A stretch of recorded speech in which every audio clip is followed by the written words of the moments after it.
You are my sunshine, my only sunshine. You keep me happy when skies are gray. You'll never know, dear, how. Welcome to an evening of old-time radio.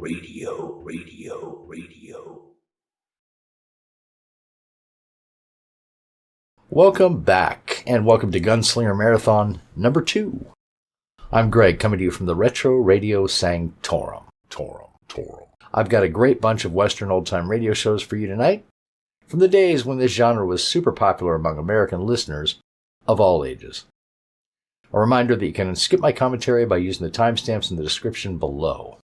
And as always, each episode has been remastered and optimized to bring them up to your high-quality audio standards. Now let's dive into the first few Western shows.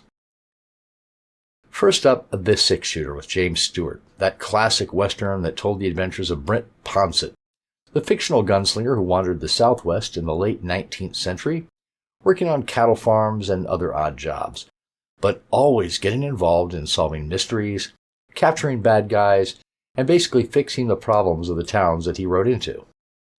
In The Groom, which aired on December 6, 1953, Britt finds out to his surprise that he's supposed to be getting married. It's news to him. The man who's in love with the bride-to-be is angry at Britt, and the rest of the story tells how this marriage was arranged without Britt's knowledge, and how Britt gets everyone straightened out, including getting the angry suitor and the woman together. Then we have one of my favorite westerns, Luke Slaughter of Tombstone, starring Sam Buffington as former cavalryman turned Arizona cattleman, and his sidekick Wichita, played by Junius Matthews. Despite being a cattle rancher, Luke is constantly getting involved in various adventures that involve cattle rustlers, murderers, kidnappers, and generally bad men and bad situations. In The Homesteaders, which aired on May 23, 1958, Luke gets involved in a property dispute between another cattleman and some homesteaders who have land claims in the area. This is a really gritty, exciting story with quite a bit of violence, but it's also rooted in real historical facts regarding land grants in the territory at the time. Then, Dr. Sixgun, which ran for one season from 54 to 55. It starred Carl Weber as Dr. Ray Matson, a frontier physician in a small fictional town called Frenchman's Ford in the 1870s. Each story is told by a recurring character, Pablo, voiced by Bill Griffiths, who has a talking raven named Midnight as his sidekick. Even though the doctor tried to cater to those who needed his services, he was always getting involved in situations that seemed to call for gunplay, thus his name. In Land Development Program, also known as The Bartender and Project Investment, an alleged Wall Street banker comes to Frenchman's Ford trying to get people to invest in his new land development company. The doctor gets involved when he suspects it's just a big scam. Next, in Have Gun Will Travel, John Daner played Paladin, a gentleman-turned-gunfighter who got involved in adventures where he usually tried to solve them without gunplay, but he was quite capable if it was required. It ran from 1958 to 1960, and it also starred Ben Wright as his sidekick, Hey Boy. In The Gunsmith, which aired on April 26, 1959, Paladin goes to the defense of an old gunmaker who's been beaten up by a young thug. This is a really exciting story with a lot of the trademark deadpan narration by Daner that leads us along the story of retribution and justice served. Next, The Adventures of Lightning Jim, which aired in the 1940s and is a rarity among OTR Western fans, as few episodes survive, and honestly very little is known about the show. Most stories involved actual historical individuals, such as Calamity Jane and Wild Bill Hickok, and some actual historical events, although fictionalized to an extent with artistic license. In Belle, Starr, Female Outlaw, a woman runs a ruthless outlaw gang who has been terrorizing people, including local Indians. Lightning Jim decides to take her down, and he asks the Indians not to take to the warpath until he can try to capture her. A great story with Indian spirits, bank robberies, the U.S. cavalry, and lots of gunfights. The original broadcast date is not known. If you do know it, please leave it in the comments below. I'd appreciate it. Now settle back and enjoy these great Western old-time radio shows. And I'll be back in a bit.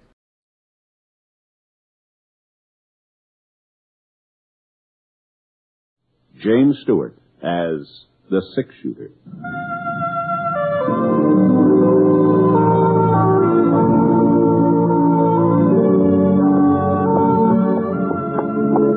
The man in the saddle is angular and long-legged. His skin is sun-dyed brown. The gun in his holster is gray steel and rainbow mother of pearl. Its handle unmarked.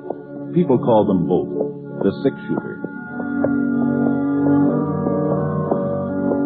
The NBC Radio Network presents James Stewart as the six-shooter, a transcribed series of radio dramas based on the life of Britt Ponset, the Texas plainsman who wandered through the Western territories, leaving behind a trail of still-remembered legends.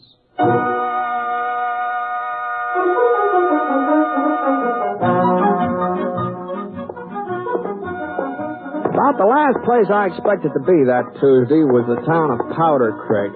The Double G ranch where I'd been working was clear on the other side of the territory, about 200 miles away.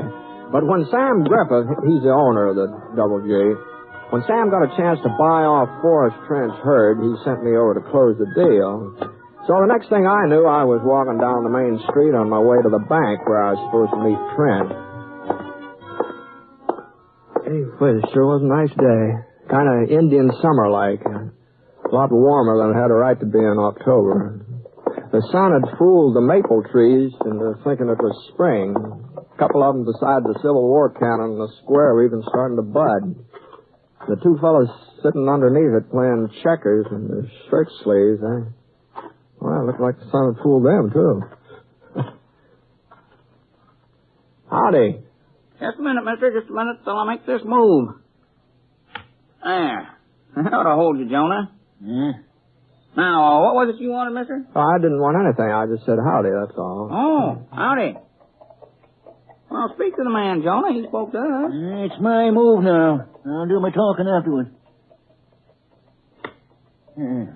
Yeah. Howdy. It's a nice day. Yeah? Well, so long. Hold up there a minute, son. Hmm? Say, see that gun of his, John? Yep.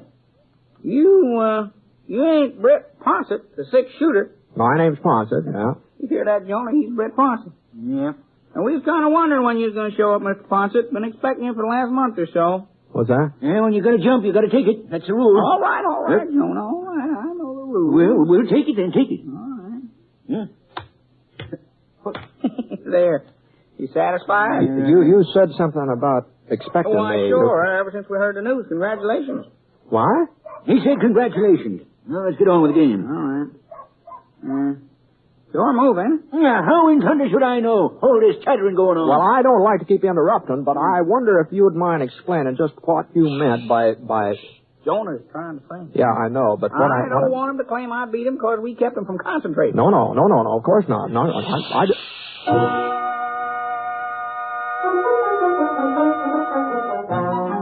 Well, I knew that the Trent cattle turned out to be good stock. The Double G was lucky to be buying them. But since they weren't going to belong to me, I couldn't see why congratulations were in order.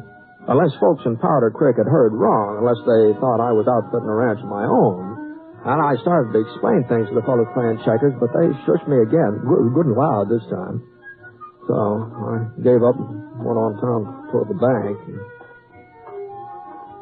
I was just passing by the newspaper office when I bumped into Quint Todd. He was editor of the Powder Creek Press, his weekly newspaper. Matter of fact, he was more than just an editor. Quint Todd retired the last 6-7 years, and he was putting out the paper practically single-handed. Afternoon, Quint. Huh? Oh. It's you, Ponset. So you finally got here, huh? Well, I'm here, if that's what you mean. I didn't realize folks were so anxious about me. Some of us are anxious, maybe. Some of us ain't. What, you upset about something, Quint? Why should I be upset? Oh, I don't know. Things are all right, aren't they? I mean, with the paper. Paper's fine. I'll save you the next issue so you can see your name in print. Well, I sure can't think of any reason why you'd be writing about me. It's customary, ain't it? What? It's customary to write about the groom. The groom? The what? I'm busy now, Ponset. I got a story to run down. Oh, Quint, I hope you'll be real happy. Both of you. No, but Quint, hey, for Pete's sake, Quint! Well,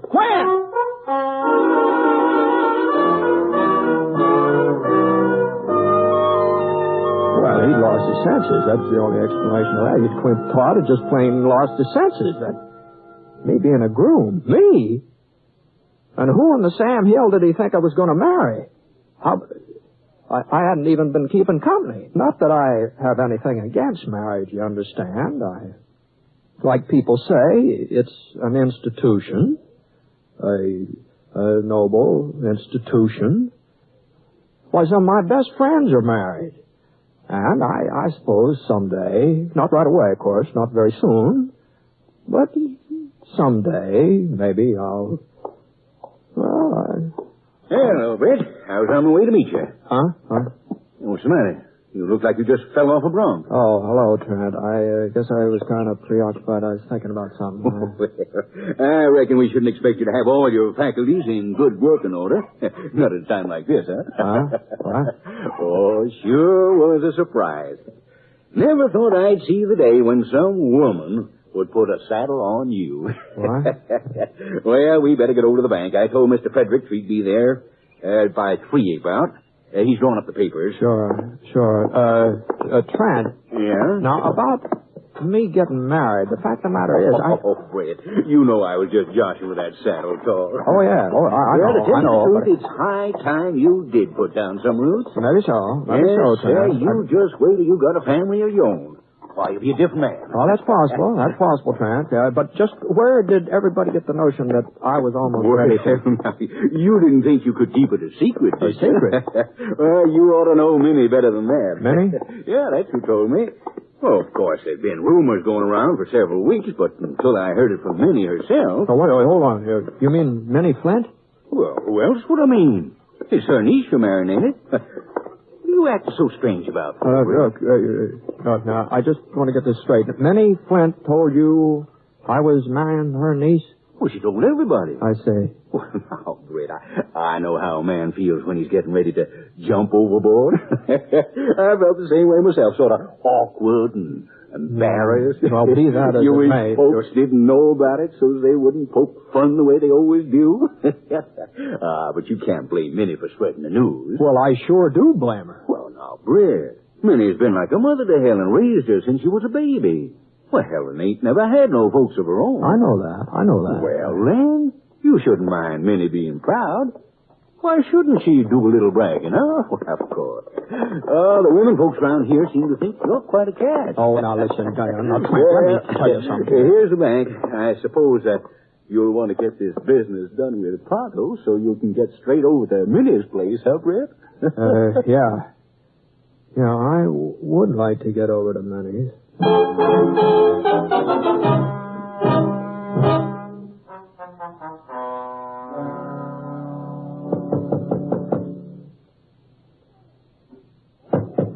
I'm coming. Just a minute, I'm coming. Britt. You mind if I come in, Minnie? Why, well... Excuse me. Thanks. It's sure nice to see you, Britt. I didn't have any idea you were in Powder Creek. I didn't have any idea at all. Uh-huh. You're just passing through, ain't you? You're not staying. Some folks seem to think I am. At least long enough to get married. Oh, you've heard. Well, so is everybody else, as far as I can tell. Your announcement of my engagement seems to have blanketed the whole town. Now, Britt, I can explain. Well, that's why I'm here. Why don't you just sit down over there on the sofa? I've got some oatmeal cookies out in the kitchen. I just made them this morning. Minnie? Yes. You just can forget about the cookies. I really don't have much of an appetite. Oh. Well. I'm waiting, Min. Well, you see, Britt, I only did it for Helen. Now, she's a fine girl, and, well, I wanted to help her out.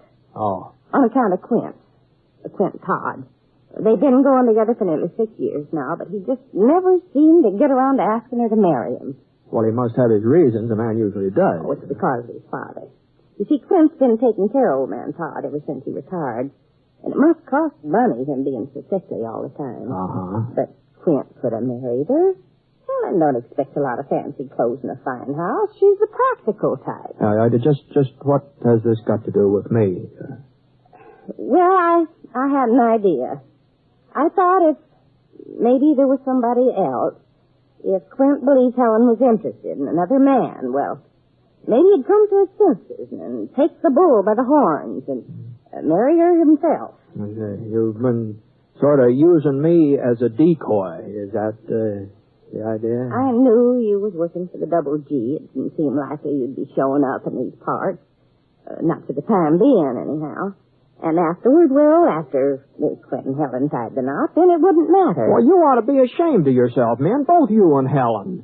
You don't think she knew about it? She didn't? Of course not. I didn't dare tell her. Why, she'd have never stood for it. Well, then how on earth did you manage to convince her that I was interested? I've got a sister living over in Black Mountain. That's not far from the Double G. No, but what I mean is, how did you ever... Well, I sent her some letters and asked her to post them for me. They was love letters a bit. I sort of changed my handwriting and signed your name. Manny Flint. I guess you might as well know the rest, too. When Helen answered them, when she wrote back to you, well, I kind of saw to it that her answers never got mailed. Well, I just don't know what to say. Oh, I never dreamed it'd go this far, Britt. I was sure Quint would start talking serious when he first found out that you and Helen were corresponding, but he didn't. And then, well, I thought maybe if your letters got a little more sincere, well, maybe that would make him jealous. I left him around where he couldn't help seeing them whenever he come calling. You didn't actually propose in my name. Oh, no. Well. Britt. Well, not in so many words, but reading between the lines, well, that's how Helen took it. She wrote you her answer 2 weeks ago. She wrote yes. What? Your letters were mighty convincing. Well, then you better start figuring out some way of unconvincing her. Well, I don't know. Maybe. Look, man, now, Helen's got to know the truth. And if you won't do it, well, I'll just have to tell her all about it myself. Because... Oh, I guess maybe he...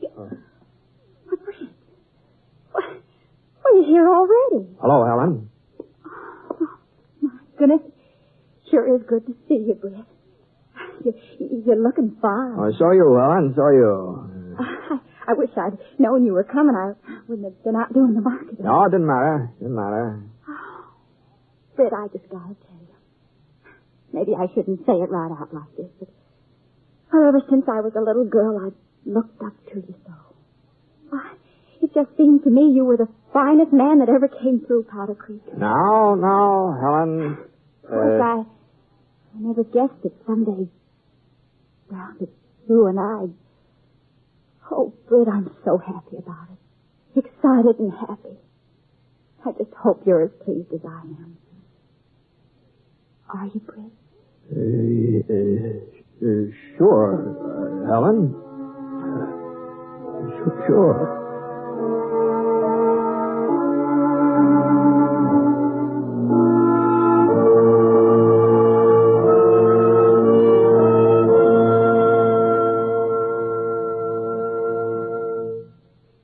We'll return to James Stewart as the six-shooter in just a moment.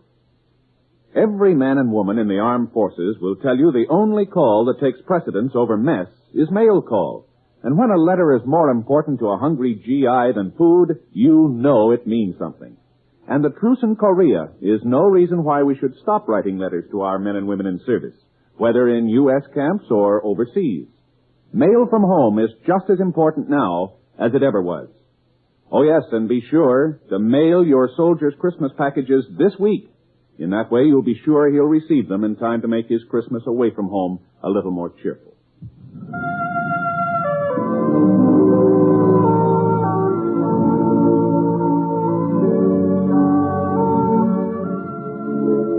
Now, Act 2 of The Six Shooter, starring Jane Stewart as Britt Ponsett.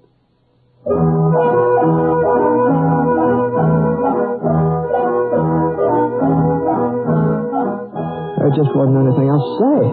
There just wasn't.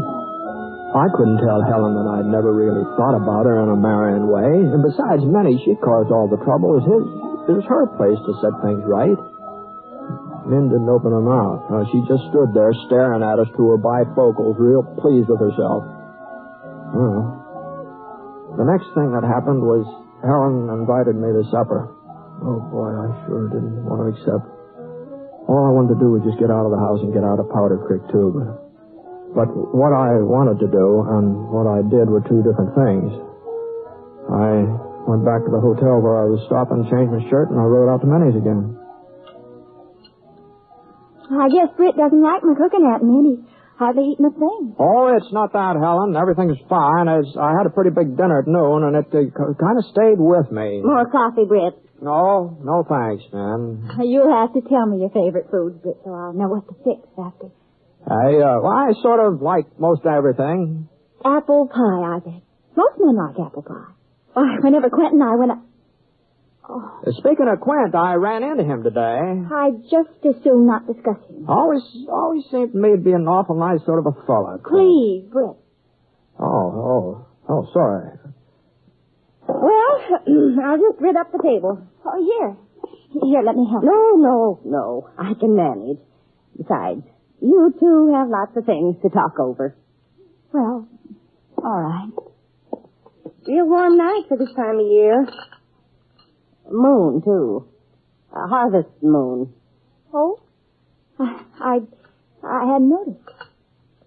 We ain't taken down the porch swing yet, Britt. Oh, that's all. It might be kind of nice to sit outside for a spell. Well, whatever you say, Helen. Whatever you say.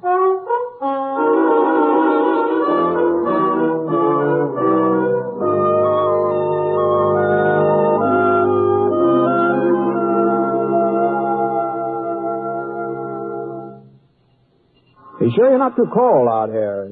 Oh, no. No, I'm fine. Besides, if I do get chilly, you could sort of... Helen. Helen, about us getting married.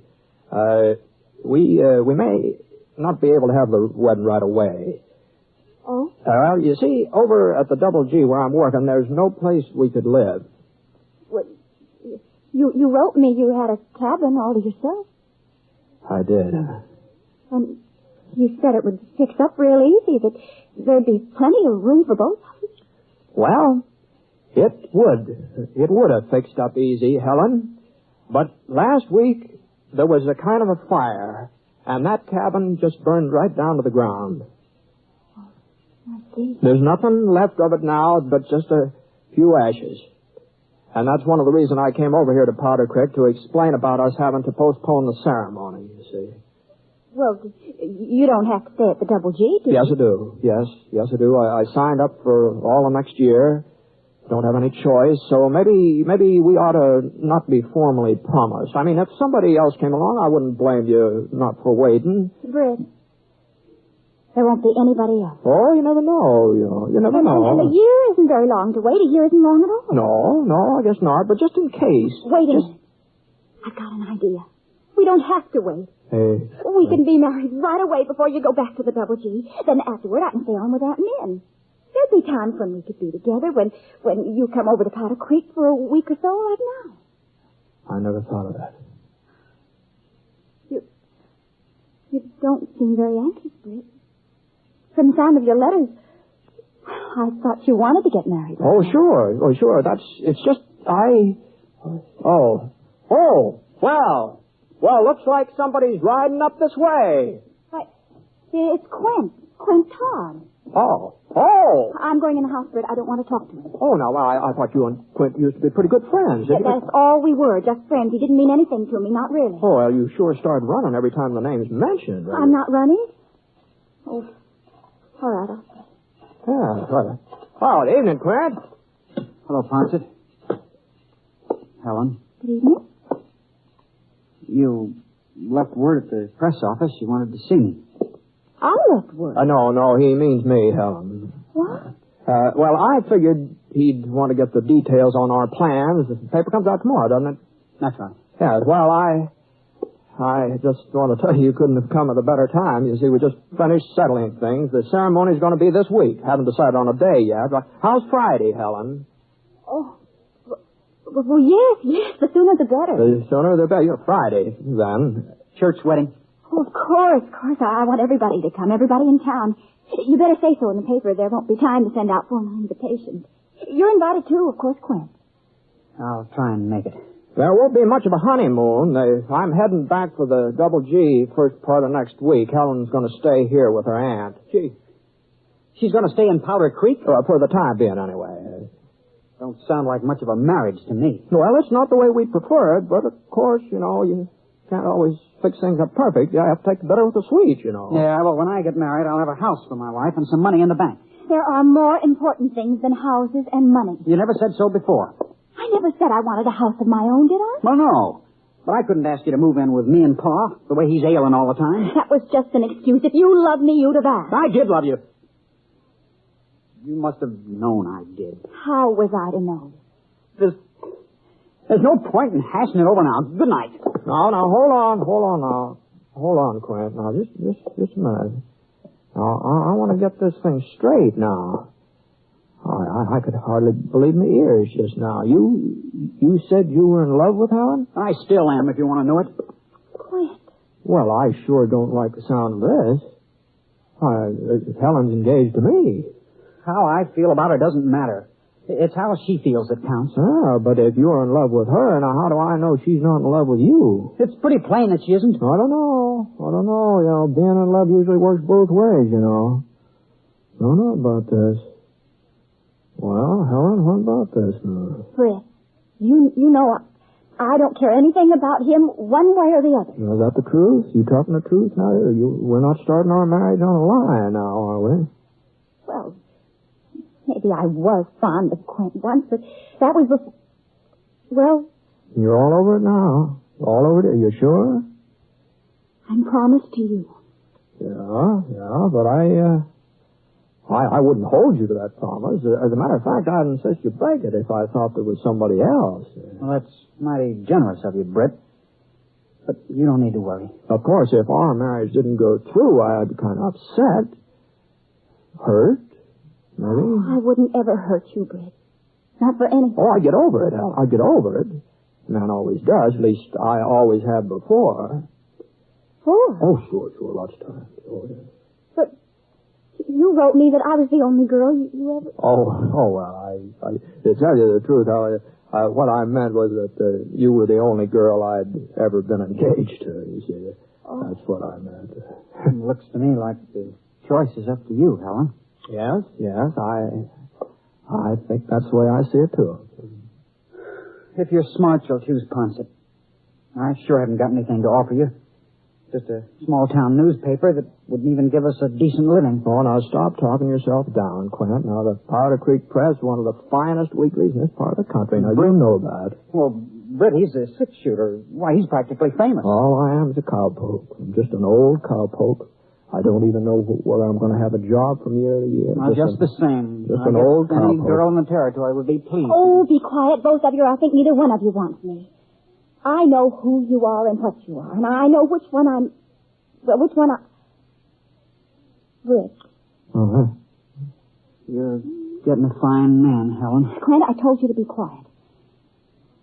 Britt, I'm sorry. I hope you won't think that I'm fickle or don't know my own mind. Well, you are the six-shooter. You don't really need a wife. Helen, you don't mean you're going to take me? Quint, well, he needs somebody to look after him. I've seen seen that house of his. Well, I'll bet the place hasn't had a good spring house cleaning for the last 4 years. But Quint's father, he's a nice old man, and with a woman to look after him, maybe he won't be so sickly all the time. Well, you still haven't said that you love Quint. I guess I've been in love with him ever since.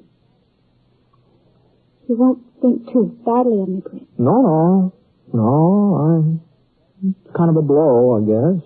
But like I said, it'll take a little while to get over it, and I'll manage somehow. I'll manage.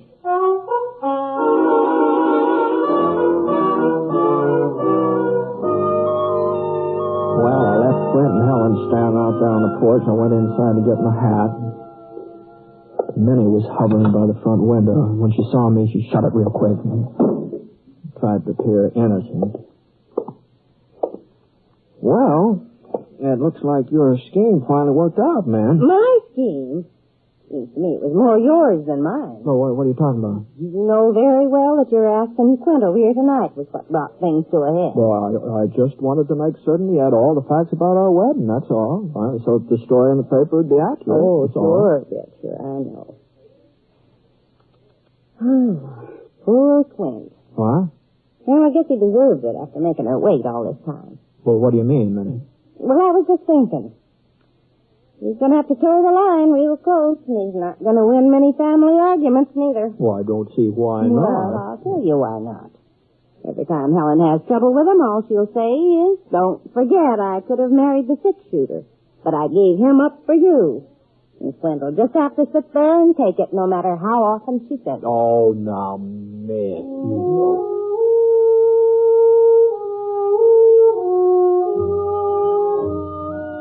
Well, Quint and Helen were married the following Sunday. I stayed over for the wedding. Matter of fact, I was best man. Both of them insisted on that.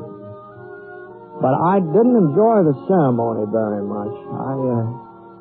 I kept thinking that, that it could have been me standing there saying the I do's. And, gee whiz, that sure is a close call.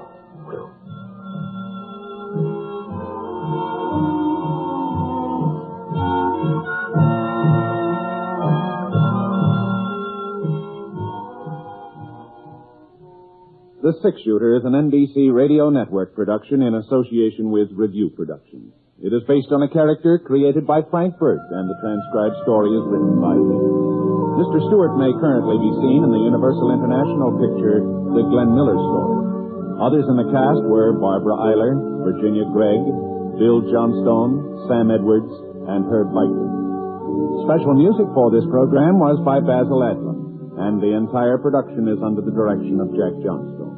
All characters and incidents were fictitious, and any resemblance to actual characters or incidents is purely coincidental. This is Hal Gibney speaking.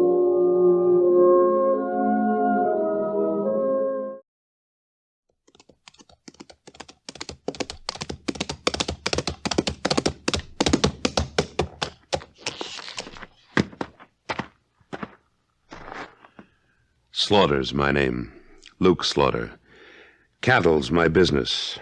It's a tough business. It's big business. I've got a big stake in it. And there's no man west of the Rio Grande big enough to take it from me.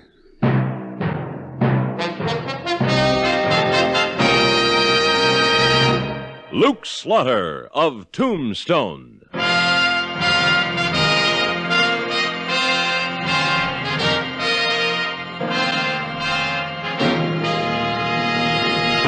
Luke Slaughter of Tombstone, Civil War cavalryman turned Arizona cattleman.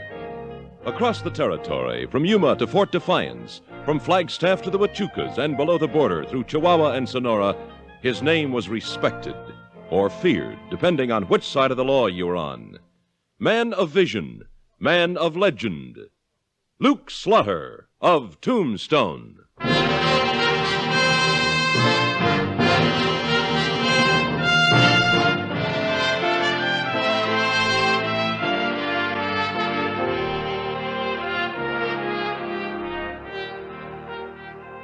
You get used to all kinds of people in Tombstone. Miners from above and below the border. Cowboys, legitimate and illegitimate. Chinese who cook your meals or your shirts. All kinds. But one afternoon, Wichita and I spotted a new brand. Say, will you look at that dude with the white hair and goatee?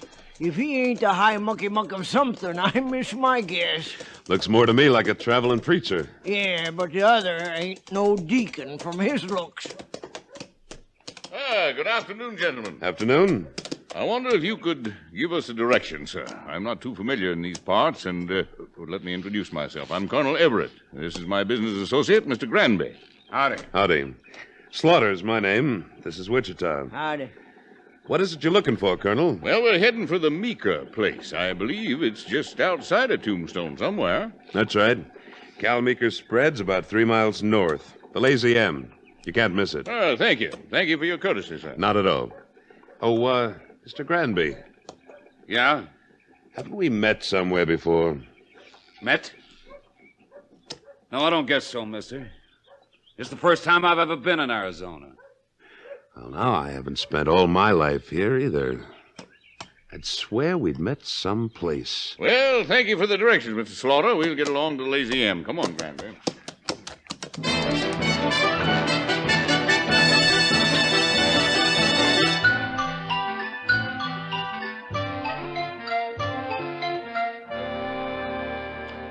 So, that's the way of it, Mr. Meeker. I'm sorry. No, wait a minute, Colonel Everett. This is my land. I homesteaded it. Got my title straight from the government. You don't listen very good, Meeker. The colonel told you he's got the original grant on this land, dated way back in 52, before you ever saw Arizona. That's right, sir. My title's all official and registered. But Mexico sold this land to the U.S. in 53. And the United States honored all prior claims. Right so, Granby. Now, I am ordering you to get off my property in 2 days, Meeker. And I'm giving you a choice. A choice?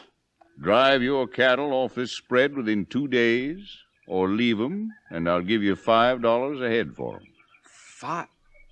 $5? Why, that's robbery. And what if I refuse? Then we'll have to drive 'em off ourselves. That's your choice. Choice? Get off my ranch and stay off, both of you. Put away that gun, Meeker. Get going, I said. Get going or I'll Granby. bust. Okay, Colonel. Get back or I'll shoot. Oh, no, you won't. Oh, drop the gun. Oh, drop it. You might hurt somebody. He don't think we mean business, Granby. Show him.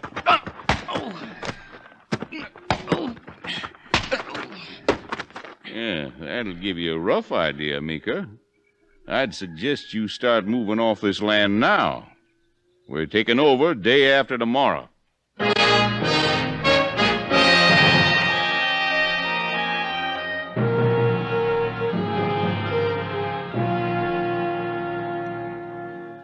Cal, let me get this straight. The colonel claims he has an old Mexican grant to your land? That's right, Luke. Signed by Santa Anna himself, he said. And not just my spread, either. He claims all the land out my way. Wonder why he'd wait all these years to claim it. Golly. Well, ain't there something you can do, Luke? I don't know. It's a fact the government did recognize prior claims when they bought this territory from Mexico. So if his grant's on the level... You know this'd ruin me. All of us up there, Luke. I know. Where's this colonel located? He told me he's got a land office in Bisbee. All right, then. Wichita, you and I'll take a little ride down to Bisbee to see what we can find out. And you, Cal, Yeah, Luke. go back to your spread and don't do anything until you hear from me. This may all be on the level, but every time I think of that business associate of the colonel's, I wonder.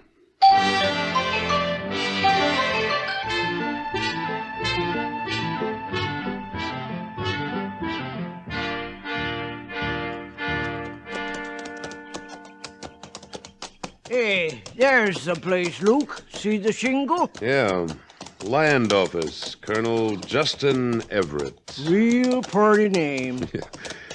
Seems to me that shack was vacant a month ago. You wait here, Wichita. I won't be long. Right, Luke.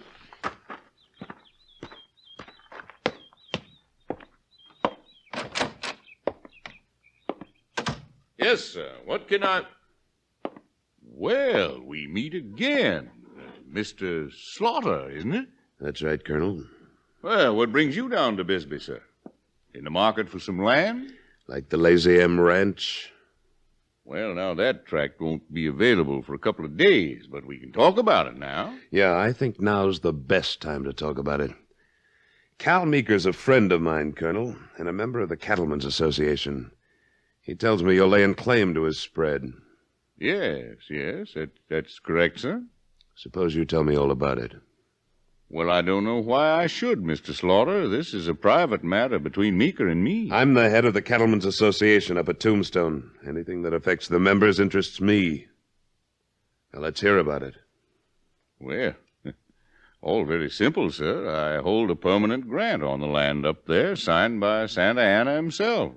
It was a gift of my father, sir, who did some favors. That land is United States territory now. I'm aware of that. You've had your claim certified? Of course I have. The document's been verified and declared legal by your own Judge Harris in Tombstone. Oh? When? Not more than a month ago. Mm-hmm. I'd like to take a look at that paper, too, if you don't mind. I do mind, sir. This is none of your business. I just got back from Tombstone, Colonel. The judge said... Slaughter, what are you doing here? El Paso. You ever live in El Paso, Granby? You still trying to make out you know me? No, I never lived in El Paso. Mm-hmm. Well, I guess I must be mistaken. Thanks for the information, Colonel. Information? Yeah. You sure you never got fouled up with that man, Granby? Because if you did, and he remembered... I swear, Colonel, I never saw him before in my life. Well, all right. I just hope he never saw you.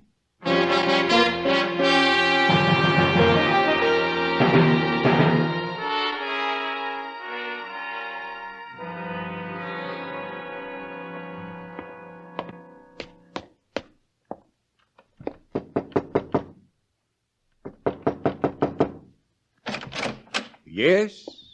Morning, Judge. Well, Luke Slaughter, what can I do for you? Oh, nothing special. Just dropped by for a chat. Come in. Thank you. You know, I haven't talked to you since you lived in that little house up on Safford Street. It's quite a fancy layout you've got now. Well, thanks, Slaughter. I like it. I don't see how you can swing it on a judge's salary. Oh, well, you see, a relative of mine died in Kansas City. Left me some money. Yes, sir, quite a lot of money. Oh. When'd you buy this place? Why, it was just a month ago, next Monday. I see. Judge, I wonder if you could give me a little information on a land deal. What kind of land deal? A fellow named Everett, Colonel Everett, claims he has a Mexican grant on a lot of property around here. Oh, Colonel Everett, yes. Say, that was a surprise to me, too. Yes, sir, quite a surprise. I had no idea such a grant existed. He tells me you certified the title. Is that right? Oh, yes. I went into it very thoroughly. Studied the grant, checked Santa Anna's signature, and didn't leave a stone unturned. No, sir, not a stone. Well, I certainly hope so, Judge. I wouldn't want to see you mixed up in a crooked deal. Crooked? Why, what do you mean by that? Well, I haven't seen the grant myself, but... Well, somehow it's got an unpleasant smell to it.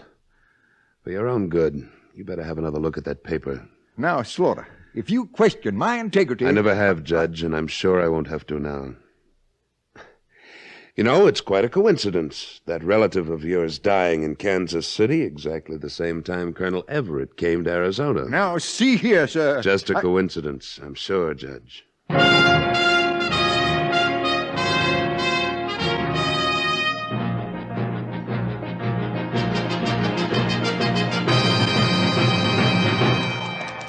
That's it, boys. Get those cattle moving and keep moving till they're clear off the place.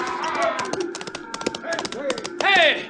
Hey, what is this? What are you doing with my cattle, Granby? Well, I figured you'd be showing up, Meeker. Stop those men. They can't drive my herd off like that. They won't. If you want to take the Colonel's offer of $5 a head... This is my ranch, and these are my cattle. They may be your cattle, but this is no longer your ranch. All right, keep moving, boys.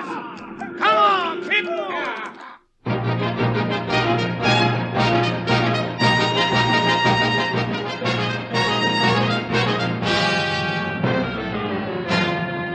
In a moment, Luke Slaughter of Tombstone returns. Last September, Carmen Basilio defeated Sugar Ray Robinson for the World Middleweight Championship. Tuesday night in Chicago, they'll meet for the return match, and you'll hear the broadcast only on CBS Radio. Right at ringside will be Jack Dries, giving you a blow-by-blow account of the fight. Dr. Joyce Brothers, the young psychologist from Brooklyn, who set the nation on its ear with her amazing knowledge of boxing, will provide the between-rounds commentary. Join us on most of these stations Tuesday night as CBS Radio broadcasts exclusive the exciting rematch between Carmen Basilio and Sugar Ray Robinson.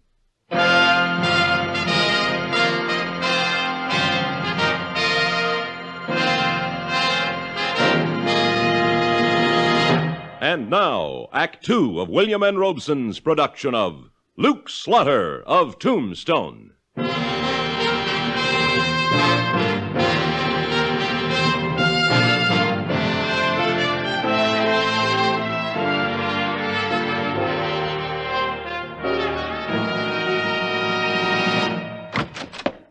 Hey, Luke, you gotta come help me. Well, sure, Cal. What's the trouble? That Colonel Everett. Well, what about him? His men are driving my cattle off. How many men has he got, Cal? Granby and 3 others. They're driving my herd toward the east line. All right. Keep your shirt on. We'll get your herd back if we have to make the Colonel drive him back himself.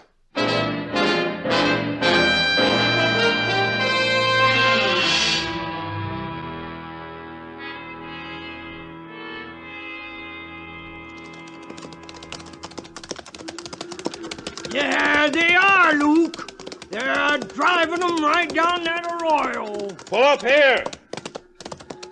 They'll be scattered all over the territory. I'll lose half my herd. Forget the cattle. We'll get the men first. Cal, you ride around that butte and come in on them from the other side when I signal you. All right, Luke. All right, Wichita. We'll move in from this side. Yeah, I'm right with you, Luke.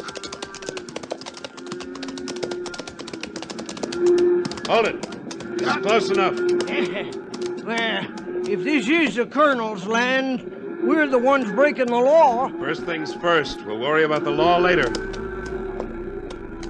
Look, there's Cal, waiting for your signal. All right, then. Here we go.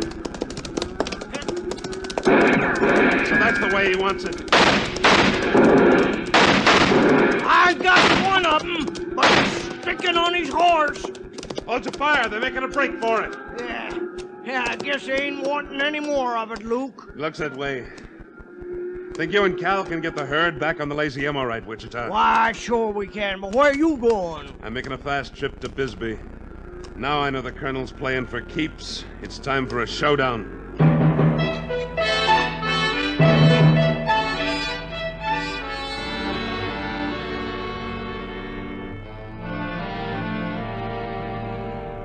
Hey, Colonel. Don't bother me, Granby. I'm figuring. Slaughter's out front. Slaughter? You didn't waste any time getting down from Tombstone. Hello, Colonel.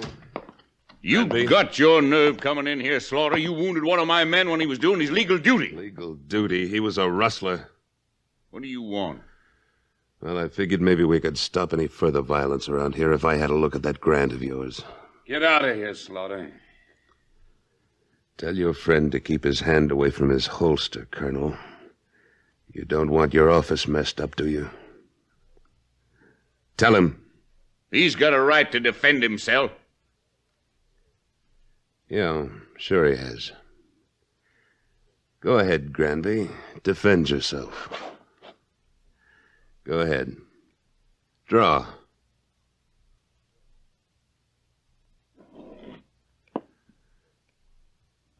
I thought so. Now, Colonel, the deed. I don't have to show it to you, Slaughter. That's right, but you're going to. There. you're so curious, have a look. Pretty document. Mighty fancy engraving. Just as legal as it is pretty. Might help if you could read Spanish. Well, it just so happens I can. Dated September 11th, 1852. Signed by... Say, this fellow really took a liking to himself, didn't he? His Most Serene Highness Antonio Lopez de Santa Anna, perpetual dictator of Mexico. You'll notice the grant is perpetual, too. I noticed that. Hope it's more perpetual than Santa Anna was. Yes, sir. That's mighty pretty engraving. Well, you satisfied, Slaughter? Mm-hmm. Yes, indeed I am. I've seen all I need to, for now. And now that I've seen it, Colonel, I'm sure our next meeting will be under much different circumstances. Well, I certainly hope so, sir. Good day, gentlemen.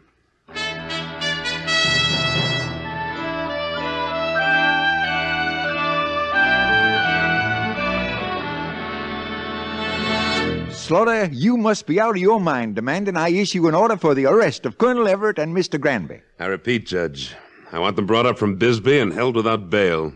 Oh, and by the way, be sure and subpoena that deed of the Colonel's. But I can't issue an order for their arrest. There's no charge against them. Listen, Judge, I guess I've read as much law as you have.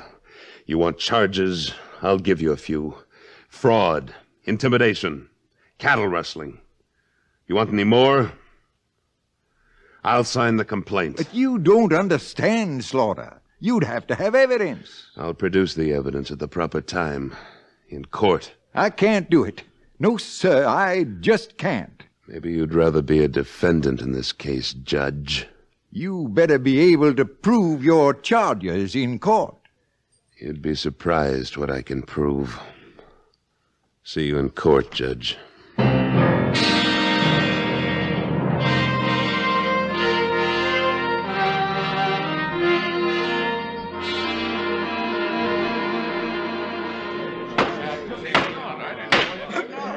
Court will come to order. Luke Slaughter being the complaining party in behalf of the Cattlemen's Association, he gets first say. Go ahead, Slaughter.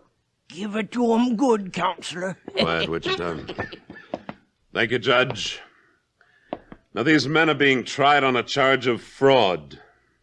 We'll forget a few other charges. This is preposterous. He can't prove a thing. The judge knows that. Could we have a little order in the court, Your Honor? Thank you. Now, if it please the court, I have in my hand the Mexican land grant by which Colonel Everett's claiming land around here. If it wasn't for just two things, he'd be in his rights. First of all, this grant is dated September 1st, 1852. That date looked kind of odd to me some way, so I looked it up.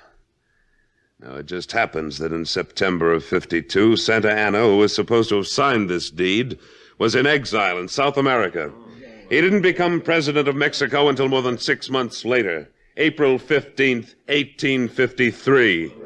So he couldn't very well give away land when he wasn't even in office, could he?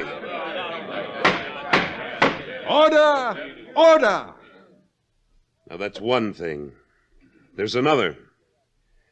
The first day I saw Colonel Everett's business associate, Mr. Granby, I had a feeling I'd met him someplace before. The thought kept nagging at me. Then when I saw this document, I put two and two together and the whole thing came to me. I was wrong. I hadn't met Mr. Granby at all. I'd just seen his picture a while back on the wall of a marshal's office back in Abilene, Texas. What? Why, It's no wonder this document looks so pretty. Mr. Granby is an expert at making things like this. He's wanted by the United States government for forgery and counterfeiting. That's a lie! Now, there's one more way I'm going to prove this case. By Judge Harris himself. The judge can tell you a few things about these men that'll prove their guilt. Can't you, Judge? Well, When the colonel and Mr. Granby first approached me... I'll teach you to keep your mouth shut, Harris. Luke, Granby's got a deputy's gun. Get down behind that desk, Judge. Keep away from me, Slaughter. I'll fix you so's everybody will keep away from you. Now!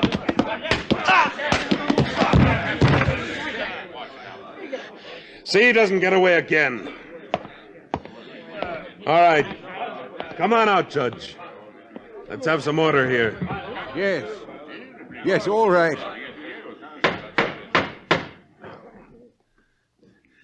I don't think we need to carry this farce any further. Judge, you ready to make your decision? Yes, yes. I find these two men guilty as charged. They will be brought to this court tomorrow morning for sentencing. This court is adjourned. Well, say, that was real nice work, Luke. Why, you saved the judge's life. Yeah, I guess I did. You go ahead, Wichita. I'll be along in a minute. Yeah, okay. Well, I guess that takes care of everything, Slaughter. Almost. It's just one thing more. How soon are you leaving town, Judge? What? Why, I'm not leaving. I say you are. We like our courts to be honest around here. I'm afraid you don't quite fit the bill. Yeah, I guess I did make a mistake, Slaughter. Maybe you can profit by it in the next place you go. There's a stage out of here tomorrow afternoon. See that you're on it. So long, Judge. Good luck.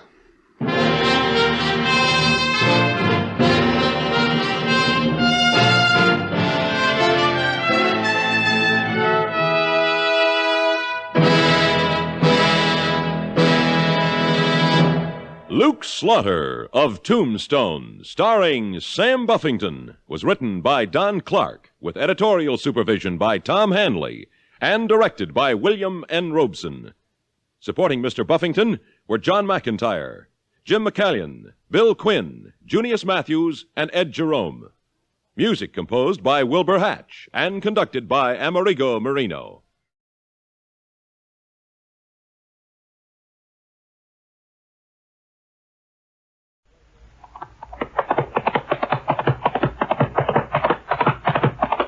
Across the rugged Indian territory rides a tall young man on a mission of mercy, his medical bag strapped on one hip, his six-shooter on the other. This is Dr. Sixgun.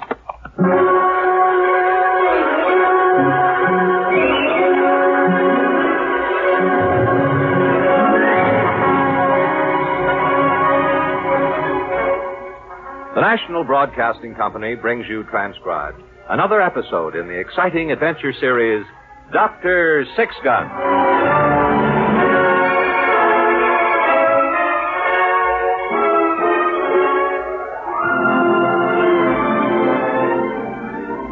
Ray Matson, M.D., was the gun-toting frontier doctor who roamed the length and breadth of the old Indian territory. Friend and physician to white man and Indian alike, the symbol of justice and mercy in the lawless west of the 1870s. This legendary figure was known to all as Dr. Sixgun.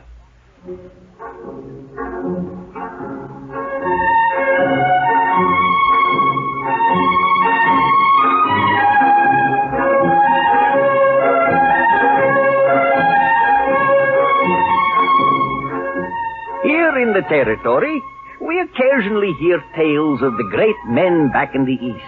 The railroad barons, the great meat packers of Chicago and St. Louis, the wizards of high finance who hunt their prey on the streets of Boston, Philadelphia, and New York.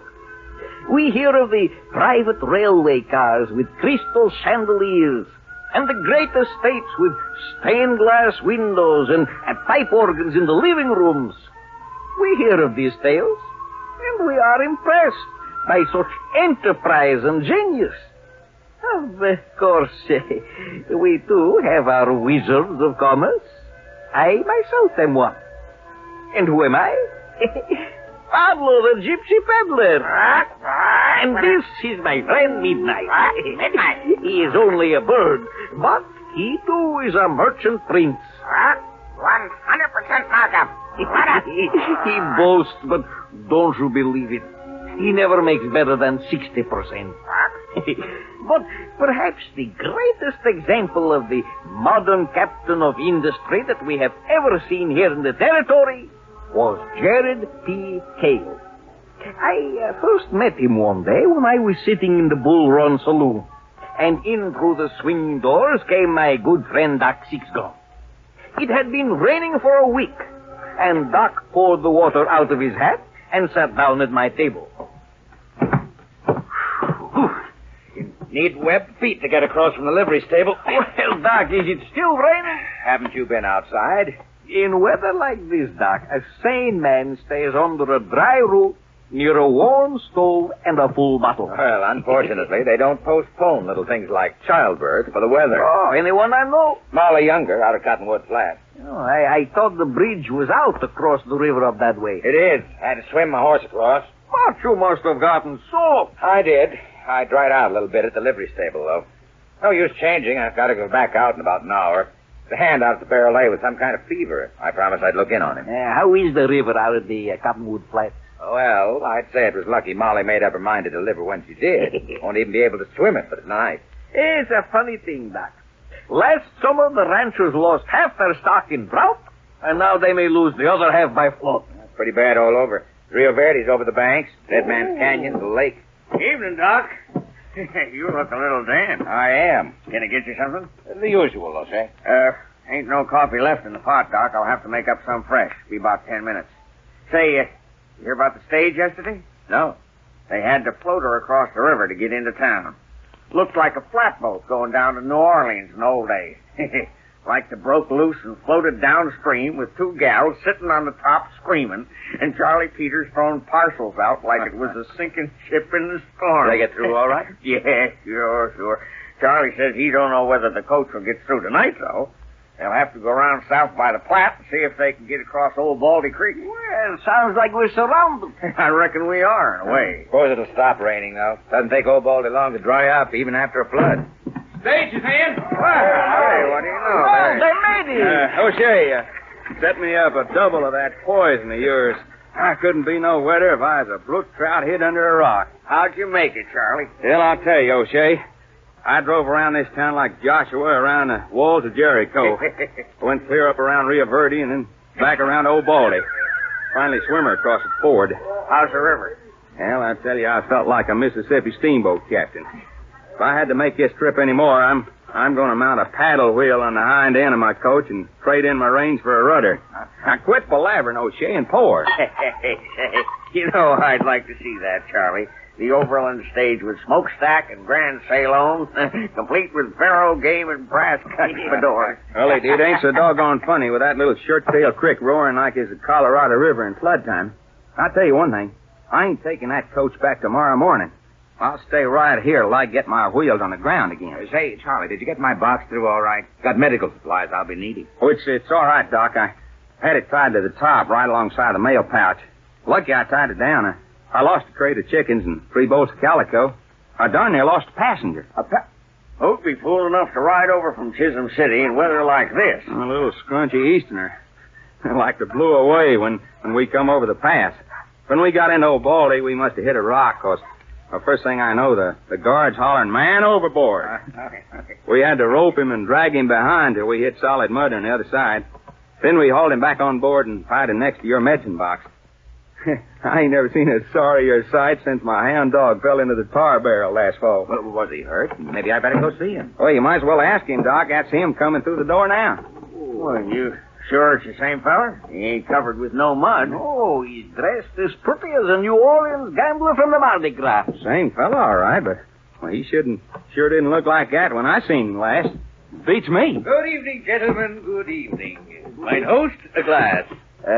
You mean me? Why, yes, I think if you are the proprietor of this establishment. Yeah, that's me. What'll it be, mister? Ooh, do I have a choice? Yeah, barrel or bottle? Bottle, I think. My good friend the charioteer, recovering from your labors, I see. Where'd you get them dry clothes, mister? Last time I seen you looked like a happy sow in a mud hole. Well, I thought it best to freshen up a little before meeting the citizenry of this fair town. I must thank you, my man, for a delightful trip. A bit nautical in spots, but otherwise delightful. O'Shea, pour me another. Permit me to introduce myself, gentlemen. I am Jared P. Cale, late of Wall Street. What? Oh, you mean that block in Chisholm City where all them dance halls and other places is? Oh, no. I refer to the Wall Street, gentlemen. The original. Surely you've heard of it. You mean in New York City? A cosmopolite in the wilderness. Now, look here, you can't go calling Doc things like that. You don't even know Oh, now him. that's all right, O'Shea. Mr. Cale means it as a compliment. Didn't sound like no compliment to me. May I have the pleasure, sir? I'm Dr. Matson. Doctor, Divinity or veterinary medicine? Just plain MD, I'm afraid. A pleasure, sir, a pleasure. My good publican, this, I take it, is my refreshment. It's whiskey. I don't guarantee nothing. It will do. Lovely weather we're having. I find the practice of agronomy benefits from the rain, don't you? We don't have none of that out here. Only crops. Crops? Oh, yes. I have begun to get the notion, gentlemen, that I have come to the right town. You do? Precisely, gentlemen, precisely. May I ask what brings you to Frenchman Ford, Mr. Cale? Vision. Vision, gentlemen. Is that right? Gentlemen, I ask you, where is the future of this country? Where is the land which holds the destiny of this vast nation? Where is the manifest golden treasure to be found? Search me. You a prospect? Oh, gentlemen, I know nothing of prospecting, but prospecti? That is a different story. What kind of heathen talk is that? Do I understand that you're referring to the Latin plural of prospectus? How delightful to find a classic scholar here in the wilderness. I don't get what you're driving at, Mr. Cale. You will, Doctor. You and the entire nation when the time is right. In the meantime, gentlemen, I offer you a toast. To Frenchman's Ford, the happy hunting ground. Hunt? Well, you've come to the wrong place, mister. You ain't gonna do nothing but hunt for fish until this here rain stops. Precisely, gentlemen. Precisely. Shall we drink to it?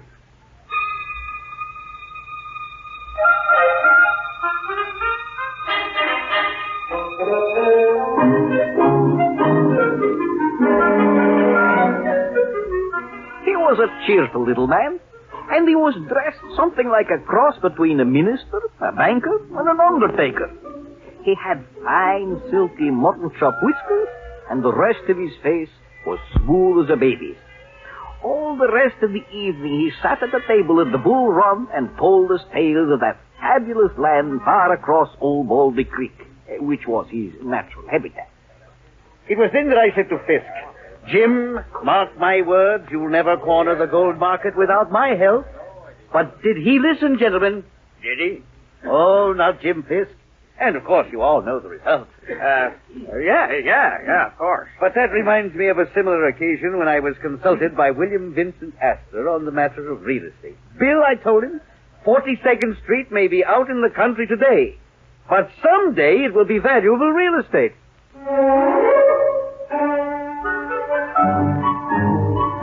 Doc had been called away on his case early in the evening, and when he got back, Mr. Cale had retired to his lodgings, and O'Shea was cleaning the bar. I'll be with you in a minute, Doc. I kept the coffee pot on the back of the stove. It's strong as boiled gunpowder, but it's coffee. Thanks, O'Shea. Well, that's the end of it up at the Rio Verde. There was a log jam up at the Box Canyon. Gave way. Nobody's going to get across that river anymore. Yeah, here you are, Doc. She's hot, but she'll claw your throat on the way down. Good.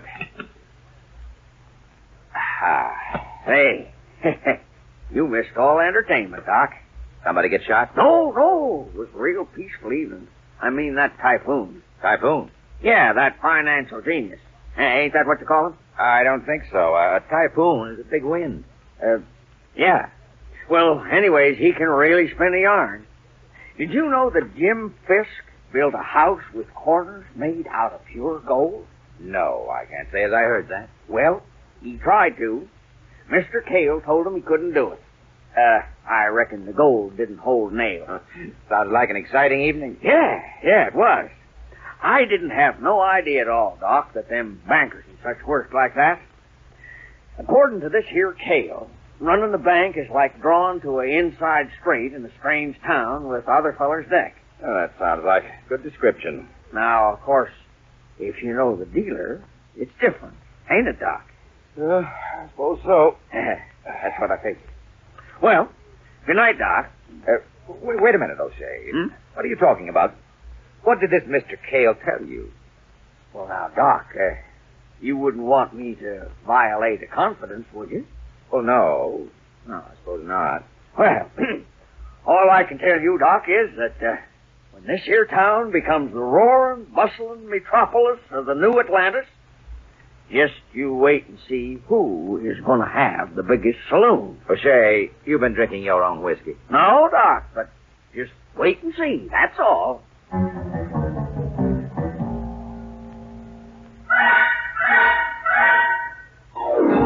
It rained again the next day, and the day after. Doc was busy in town with an endless stream of sore throats and fevers from the cold and damp. But in the Bull Run, strange things were happening. Hey, O'Shea! O'Shea! Where is that lop-eared, swill-serving idiot? What's the matter, Charlie, eh? Peddler, I've been standing here for 5 mortal minutes, waiting to turn over my good money for that bad whiskey. Yeah? Now you're hiding a hair of O'Shea if I seen. Why, you wouldn't leave the bar unattended. I'd reach over and dip up some of that whiskey if I wasn't afraid my hand would dissolve in the fumes. O'Shea! Keep your shirt on. How do you like that? Why, a man in his position is a public servant. It's like me with the mail. Neither snow, nor rain, nor heat, nor saddle sores, nor hostile Indians is supposed to keep me from my duty. And consarn it ought to be the same with him. Now, what is the idea, Charlie, making a racket like that? Are you still selling whiskey, or are you giving up and going into dry goods? Hang on, you'll get your drink.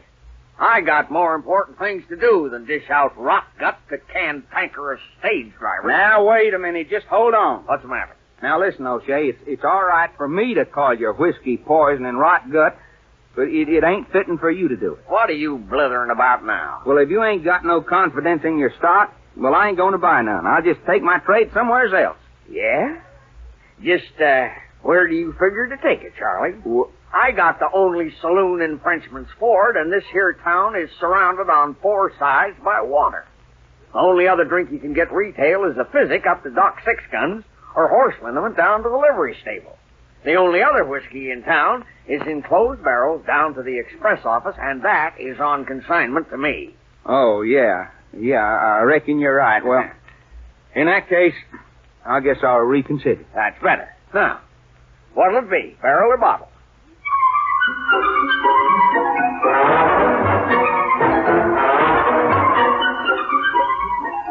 We didn't discover the fiscal influence of Mr. Cale until the next day, when Doc dropped in for dinner at the Bull Run.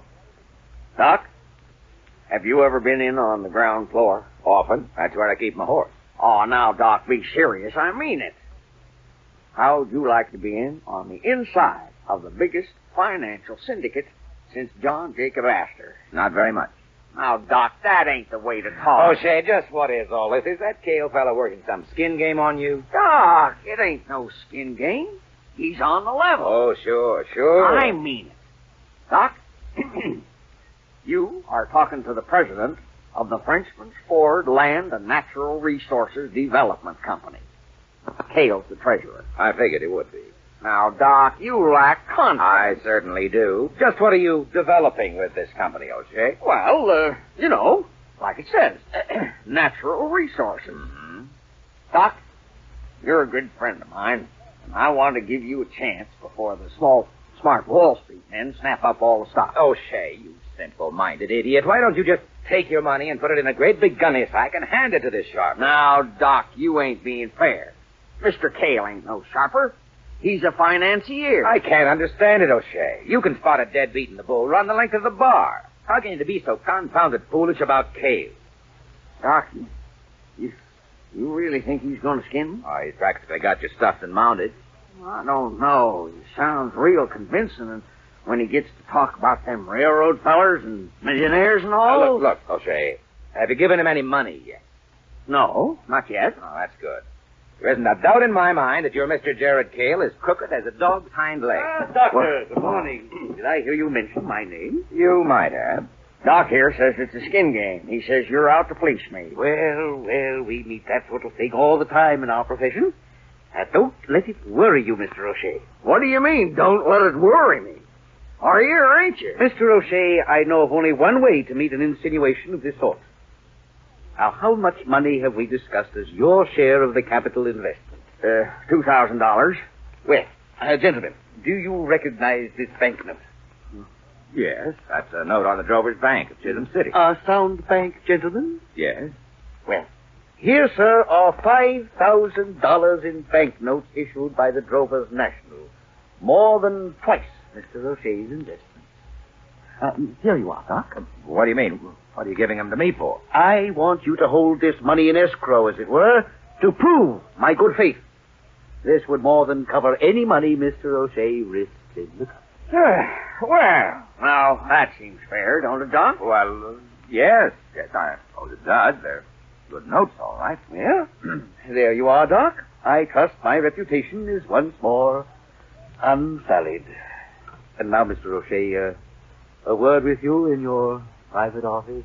Why, I ain't got no office, but if we kind of crouch behind the bar down at the end, we can be private. Well, I don't think that will be necessary, but we must plan. We have great things to accomplish, you and I.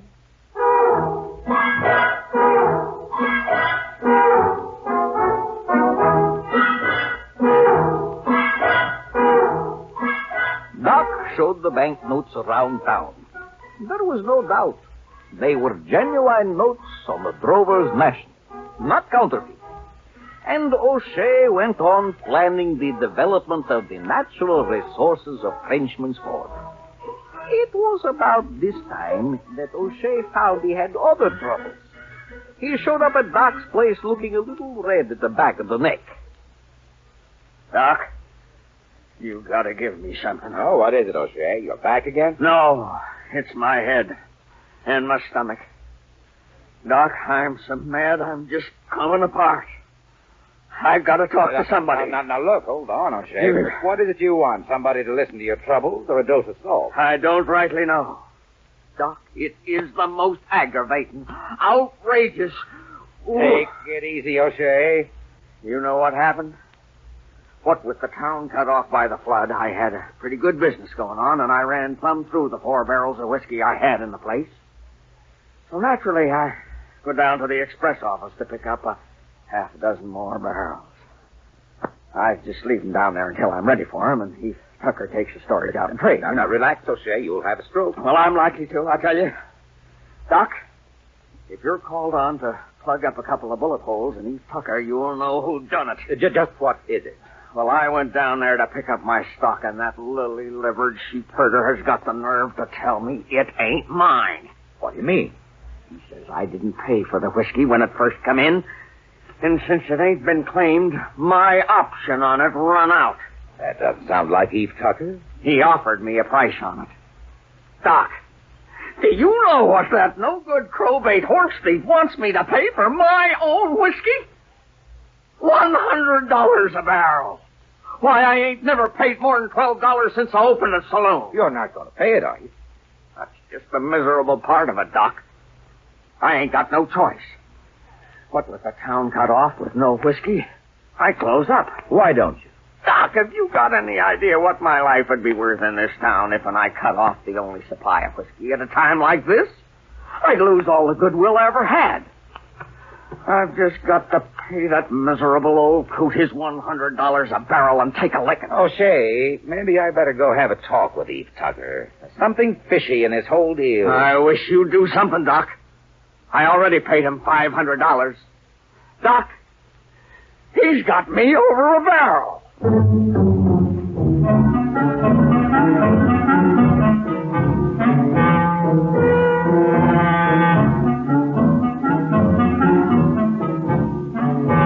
It was that day that the rain finally stopped. And the day after that, Doc finally got the chance to go down and talk with Eve Tucker. When he got back to the saloon, O'Shea was in a foul mood. Doc, would you say it was justifiable homicide if I took my .45 and went down and shot Eve Tucker full of holes? Hold on, O'Shea. I think I'm getting to the bottom of this. Well, I tell you, I'm getting to the bottom of my cash box. Huh. And you was afraid that Mr. Cale was a crook. That reminds me, O'Shea. How much money did you give Mr. Cale? You were talking about $2,000. Now, Doc, you're on the wrong track. I didn't give him no $2,000. I didn't give him but $130 till his letter of credit could get through the flood. $130, huh? That just about comes out right. Huh? What do you mean? I just had a long talk with Eve Tucker. I pointed a few things out to him, O'Shea, such as he's got to keep living in this town when the flood goes down, and I think he saw the light. He told me he was acting as a salesman when he sold you that whiskey. What do you mean, a sale? I mean, he didn't own it. Somebody came around and bought up a whole lot of whiskey from him for $130. Now, who in town here would go around buying barrel whiskey for $130? That's right. And Eve Tucker was just selling the whiskey for this fella? That's right. Cale, that no-good pusillanimous cutthroat. He bought my whiskey with my own money and sold it back to me at $100 a barrel. Now, wait a minute, O'Shea. Hold on. I'm telling you, Doc, get out of my way. I'm going to find that high-binding horn toad and fill him full of lead. Now, wait a minute, O'Shea. You won't find it. What do you mean I won't? He can't get far. Not with them rivers roaring around town. Old Baldy was down 3 feet this morning. Andy Michaels saw Mr. Cale ford the creek around 10 o'clock. You mean he got away? Look out, Doc. I'm going to get my horse. O'Shea. What? I'm afraid he was riding your horse. Doc, you got your satchel ready? Yes, I think I'm likely to faint. How much do you figure he got away with, O'Shea? Well, I guess about close to $1,800, counting the horse. Well, then you've got the last laugh. How's that? I guess he didn't have a chance to finish out whatever his scheme was. What more could he take? The pants? Oh, no. I mean, he left this. What's that? The $5,000 in Drover's bank notes. I guess they're yours, O'Shea. Say, that's right. I clean forgot about that, Doc. And these is good notes. Everybody in town says so. No doubt of it. This is a genuine $5,000 in Drover's National Bank notes. Well, how do you like that? The confounded little sharper outsharped himself. Doggone if I don't make... Let me see. $3,200 in the deal. Well, congratulations, O'Shea. I guess you developed at least one natural resource infringement for it. I guess I did. Doggone it, Doc, I gotta celebrate. Boys, the drinks is on the house.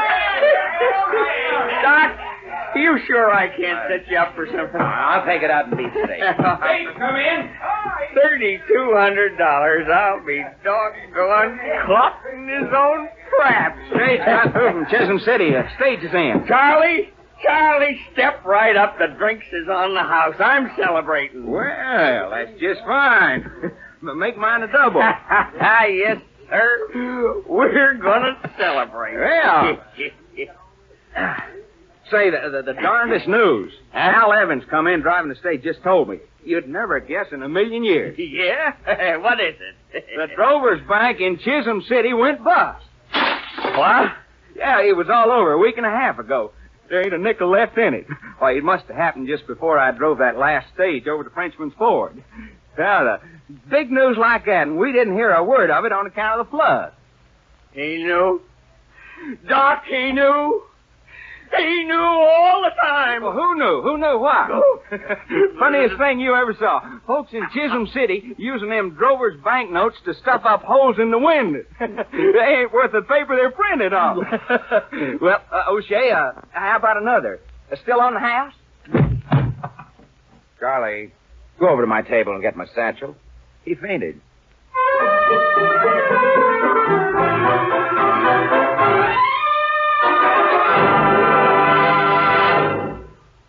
You've been listening to Dr. Sixgun, brought to you transcribed each week at this same time by the National Broadcasting Company.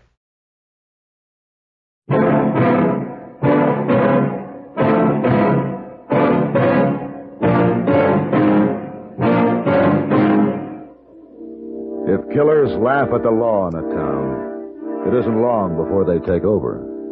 That's happening in your town, mister. What are you going to do about it?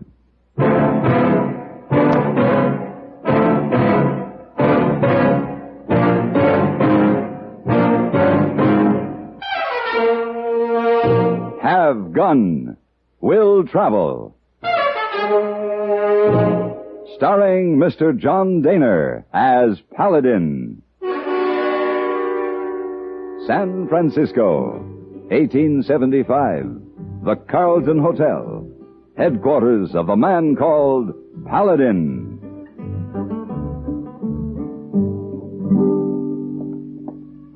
Mr. Paladin! Oh, good afternoon, Mr. Paladin. Well, you're looking very pleased with yourself, hey boy? Oh, well, a big wedding will happen. Wedding? Whose wedding?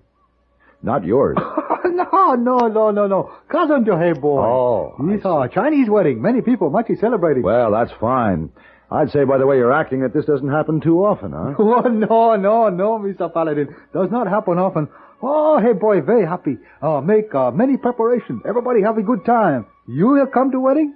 Hey boy, if I'm in San Francisco, I guarantee I'll be there. Yes, sir. You just let me know when and where. Oh, very good. Yes, hey boy, let you know. I go now. No, wait a minute. Didn't you want to see me about something? Oh, I almost forgot. The telegram come for you. Oh. Yeah. Well, let's see. You send the answer? Yes. Tell him Have Gun Will Travel.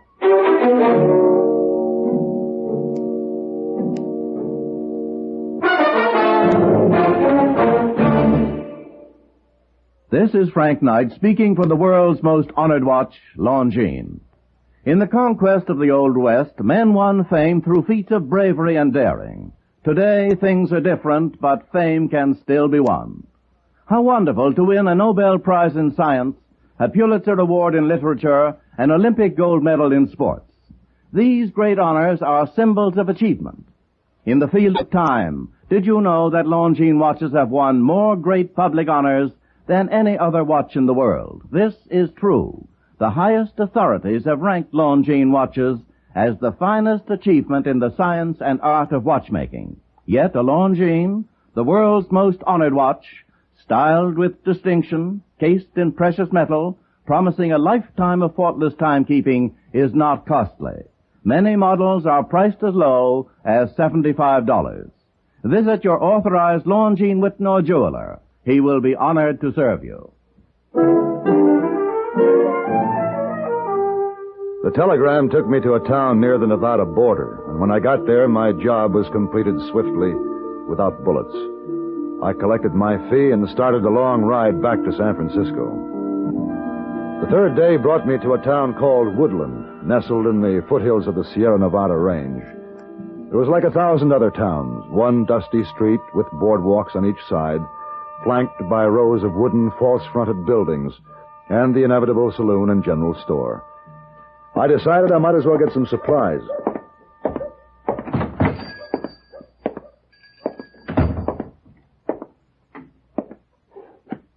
Hello? Anybody here? Oh. What? Help me. Please. Oh, well, here. Let me help you up. Get you to a chair. Oh. Well, easy. Easy now. There. Please, a doctor. I need a doctor. What happened, old man? Who did this to you? Get the doctor, please. Where is he? North the street, a white house. A white house. I'll get him and be right back.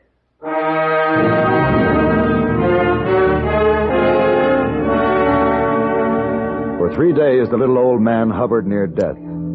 I found out his name was Hans Riker, and that he owned the store. I also found out he was alone and needed help, so I decided to stay on. On the 4th day, the doctor said Hans was going to be all right, and by the end of the week, he was beginning to move around. Give me a cup. I pour you some more coffee. Thank you, sir. Well, good to see you up and around, Mr. Riker. But you better take it easy. Remember what the doctor said. What does the doctor know? She asked him, is a man going to live or die? And he will tell you he doesn't know. So the man lives or he dies. Either way, the doctor can say he was right. Well, just the same, you're not as strong as you may think you are. Yeah, that is true. I am not strong, but I would not be here at all if it were not for a man named Paladin. Ah, I did nothing, Mr. Riker. Well, that, of course, is nonsense. And I want you to know that an old man is grateful. Well, I did only what anyone would do. Well, perhaps I am more cynical than you. Perhaps you are. Mr. Riker, will you tell me now who did this to you? That is not important. Not now. It is to me. Who beat you? Why? I'll show you something now, my friend. Show you something only a few people have seen. It is what is in this box that causes my fear. You will open it, please? Oh. Beautiful. Take it out. Look at it closely. Well, that's wonderful craftsmanship. It's wonderful. It is a good gun, yeah? It certainly is. The balance is perfect. It's just perfect. Where'd you get this gun, Mr. Riker? You see me now as a storekeeper, Mr. Paladin. But in the old country, in Germany, I was a gunsmith, and a very good gunsmith. You made this gun? Yeah. I have made many hundreds of guns in my lifetime. And to the one you hold, I crafted a mate. Twin? Yeah, a twin. You spoke of a fear, Mr. Riker. What fear? Well, to a lifelong friend, I gave the twin weapon, crafted by my own hands, and it killed him. It exploded the first time he shot it. There was a flaw somewhere that I did not see, and my friend died. Well, you shouldn't blame yourself for that. The day my friend died, I swore never to make another gun, Mr. Paladin, and I have not. No, I sold my guns, all of them but the one that you hold, and came to America. I see. Then, 2 weeks ago, a gunfighter was called Link Dobie rode into town, and he found something he wanted here. A gun. This gun? Yeah, that gun. Well, how did he know about it? Well, one of my friends I have showed it to, he was drinking too much, and he talked loudly. And at first, this Link Dobie was nice. He asked me to sell the gun to him, but I couldn't do that. Then what? Then he went back to the saloon and drank, and then he came back again and asked me, and then, when I still said no, he beat me. Why didn't you just give the gun to Dobie, Mr. Riker? You said yourself it's defective. Nein. I said the twin to this gun has a flaw, but this gun here, it is perfect. What about the law here? Sheriff King, he is like me. He is old, and a man like Dobie, a gunfighter, the sheriff cannot stop him. No, everybody here, they are afraid of Dobie. I think I'll talk to Sheriff King. Nein. Yeah, you have done enough, my friend. Please, do not concern yourself with this. I will give Dobie the gun. No, don't do that. Not yet. First, let me see what I can do.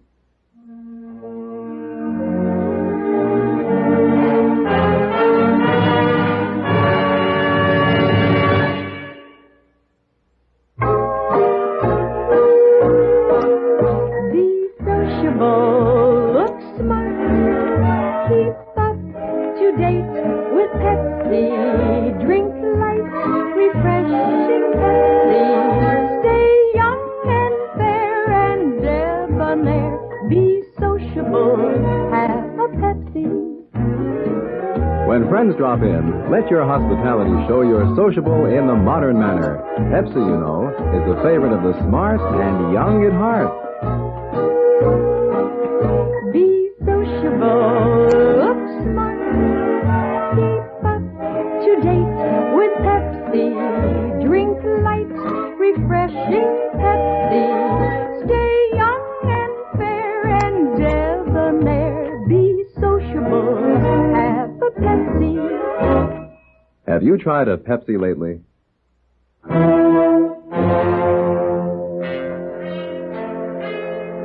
The sheriff's office sat defiantly alone in Woodland, faded and old, like the man in it, who sat with his feet propped on the desktop that had been scarred by too many years.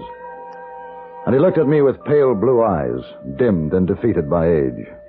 So, that old fool went and hired a gunslinger, huh? No, Sheriff. Mr. Riker didn't hire anybody. I'm here on my own. Well, now, why don't you just turn around and leave on your own? I'll leave when I find out what's going to be done about this. What's done's my business, mister, not yours. I'm making it mine. Now, what are you going to do? What do you expect me to do? Get Dobie. Now, you listen to me, Mr. Paladin. Things was all right here till you come in. We ain't had no trouble. You say you had no trouble, Sheriff. Well, maybe not. But you don't know what trouble is until a man like Link Dobie laughs at your law. And he's going to keep right on laughing until he gets sick of it. And then he's going to start shooting. Maybe one of the people he kills will be a tired old sheriff. Now, wait a minute. And then he'll leave your town, Sheriff. And he'll only be the first. There'll be others, dozens of them. Because this'll be the town they know they can buffalo. Come over to the window, Paladin.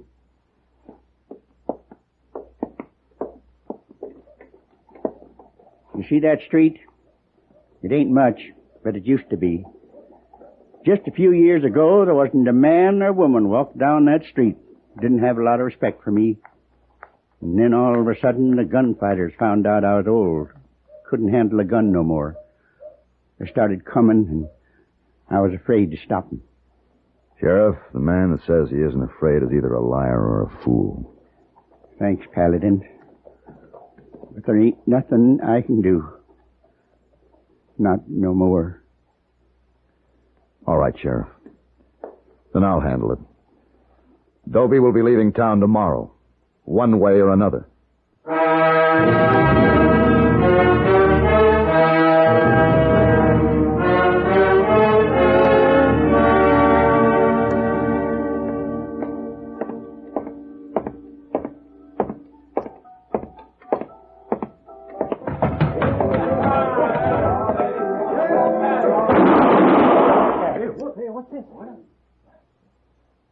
I'm looking for a man called Link Dobie. Is he here?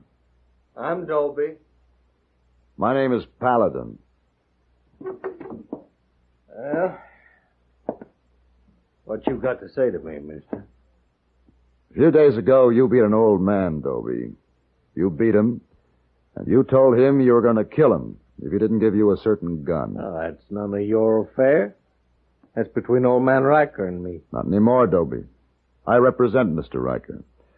And you're going to have to kill me to get that gun you're after. Look here, I got no cause to have no shootout with you. If I haven't given you cause yet, Mr. Dobie, maybe this will. Oh. Why, you... I'll kill you.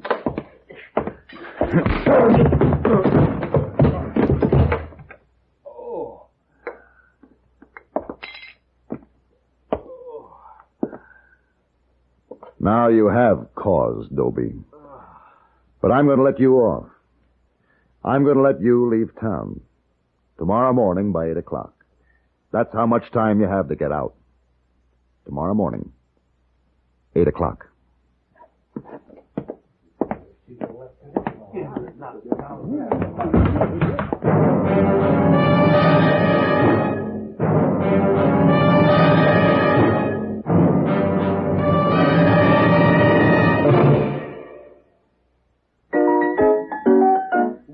Germiest germs of all, upstairs, downstairs, or in the hall? No, they're in the bathroom. And to wipe them out, indeed, a little dash of Lysol's all you need. Did you say that a little dash of Lysol brand disinfectant wipes out bathroom germs? I distinctly said bathroom germs. Yes, ladies, a little Lysol in your cleaning suds is the really easy, modern way to clean your bathroom each week. Because Lysol makes your favorite cleaners work better, including many that claim to sanitize. Lysol kills disease and odor-causing germs, many deadly viruses, too. Disinfects from one cleaning to the next as nothing else can. Use Lysol, either the new pine-scented or regular, next time you clean the bathroom. My dear boy, I distinctly said the bathroom. A little dash of Lysol does it all. Costs as little as 29 cents.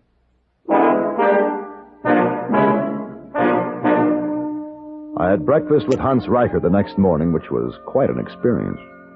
Hans called it Gabel Frühstück, or a knife and fork breakfast. It consisted of eggs, bacon, sausage, hot rolls, soup, and potatoes. It was a good start for any day.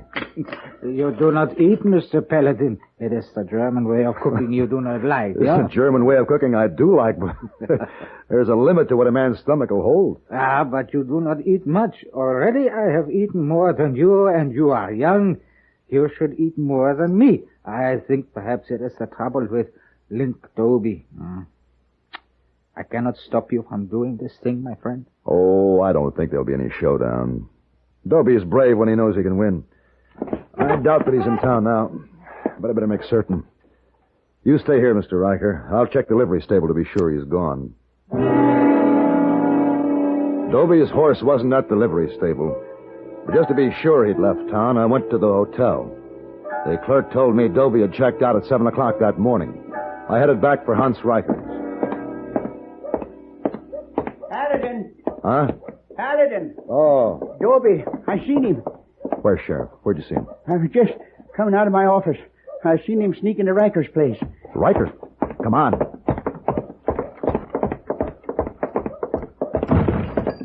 Mr. Riker?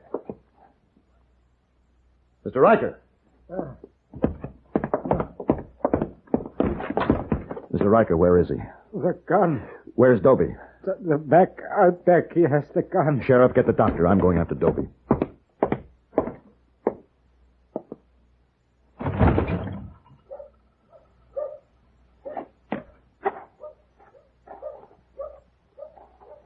Hold it, Paladin. Don't you even breathe.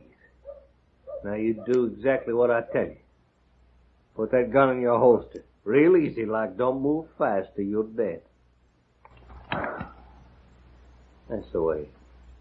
Now you turn around. Now, you're looking me in the face, Paladin. And you're gonna die.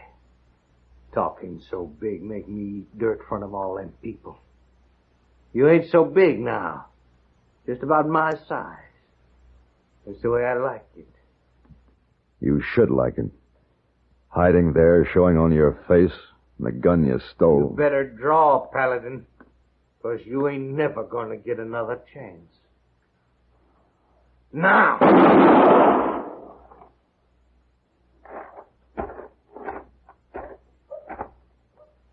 Dobie? Paladin, Yeah, over here, Sheriff. I heard the shot. What happened? That was no shot, Sheriff.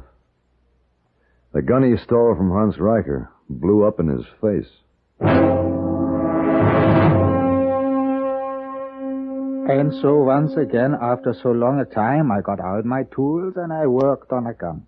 After you left me yesterday, I worked on it, Mr. Paladin, and into the night I worked, and I created a flaw that would make the gun blow up when it was shot. Well, why didn't you tell me this morning, Mr. Reicher, when I had breakfast with you? Well, I did not think I should. You told me you did not wish me to give him the gun, and I fixed it because I feared for you. If Dobie had killed you, then I would give him the gun. So when Dobie came into your place after I left, you thought he had killed me? Yeah, I was afraid, and I gave him the gun, but he hit me anyway. He was very angry. Mr. Reicher, you saved my life. I thank you.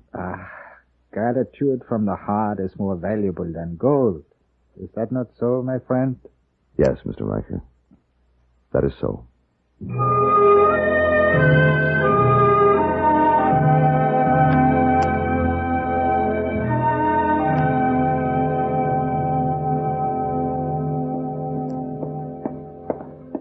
Package come for you, Mr. Paladin. Oh, thank you. Hey, boy, Hey, boy, what's the matter with you? You look terrible. Oh, you noticed, huh? Notice? I'd have to be blind not to. What happened? Oh, well, you remember a wedding I tell you about a long time ago when you could not attend? Yes, I remember. Yes, the wedding happened. Well, what does that have to do with your condition now, hey boy? Oh, wedding was a Chinese, Mr. Paladin. Hey boy, I know it was a Chinese wedding, but what has that to do with you now? At a Chinese wedding is much celebrating, many people, many things to eat, many things to drink. Oh, you needn't go on, hey boy. I think I understand. Oh, please, Mr. Paladin, not a laugh so loud. Honorable head fall off. You take a package now. Oh, yes, of course. One moment before you go lie down, though, hey boy. There may be an answer required. Yes, Mr. Paladin. Oh, beautiful gun, Mr. Paladin. Yes, hey boy, it's an exquisite gun. Oh, here, there's a note. My friend, these hands once again broke a vow and crafted a gun. The hands have not lost their touch. Please, you will accept this from a grateful old man. Signed, Hans Reicher. Oh, very nice, Mr. Paladin. You send answer? No, hey boy. No answer.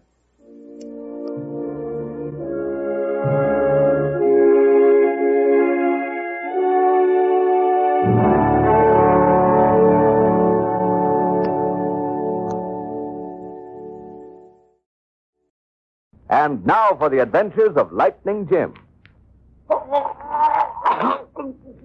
That's enough. Let him down again. Oh, leave me get him out of the jerk, Belle. We can't keep on swinging him up all night. I said let him down. Two redskins more than half dead now. Another jerk on that rope and his neck would have broken. Yeah, I reckon you're right, Belle. And with Watt dead, we'd never learn where he hid that gold. You had enough, Watt? You ready to tell us where you have the gold hidden? What? Not have any. Want us to string you up with that rope again around your neck? No. We come for that 30,000 in gold, and we ain't leaving. Tell Jake to bring the squaw in here, Sam. We've strung Watt up 7 times already, and he still won't talk. I've heard he's pretty fond of her. No. I get it, Belle. We'll give the squaw a dose of the same medicine we're giving Watt, eh? No. Her up on her tongue may loosen his. Hey, Jake, bring the squaw in here. Sure, Sam. Oh. No, not her squaw. Squaw not know about gold. Ah, so you admit you do have the gold. Where is it, Watt? Here it is, Sam. String up, men. The Indian's still going to hold out. What? Stop. What he tell her gold is? Leave squaw alone. All right. Start talking, Watt. Gold buried under big cottonwood tree by well. Good. $30,000. This is a pretty good night's work, Sam. Now I can send to St. Louis for those new dresses I've been wanting.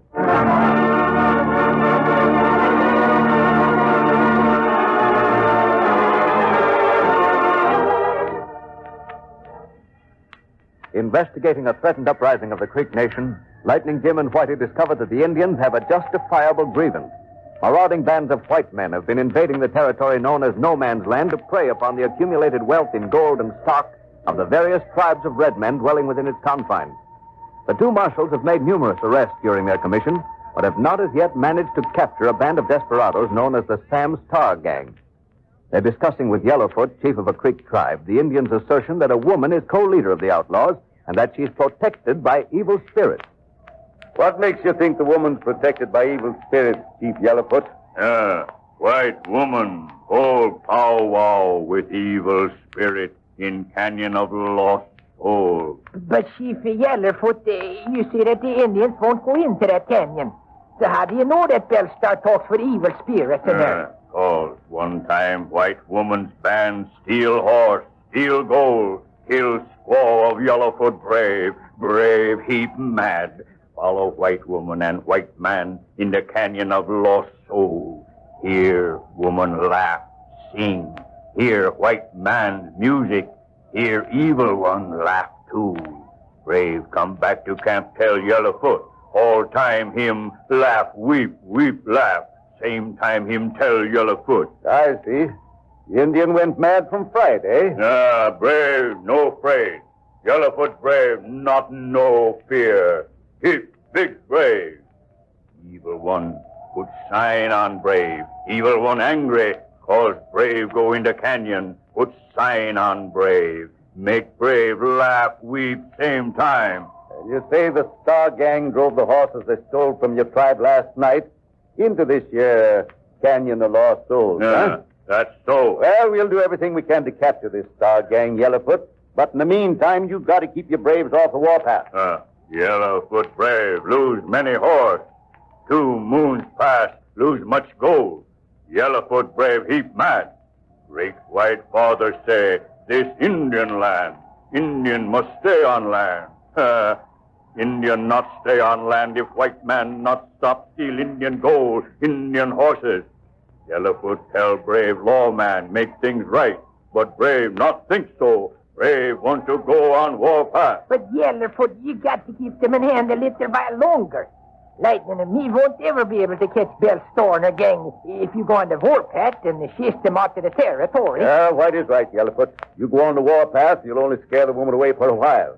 Then when you get settled down again, you and her gang will come back to start the raids all over again. Yellowfoot not think you catch 'em, white woman.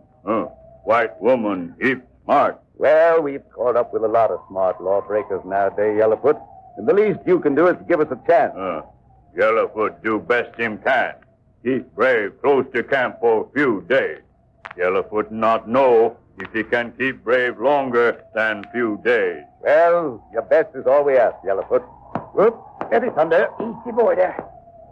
See, which way are we heading for, Lightning? Well, I reckon the first move is to take a look at this here Canyon of Lost Soul. No, you not go to Canyon of Lost Soul. Evil one keep you, put sign on you. No, evil one not let you come out of Canyon. Easy, boy, easy, Thunder. Hoo. Well, I guess evil spirits won't bother Whitey and me none, Yellowfoot. Maybe they just don't like Indians, or they don't seem to bother Belle, Starr and her gang. That calls woman bad. Evil spirit look after bad people. You not bad. Evil spirit get you, Lightning Jim. Get you, get Whitey. Yellowfoot say you not go in Canyon of Lost Soul. Yellowfoot no. Gee, Lightning, maybe there's some other way we can catch this Jaspers without going into the Canyon of the Lost Souls, huh? What's the matter, Whitey? You ain't getting an attack of cold feetitis, is you? Come on, boy, we ain't got no time to waste talking about ghosts. If here's any evil spirits in Lost Soul Canyon, we'll nab 'em. Make 'em lead us to the Starr gang. Let's go, Thunder!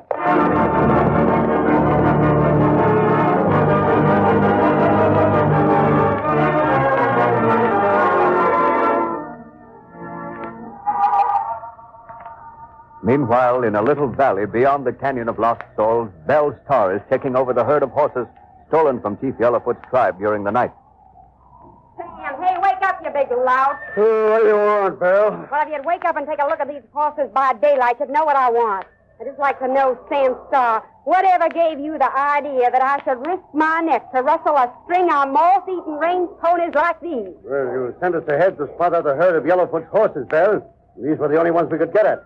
Them redskins has their best herds pasturing so close to their camp, I didn't think you'd dare take a chance on them. What do you mean you didn't think I'd dare? In the first place, you're bragging when you refer to the functioning of that rusty fourth-rate mental process of yours as thinking. And in the second and last place, I do all the thinking for the jobs I'm in on, and don't forget it. All right, Belle. And furthermore, get this into your head, Sam Starr. We're going after that prize herd full of Yellowfoot before the week's out. But, Belle, I don't... Don't but-tell me, you half-witted quarter-breed, you. Look at 'em. Look at 'em, I tell you. This short-legged, wall-eyed, mangy parcel of cayuses ain't worth a bother of driving across the border. Get that trigger temper of yours under control, Belle, and listen to reason, won't you? Listen to you? Why should I? Why should I waste time on your illiterate mouthings when I already know everything that goes on in that glass head of yours? Right now, you're worrying about that post office raid you have planned for Friday. Well, I'm not intending to rough Saturday night, so you can go ahead with your plans. I have a little work to do myself during the next few days. Not the plan you was telling me about last night, Belle. I need all the boys for this post office holdup. And you sure can't pull a job like that for yourself. Oh, can't I? Well, if you could read, Sam Starr, I'd suggest you look up the word finesse. But since you can't read, I'll just tell you it's something I've used with no small degree of success on previous occasions. And I prefer to rely upon it this time. With you, of course, it's different, Chuck. Oh, lay off of me, Belle. Just because you have book learning, you ain't got no call to be writing me all the time. You married me, didn't you? We're doing well, ain't we? There's never been a time when I haven't done well, Sam. So don't try to take the credit for my prosperity. Hey, Jake, bring the horses here. Sam, I'm hitting the trail for Fort Howard. Now, don't forget to have the men back here in plenty of time Saturday night. Here she is, Belle. Okay, Jake. Stay here, you, and ride on the herd to these noble thoroughbreds that we picked up last night. Be careful none of them strays out through the canyon, too. To lose one of those splendid horses that'd break my heart.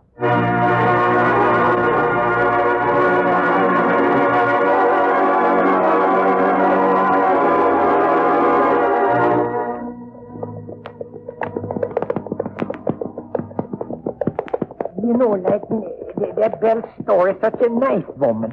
I just can't figure that out. Her riding over a gang of tough hombres like this Starr bunch. Yes, you seemed like quite a lady that time we met up with her down in Texas. Yeah, but that's been a long time ago, Whitey. Maybe she's changed a lot since then. But they was right after we saw that she joined up at the Blue Duck in the Spaniard. They was just as ornery as the same Starr fella. Yes, as bad or worse. United States Marshal Cochran was telling me about some of the didos the Blue Duck cut. Cochran was the one that captured him, you know. You see, that Belle was the brain speck or every job this nigger's pulled them. Hey, look how this hogback we're crossing dips down into that gorge yonder, Whitey. Yellowfoot's description, I'd say we've hit the canyon of lost souls. Oh, that's a boy.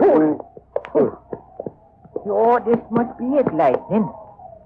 But see, we ain't going to explore that place today no more, are we? That's after sunset already.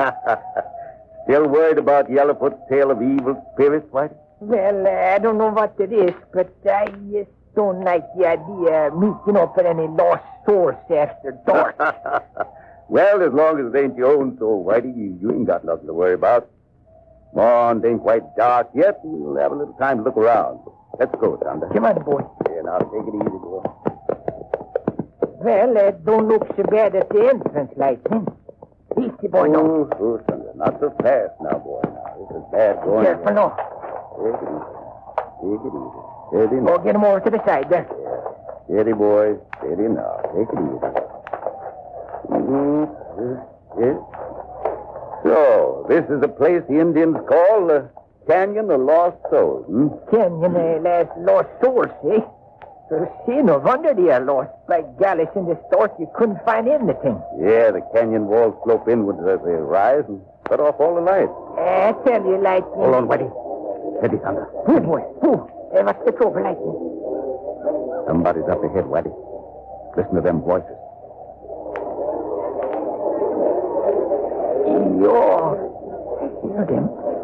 See, they must be around that bend just ahead there. Yeah.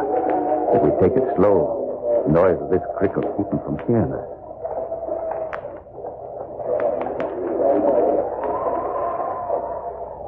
It's funny, Lightning. Whoever is ahead of us, they must have moved on. The voices are growing fainter all the time. Ooh, Thunder. Ooh. Yeah. I had to listen for a minute to make sure, though. This bloomin' creek makes so much racket, and what with the wind sucking through this place, it can't be right certain of nothing, Whitey. Do you think that's the story, ain't Lightning? Reckon so. Listen to that. Yo, I heard it. I'm thinking that this ain't no place for you ordinary human beings.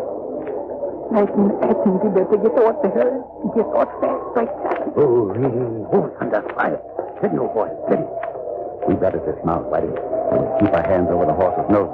If you're kind of nervous, it might give us away.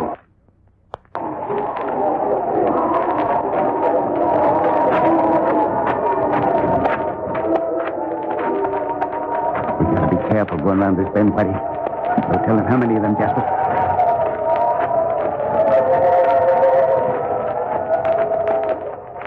What was that? Well, I don't know, Lightning. See, look, there don't seem to be nobody around this bend neither. We better get out of this place, Lightning. It sounded just like music, Whitey. This goes with what Yellowfoot was telling us. We gotta find out who's making that sound, Whitey. That sound? Yeah, old dog on horses playing on the edge of the desert. And you just call that sound. Ghost music, that's what that is. He was right. Ghost music, you say? Well, that's the only thing I'm sure it ain't. Lightning, you know I never believed in ghosts before. But I tell you, them sounds are getting on my nerves. Well, I don't exactly like them myself, Whitey, but I'm going to find out what this is all about. I think it's got to go again. Them voices. Get along, Whitey. We can't just stand here and talk about ghosts all night. Well, I'd rather talk about them than see them by enemies.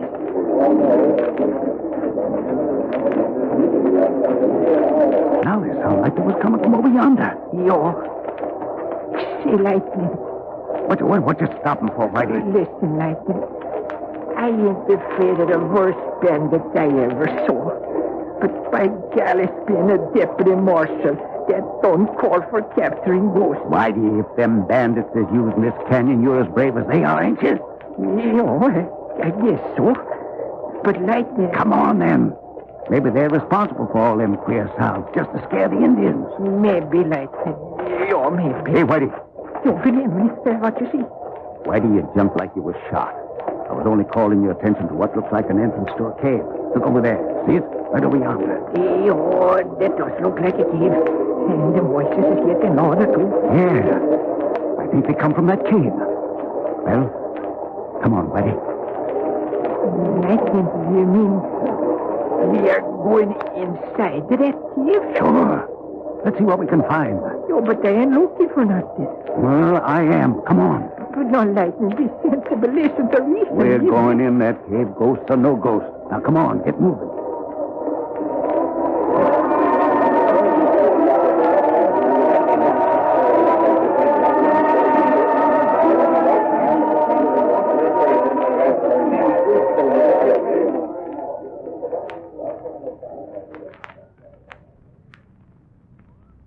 What will Lightning Jim and Whitey discover in the dark interior of that cave?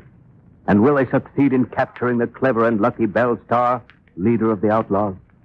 The answers to these questions will be found in Part 2, which follows immediately.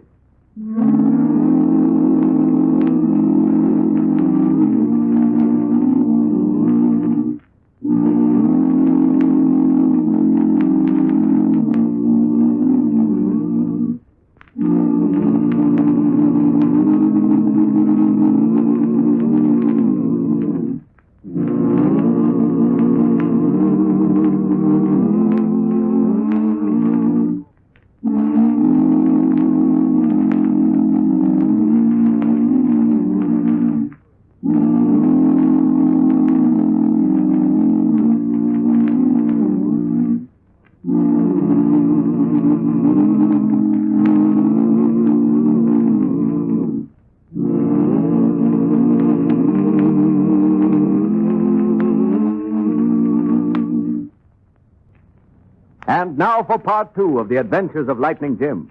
The two marshals are completely mystified by the weird voices and sounds in the Canyon of Lost Souls, and Whitey's inclined to believe in the age-old Indian superstition that the place is haunted by evil spirits. But Lightning Jim is determined to solve the mystery, and he forces Whitey to accompany him inside the cave they discover in the canyon wall. Compared to this cave, Whitey, that there canyon was as light as high noon on a calm sea. Lord, they started a mistake of black cats in there. Oh, I have to see that. This place is spooky enough without me yabbering about black cats. We ain't heard the music nor them Jaspers talking for quite a spell now.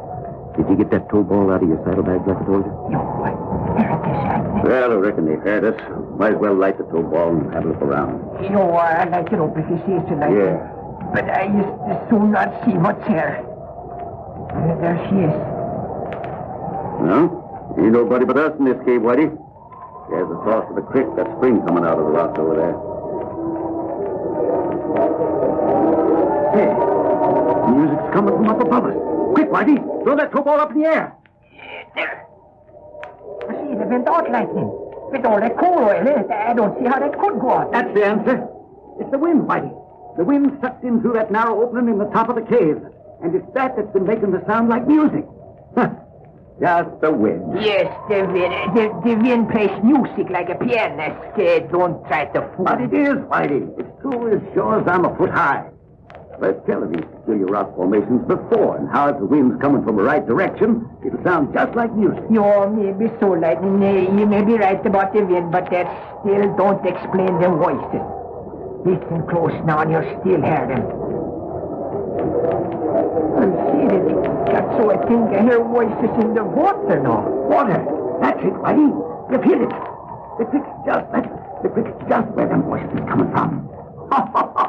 Well, that's a good one on us, all right. A couple of fearless United States Marshals scared plumb out of the wits for the wind, and a poor little stream of water flowed over some rocks. Well, you may be right, but just the same, I don't like this place. Come on, let's get through the canyon and be done with it. All right. You get the horses and make our way on through.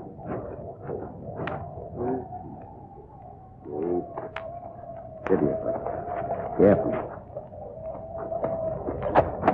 Oh, mighty good to be out of that cave at that. Steady, Thunder. Steady, boy. It's all right, old boy. Thunder don't like this canyon no better than you do, Whitey. Come along, old boy. Come on. Of course you don't like it. Thunder's got some sense. Look ahead there, Whitey. It looks like a campfire, right? Yeah. This must be the end of the canyon, Whitey. Someone's camping just beyond the mouth. See, I don't hear no noise. Suppose they're all asleep. Yeah. Reckon they are.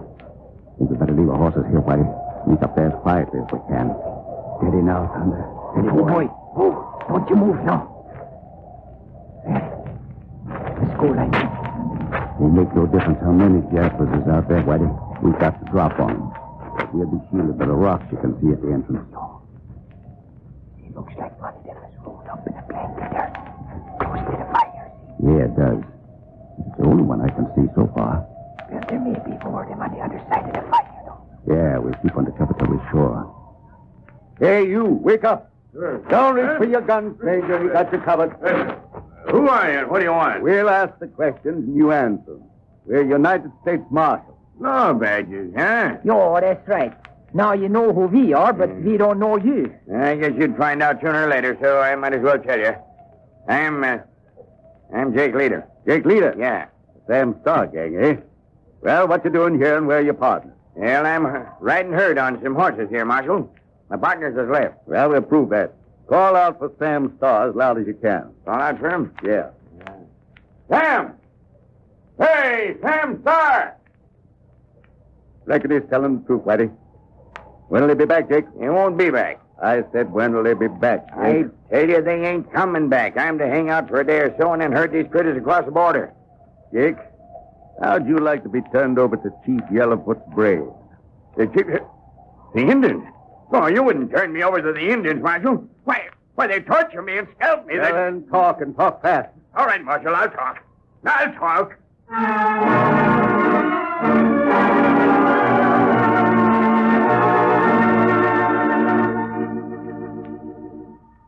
Jack Leader divulges every detail of Belle Starr's plan to rustle the Yellowfoot herd on Saturday night.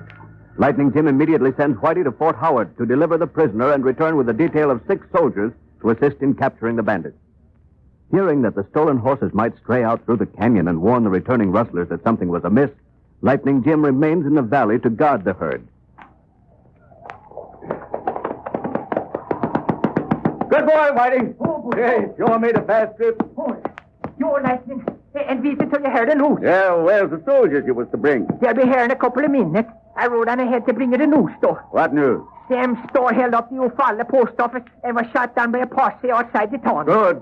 Good enough. But what happened to the rest of the gang? He got the V. But see, that ain't all the news, though. Belle Starr held up the bank just beyond Fort Howard. What? And she escaped with over $15,000. $15,000? Did it all by herself, too. And say you ought to hear the wife of the banker on the subject. Well, hold on. Here come the soldiers now, Whitey.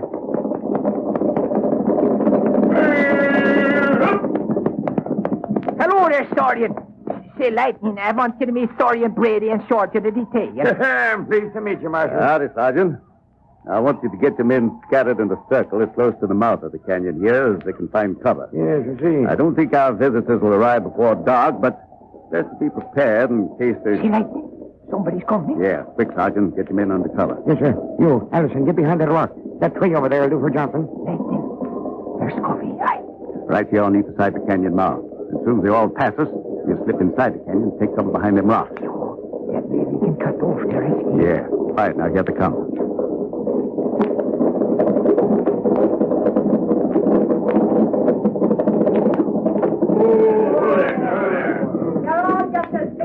The same Starr. The only difference is you're lucky. Oh, no, what are you talking about, Belle? Shut up! I haven't time to listen to your feeble-minded chatter. We have to lay plans for tonight. That's strange. I don't see Jake around. Hey, Jake! All right, men. Better put up your guns. Hey, Who's that? We got you covered. Down, find your horses! No use! We're surrounded! Drop your guns, men! All right. We give up. And reach for the sky, all of you. Come on, hands up. Well, it isn't the United States Marshal Lightning Jim Whipple. And that nice little deputy, too. How do you do, gentlemen? It's a long time since I've had the pleasure of seeing you two. Yo, that's right. And I reckon the pleasure's all ours this time, eh, Ben? Not at all, Whitey. You see, I've been in jail before. But, well, somehow or another, I never, shall we say, stay put. In the meantime, I rather enjoy the company of gentlemen for a change. All right, Sergeant, bring your men here and shackle these prisoners. All right, boys. Now, come on, get going. Put the man ready. Easy, boy. Get up, boy. Steady now. Easy there. All right, man. All right, now. Come on. Go.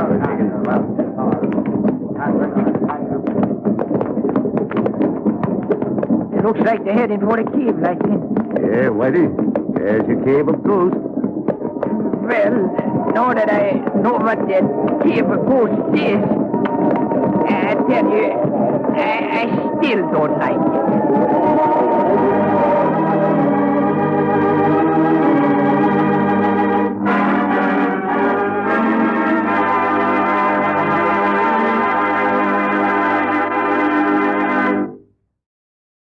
The Cisco Kid, known as the Mexican Robin Hood, was played by Jackson Beck, with Mel Blanc as his sidekick Pancho, and it ran from 1942 to 1958. The pair have great chemistry between them, and although they are the good guys fighting against injustice, they are vagabonds that are often mistaken for outlaws themselves. In Showdown at Showlow, raiders attempt to scare ranchers off their land to get at the gold in the ground. Of course, the Cisco Kid can't allow that to happen. This is a great story with lots of action, but I'll be honest, I just can't get past Mel Blanc's Pancho. All I can think of is Speedy Gonzales, the cartoon character that he voiced that is a carbon copy of his Pancho voice. But anyway, next is that great Western radio show Gunsmoke, which ran from 1952 to 1961, and then on television from 55 to 75. William Conrad played the radio version of U.S. Marshal Matt Dillon. Howard McNear played Dr. Charles Adams, Parley Bear as Deputy Chester Wesley Proudfoot, and Georgia Ellis played Miss Kitty. This is one of the best radio westerns ever, and that's not just my opinion. Due to fantastic sound effects, story writing, and acting. In Sundown, Dillon and Chester come across a dying Indian squaw on the prairie, and they suspect foul play. The story of their investigation leads them into an ever-deepening and complex plot that involves the stereotypical hatred and prejudice that some American settlers had for Native Americans, sometimes understandable, and how Dillon refuses to allow injustice against them to go unpunished. This is a very moving and thought-provoking story that highlights the differences between American settlers and the Native Americans. Then another great radio western, Fort Laramie, aired from January to October of 1956 for only 41 episodes, which is a shame as it was right up there with Gunsmoke for quality. Great sound effects, acting, production, and writing. In fact, it was directed by the same man who directed Gunsmoke, Norman Macdonald, which probably explains the similarity in quality. Raymond Burr played Captain Lee Quince, Vic Perrin played Sergeant Gorse, Harry Bartell played Lieutenant Sieberts, and Jack Moyles played Major Daggett. In The Massacre, the peaceful Shoshone Indians are attacked by a fanatical army major and his men. Captain Quince makes it his mission to bring the rogue major to justice. Another great story that shows that the stereotypical relationships between Native Americans and the settlers did not always have to follow that stereotype. And this one shows another side of the Indians, and unfortunately the ugly side of some Americans. Next, Frontier Gentlemen, which was a short-lived but great Western show that ran from February to November 1958 and starred John Dehner as Jeremy Bryan Kendall, a British journalist that is roaming the western U.S. in search of stories for the London Times. It often featured actual historical figures like Calamity Jane, Jesse James, etc., although in fictional storylines.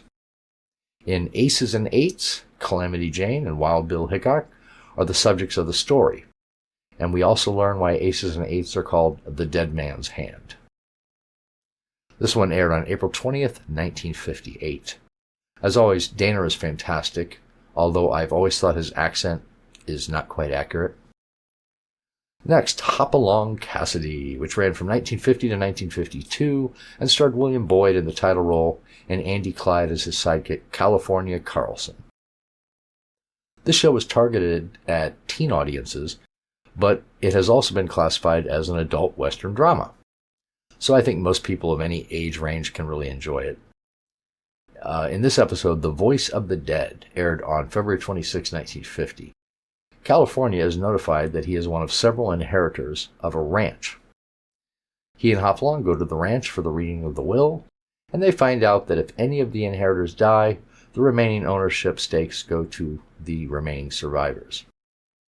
You can probably guess what happens next, as some of the inheritors sell their shares and some don't, and then one of them is murdered.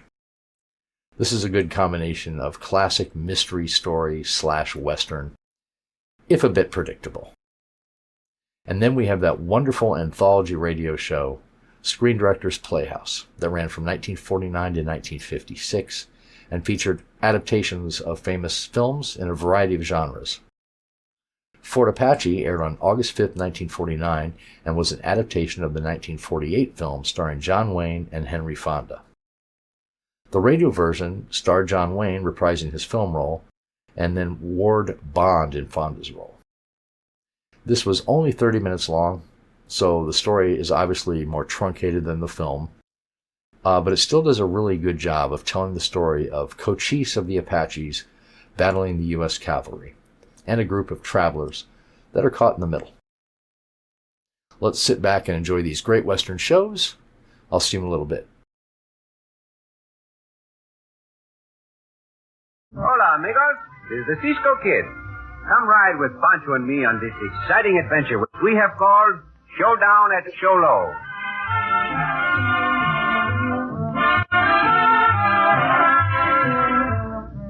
When Pat and Vernon Shute settled in the town of Showlow, Arizona, it was quiet and peaceful. But within 2 years, it became one of the roughest, most lawless places in the frontier. Small ranchers lost their holdings, either through rustling or being burned out. They and the townspeople had unsuccessfully tried to learn the identity of the masked rider who thundered toward a grove of barely visible cottonwood trees in the moonlight. Hey! Yeah! Ho, ho, ho, ho!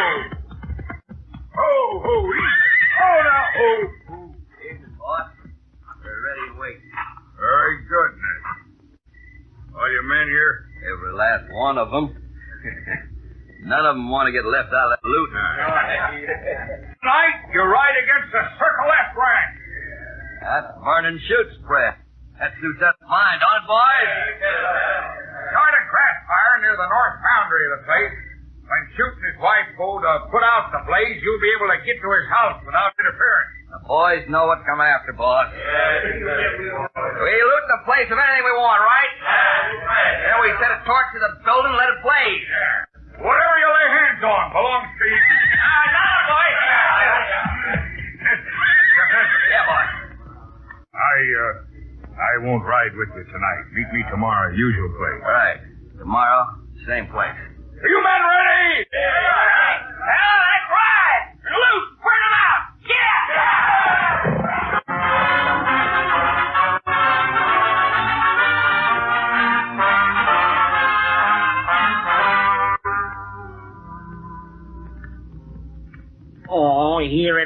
be middle of the night, eh? Instead of sleeping, we're riding along like a couple of local hootowns. Why for we do this, Cisco? Stop your grumbling, Pancho, and the ride will not seem as long or as hard to you. All right. Well, Pancho, stop grumbling. The ride not seem no shorter nor no easier.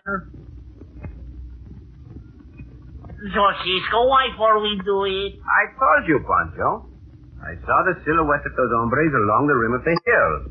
They're headed in the same direction we are. Oh, that's no reason for us to get up in the middle of the night and break camp and follow them. Where there are night riders, there is trouble. They strike in the dark like a pack of cowardly coyotes because they are afraid to do so in the daylight. Listen, Cisco.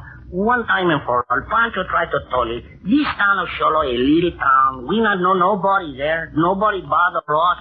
We do like you say. We ride around the town and we mind our own business. Is that so, Chico? Yeah. And what do you suggest we do about that? What? Oh, Cisco, that grass fire, those night riders. What did I tell you? See, you're right. Well, why for we wait? Come on, Pancho. Up there, go. Go now, look, go. Those skulking mavericks.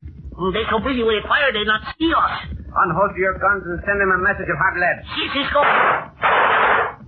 Some of those coyotes, they mount up and they ride away. No, they're not leading. Hold on. Oh, those night riders, they're setting a fire all along that fence line. Okay, must be the boundary marker for the rancho. Madre mia. Unless the hombres living there are warned, they'll be completely burned out. Oh, how we can warn them, Cisco? Those night riding coyotes, they gun us down if we try to ride past them. There's a chance worth taking to save a life. There's still a break between the two fires set by those mavericks. I will try to ride through it on Diablo. Want to go with you, Cisco? No. You remain here and keep me covered. If the wind changes, start a backfire and meet the blaze already going. Oh, all right, Cisco. Pancho, do it. But you be careful. Pancho wish to see you again, alive. You can be sure I will do everything I can to make sure your wish is granted. Adios, Chico. Up there, come on. Hasta luego, Cisco.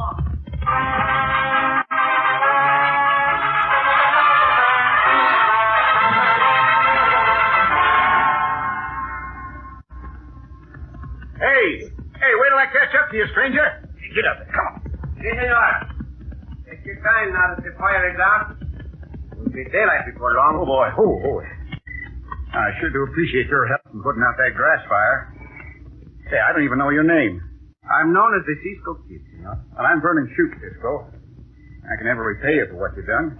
Every fence and building on the Circle S would have been burned to a crisp if you hadn't helped me. Why did those night riding horses set fire to your rancho, Senor Vern? I can't figure it out, Cisco. And I'm not the only one in the dark. Half a dozen ranches around Showlow have been leveled by fire. No one knows why. Two hombres coming this way. They may mean trouble. They've come to the right place for it. Keep riding straight ahead, you sidewinder. Hold your fire, Cisco. That's my wife's voice. Pat, over here. This way. This is the end of the ride. Hold your horses, Smoky. Tie him up. Hold on. Pancho, what happened to you? Is he a friend of yours? Si, senora, Then get them fire-setting hands of yours up in the air. Spur and take his gun. Now, hold on, Pat. You got your rope around the wrong calf. Who do you think saved our ranch and our lives? This hombre here, the Cisco Kid. And that hombre there is mi compañero Pancho, senora. But he's got to be one of them sneaking night riders. I caught him setting fire to the grass. See that right? How else Pancho can start a backfire like Cisco told Pancho to do? Why you not listen when Pancho tried to tell you? Oh, I'm sorry, Pancho. Well, then I'll make Pancho feel better. You ride up on Pancho and take away Pancho's guns. How you think he look for a gran caballero to be captured by a senora? Oh, I do apologize, Pancho. I don't know what to say. Oh, calm now, Pancho. Your feelings are not that badly hurt. After all, it was a natural mistake on my wife's part, Pancho. Well, see, but Pancho never before had the beautiful senora shoot that was going to shoot and make the apology to Pancho. Pancho like it. What has happened here tonight is not funny, amigo. We are going after those night riding mavericks. We are? Deal me in, Cisco. Any way you play your cards, I'll back you. None of you will do much dealing or backing until you've had some breakfast. And even then, you can bet your bottom dollar the cards will still be stacked against you. Get up. Up, yellow cap. Go.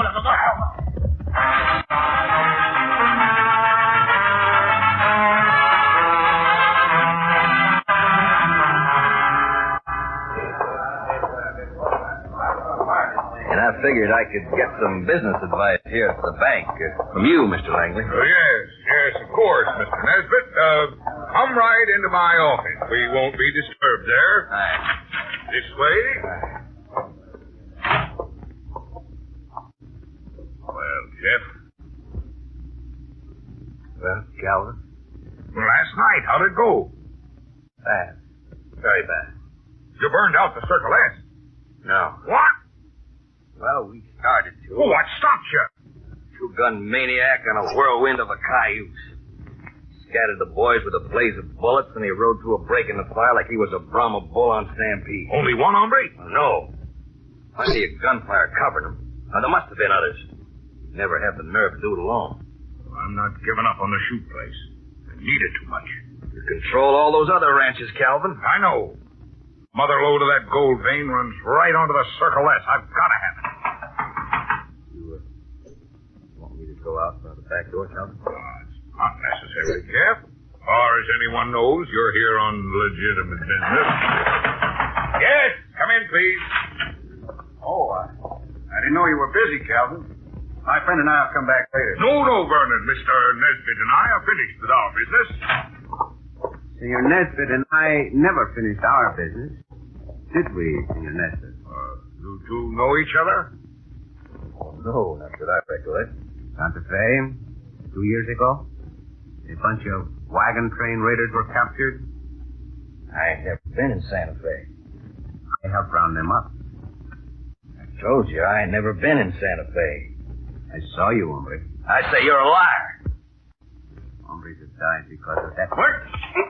Good. Go ahead, Lucy. Draw. Well, now, gentlemen, please. No one calls me liar, Nesbitt. Draw. I will not wait. I take it all back. Man, oh man, I never saw the like of it. You certainly are a cool one, Cisco. The time for Jeff Nesbitt to meet his match is long overdue. I was sure this office would be shot up. Then Nesbitt is not a friend of yours, Senor Banker? Oh, certainly not. He was in here on business, just like you and Vernon are. I'm here to try to get the loan on the Circle S extended. And night riders came to see us. You mean the Circle S was set for the torch? Well, it would have been burned out if it hadn't been for the Cisco kid here. My hunch is that Nesbitt was with those night riders. These kinds do not change because they serve a jail sentence. What? Under, you could be right, Cisco. Jeff Nesbitt and those saddle bums of his might be guilty of all those fires we've had here in Showlow. If that's true, Vernon, Showlow needs your friend, the Cisco kid, as marshal. Gracias, Senor Langley. I do not need to wear a badge. With your help, I can get Nesbitt. You can count on me, Cisco. Good. By working together, we can rid this town of those outlaws. That's my plan exactly, Vernon. To get rid of everyone who stands in my way of making Showlow the kind of town I want it to be.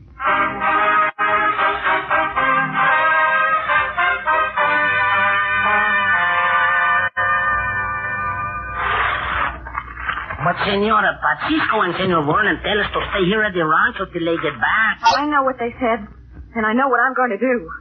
What you do? As soon as I finish harnessing the team to the buckboard, I'm going into town. My woman's intuition tells me there's trouble. Oh, Cisco and Senor Vernon take care of themselves if there's trouble. If I'm there, maybe there won't be any gunplay. Horses and riders coming. Lots of them. Oh, madre mia. That woman seems to talk and tell you right that those hombres all mad. The night riders. Oh, but this is daytime. Well, why they right now? Into the house, Pancho. Cisco, what's here? Hurry, Pancho, hurry. I like them horses. In here, quickly.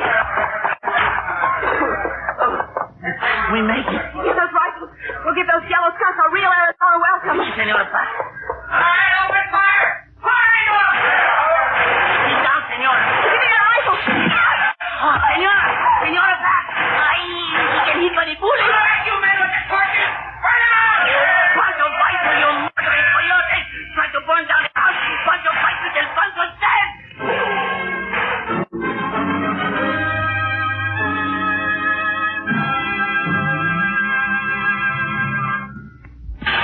Cisco, those gunshots. They're coming from the direction of the ranch house. Come on, Senor Vernon. Up, get on. Get up there. Where's the quickest way home? Over the top of that knoll. Now we can see the house. Santos. Un momento, Senor Vern. Oh, yeah, ho. They're making ready to set fire to the ranch. Hey, that runaway buckboarding team are mine. Pancho and Pat must be inside the house. Let's go. Wait, Senor Vern. It would be suicide. There are too many for us. But I can stop that maverick carrying the lighted torch. Good, Cisco. You made him turn off his course. Draw their fire up here, Senor Vernon. Where are you going? After the runaway team and the buckboard. What for? I am going to use the team to get me to the house. How? By lying flat on the wagon tongue, I can drive the horses and still not be a target for those renegades. Risky business, Cisco. Don't do it. Chances are you won't come through alive. Chances are the Senor and Pancho may not come through alive if I do not. Open fire, Senor Vern. Keep those pack rats busy. Hasta luego. Up here.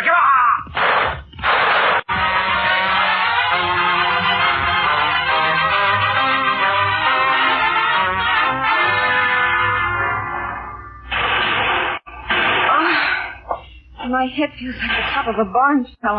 Oh, that bullet just grazed the top of your head, Senora Pat. But those coyotes not trying to burn us out no more. Are you sure, Pancho? I wonder what could have... Pancho! There's Vern up on the top of the knoll. He's throwing their gunfire. See, but where's Cisco? Senora Pat, this team was run away and coming back toward the house. Hold your fire! That team is backboard. There's an army on the way. Try to get in. Madre mia, that's Cisco. He's going to drop to the ground when the team passes the house and then make a dash for the door. I better get it open. Pancho, cover Cisco when he makes the dash. Ready? Si. Hurry, Cisco, hurry! Si. Ándale, pronto. It's the house, Cisco. Get in. Pancho, give you back. Yes, amigo, track it. All right, that's enough. You and out. Save your bullet for the next time, and I'll see you next time when you least expect it. Come on, Oh, you come at just the right time, Cisco. Those night riding mavericks, they're afraid of you. They turn and run away. They are not afraid of me, Pancho. My hunch is right. Their leader has good reason to know me. Oh, you know him, Cisco? So do you, Pancho. In town, Senor Vernon and I met up with that coyote, Jeff Nesbitt, from Santa Fe. The next time we meet, it will be the showdown.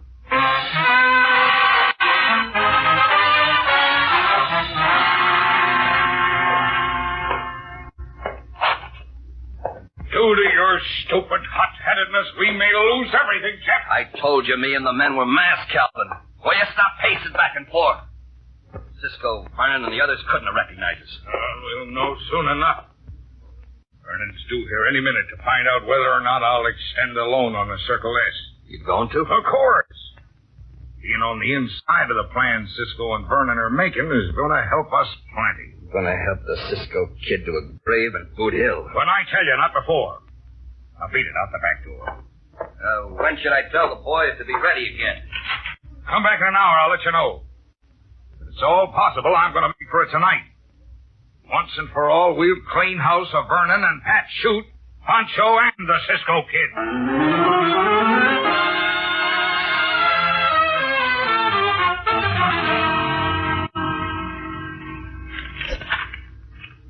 Well, I don't know, Calvin. The terms of this loan are sure different than those of the first one you made me. Well, after all, Vernon, I'm running a bank. The money really belongs to the depositors. I have to safeguard their interests. In what way are the terms of this loan different, Senor Vern? Collateral. Now, look here, Cisco. This loan calls for me to lose the Circle S to the bank if I don't pay up when called. A call loan? That's right.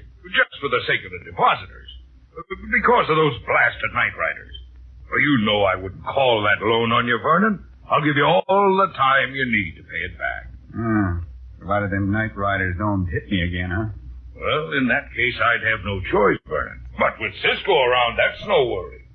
They are not captured yet, Senor Banker. We ought to set up a plan to put them behind bars. You got any ideas how to go about it? Why not call a meeting of all the townsfolk tonight over at the schoolhouse? Well, that sounds sensible enough. Will you preside over the meeting, Senor Langley? Of course.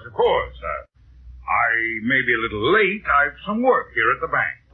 Huh. There's not much I can do except sign this loan, I reckon. I can't fix the damage without your money, and when those bushwhacking firebugs try to burn me out again, I won't be able to fix the damage with money. And you might as well have the ranch. Good enough. I'll deposit this sum to your account. And stop worrying about the night riders. After tonight, they won't do any more riding. If your business is over, Senor Vernon, let us be on our way. What about your hunt, Cisco? I mean, forget about it, Senor Vernon. Come on. No, wait a minute. What about your hunt, Cisco? It was nothing, Senor Banker. Adios.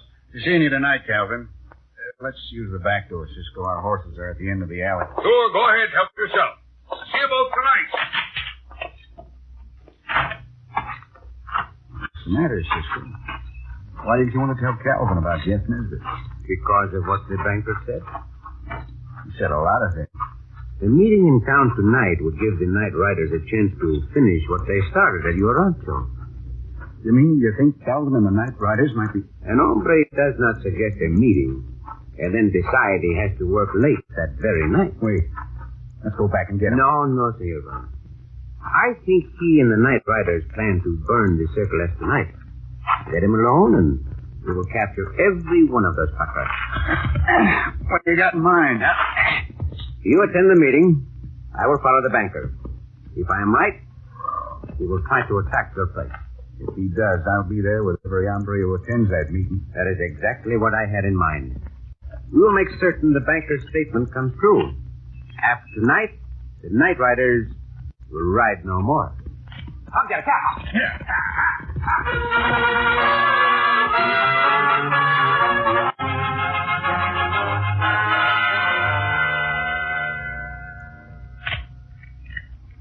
Even with this loaded rifle, I still would feel a lot safer, Pancho, if Vern and Cisco were here. Oh, they be here just like they say, Senora Pat. Not you worry. Cisco keep his word. Riders coming. See, what Pancho tell you? Too dark for Pancho to see who they be. Better get out of that lighted doorway just in case. Oh, that got to be Senor Vernon and the hombres from town, or they'll be shooting at us by now.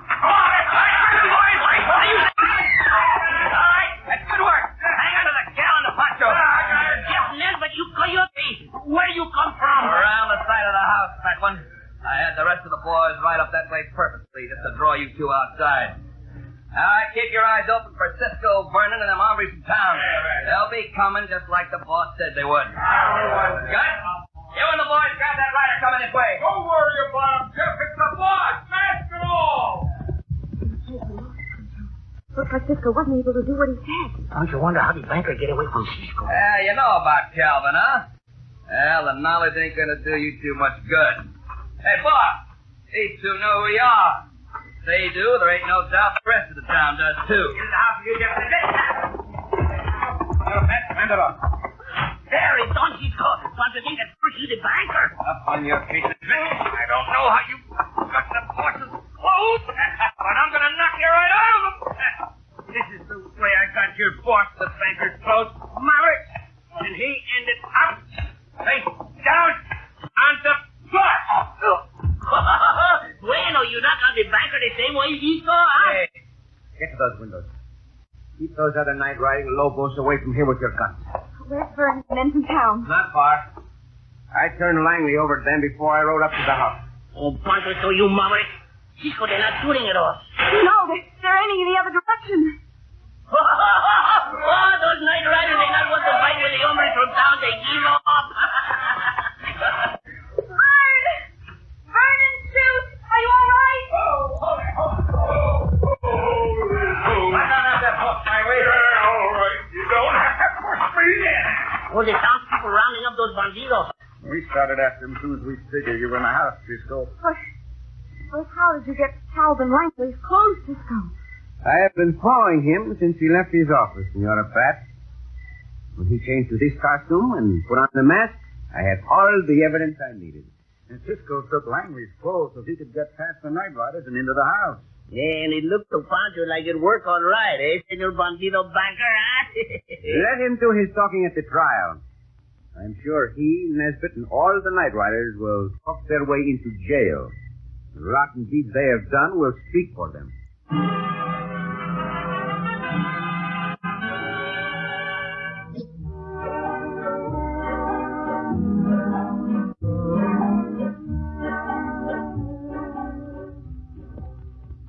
Cisco.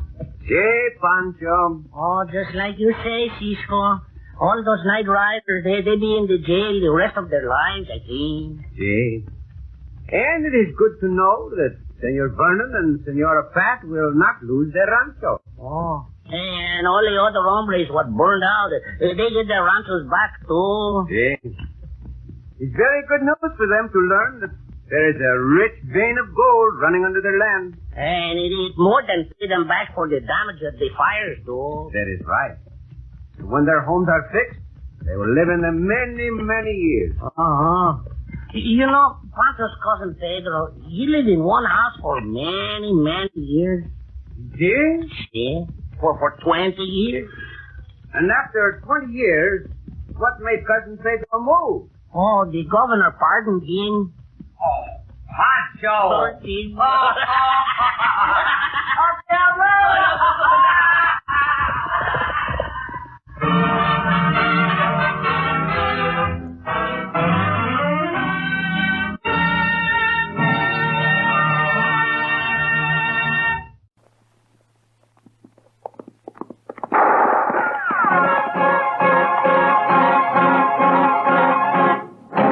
Around Dodge City and in the territory on west, there's just one way to handle the killers and the spoilers, and that's with a U.S. Marshal and the smell of Gunsmoke.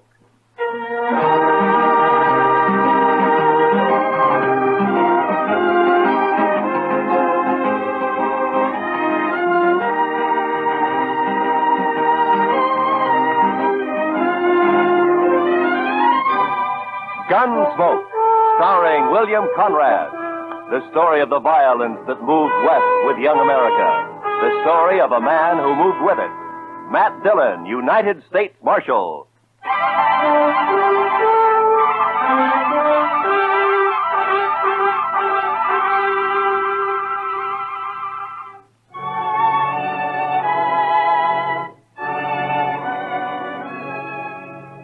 I think it was the nastiest weather I'd ever seen.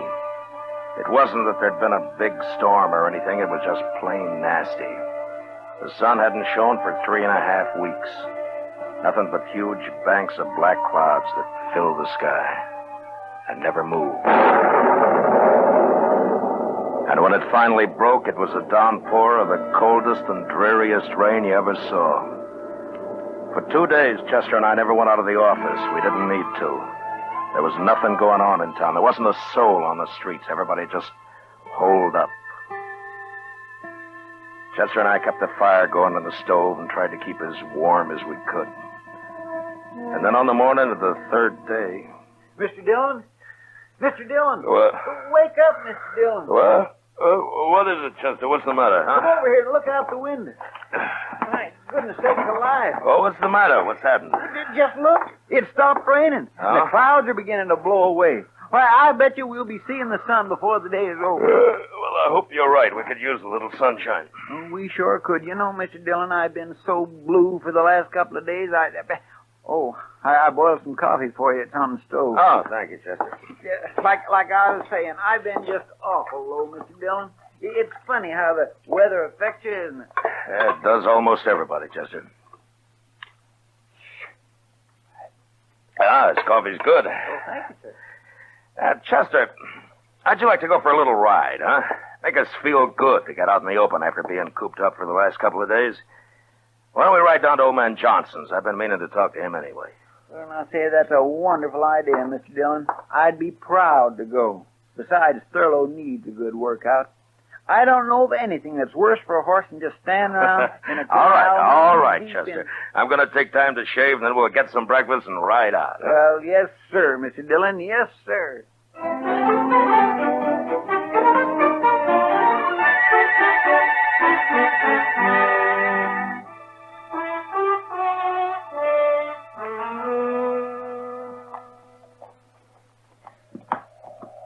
You were right, Mr. Dillon. Nothing like a ride in real brisk weather to make you feel fitter than a fiddle. I'd say it's a little more than brisk, Chester. It's downright cold. This wind doesn't help much. Well, we haven't got much farther to go. How far would you say we've come? Oh, about 15 miles. Well, then we should be there pretty soon.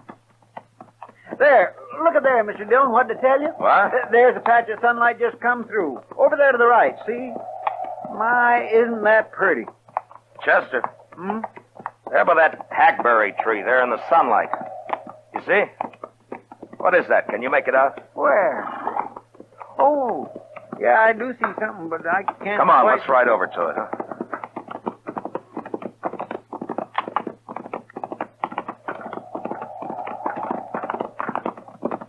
Well, Mr. Dillon, it looks like somebody all huddled up leaning against the tree. Why, it's an Indian. Yeah, a woman. Hey, pull up here. Oh. I don't think she's heard us. Hello there. Well, she didn't even look up, Mr. Dillon. Hello. Is something wrong? Well, there sure must be. Hey, let's walk up, Chester.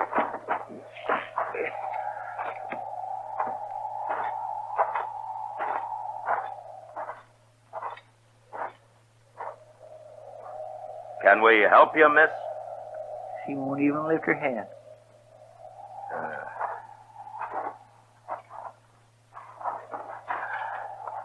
Miss, what's wrong?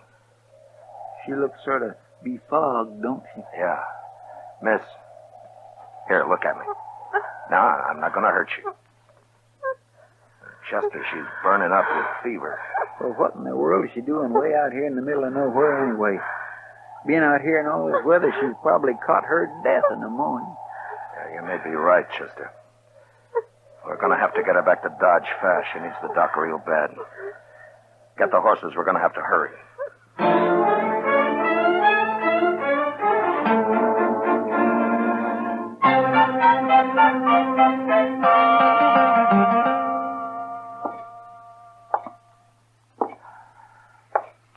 Mr. Dillon, did you notice what a pretty little girl she was?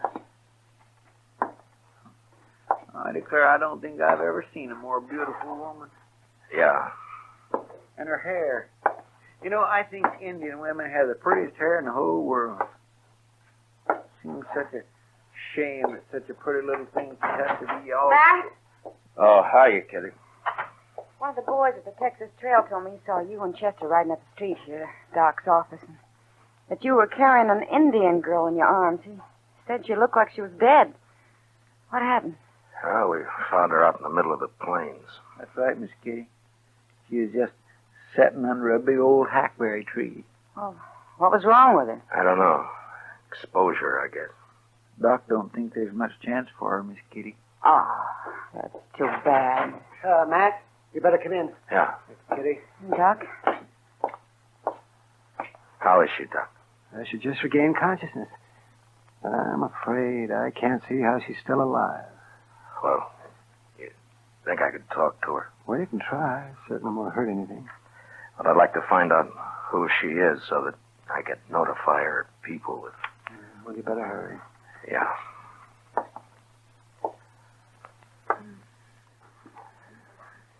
Miss? Miss, can you hear me? Miss, listen to me.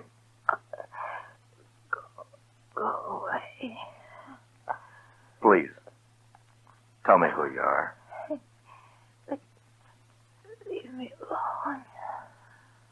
Won't you talk to me? Now, what's your name? I want to die. What happened? Why were you out on the plains all by yourself? Were you lost? I want to die. I want to die. Alone. Matt. Yeah, I know. Miss, please. Won't you tell me who your people are? I want to die.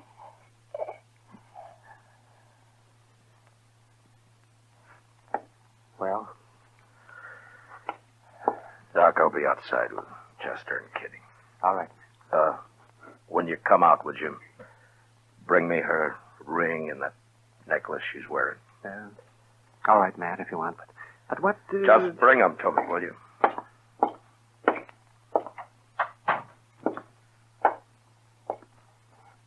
Well, Matt?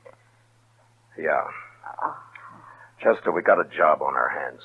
Yes, sir, Mr. Dillon? There's something wrong about this, and I'm going to find out what. What do you mean?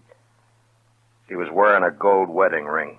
Yes, but Mr. Dillon, Indians don't use wedding rings. I know. Then you mean you think she was married to a white man, Matt? Yeah. Here's a necklace, Matt. Thanks, Doc. Have any of you heard of anybody around town marrying an Indian girl in the last year or so? No, Matt. No? Well, there ain't but one squaw man in the whole town that I know of, Jack Benson. And he married his squaw some 8 or 10 years ago. Well, then we're going to have to start from the other end. We've got to identify her. We'll have to find out what tribe she's from. Well, she looks like an Arapaho, Matt, from her clothing. Well, I thought that too, Doc, but which camp? There are 3 Arapaho camps within 40 miles of here. Say, Mr. Dillon, maybe Great Eagle could help you. Yeah. He's camped down by Sandy Fork now, isn't he? He knows you. He's about the friendliest Indian around here these days. Say, Matt, don't you think this might cause trouble if you let them know that a white man is mixed up in this? What? Wouldn't it be better to just bury her?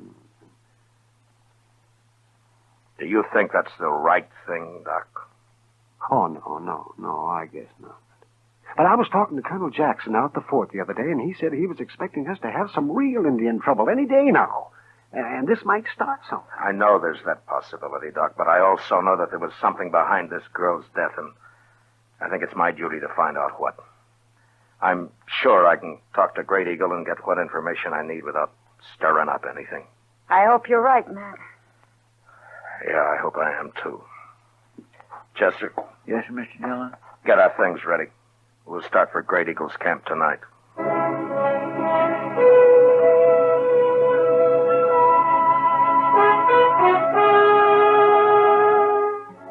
I figured it'd take us about 5 hours, and I was pretty close to right. The sun had been up maybe 30 or 40 minutes when we came to the crest of a range of hills. And there, spread out below us alongside the Sandy Fork, was Great Eagle's camp. We were spotted a good while before we got there, and when we pulled up, all the squaws had disappeared, and we were greeted by what looked like the entire male population. They just stood and watched us sullenly as we dismounted.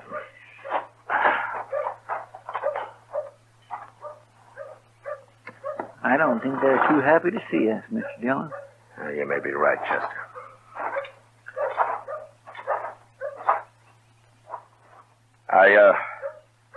I've come to see your leader, Great Eagle.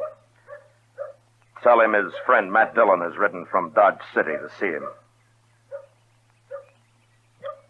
Maybe they don't understand. No, they understand, all right. Please tell Great Eagle it's of importance that I see him. You are not wanted here. Great Eagle will not see you. Why don't you let Great Eagle decide that? Now tell him I wish to see him. I know, guys. They're both. Let's say he does. Yes. Great Eagle is ill, but I will tell him you are here. I thought for a minute there that we'd rode all this way for nothing, Mr. Dillon. Yeah, we may have, Chester. I wouldn't say these fellows is very sociable, would you? No. Doc must have been right about trouble brewing. Well, the last time we was out here, Great Eagle was real friendly. I swear I don't know what we've done to make him feel so good. You're talking too much. Yes, sir. Come.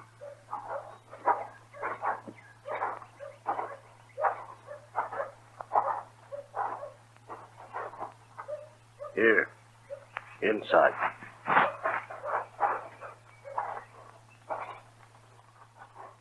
Matt Dillon, it is good to see you once more. And you, Great Eagle. You wish to talk with me? Yes, I do. I'm in need of your help. To be able to return your many kindnesses pleases me. I would first like to explain to you that I am aware of the unrest between your people and mine. And it's my desire that what I tell you be as a confidence between friends. If it were known, it might cause further trouble. It will be as a confidence. Thank you. Well, yesterday we found a young girl on the plains. She suffered from exposure. So we took her back to Dodge City for medical attention as fast as we could, but we were too late. She was of your people. Her clothing told me that, so I came to you to help me identify her. I can't tell you why, but I feel that there was evil behind the death of this girl, and I must find out about it. You see, she was wearing a gold wedding ring, the ring of a white man. Can you describe the girl? Well, I can only tell you that she was of great beauty, and, well, here, she wore this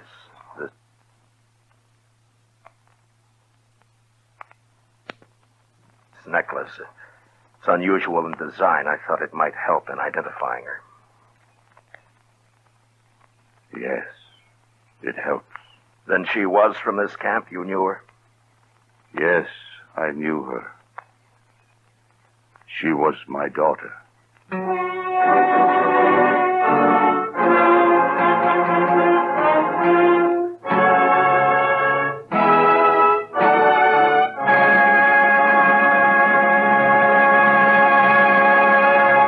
We will return to the second act of Gunsmoke in just a moment. But first, this Monday night, hear Virginia Mayo as a beauty who became one of the great skippers on the China Run.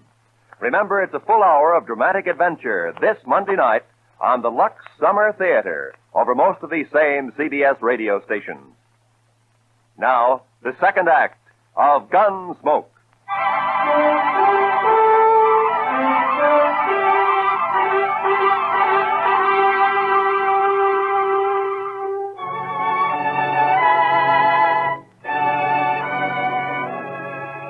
I looked at Great Eagle's face, and all of a sudden, Doc's warning came back to me. I saw Chester out of the corner of my eye. He looked exactly the way I felt, that hopeless feeling of not knowing what to do. I guess we must have stood for maybe a minute. Nothing was said. This man sitting before us, this man of great dignity with his bronze face showing no emotion, just staring into nothing, holding the necklace in his huge hands. Great Eagle, we had no idea. Thank you. I understand. I'm sorry to have to ask this now, Great Eagle, but do you know what might have happened? I know nothing. Where is my daughter? She is at Dr. Adams' office in Dodge City. She will be buried here. I will come for her. You mean come into Dodge? I will be there before sundown of this day. Well, Great Eagle, with this unrest between our peoples, I don't think it would be but wise to come right into town. There are people there that might cause trouble. Before sundown, I will come for her. But isn't it running a chance unnecessarily? We could arrange to meet you on the other side of the river, or maybe... Before sundown of this day, with my braves, I will come into Dodge City for my daughter. But you can't bring your braves right into... All right, Great Eagle, I'll do what I can to see that there's no trouble. Before sundown, then.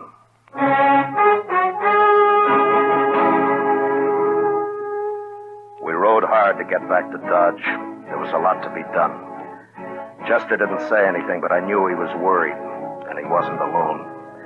If this thing wasn't handled properly, it might turn into the worst trouble that any of us had ever seen. We got back into Dodge just before noon, and I sent Chester off to spread the word about what was going to happen.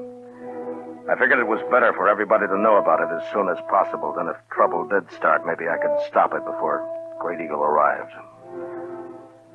I went to the office, tried to finish some work, but I kept seeing the girl in front of me.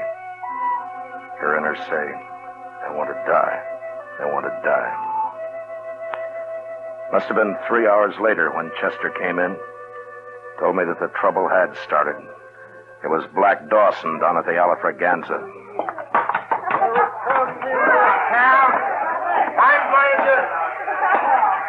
Wow! Wait a minute. If it isn't the big, brave U.S. Marshal himself. Look at him, boys. The man who's supposed to protect Dodge City. All right, Black. You've said enough. When did you start deciding how much people can say, huh, Marshal? Huh? I'm taking this from you, Black, because I got enough trouble right now, but don't say any more. Now come outside with me and simmer down. Come outside and simmer down. Why should I listen to an Indian lover? Yeah, a man who's gonna let those dirty, stinking Indians come right into Dodge and take over. All right. All right, shut up. Now you listen to me. And this goes for all of you. I'll not tolerate any trouble. When Great Eagle gets here, I don't want one wrong move out of any of you.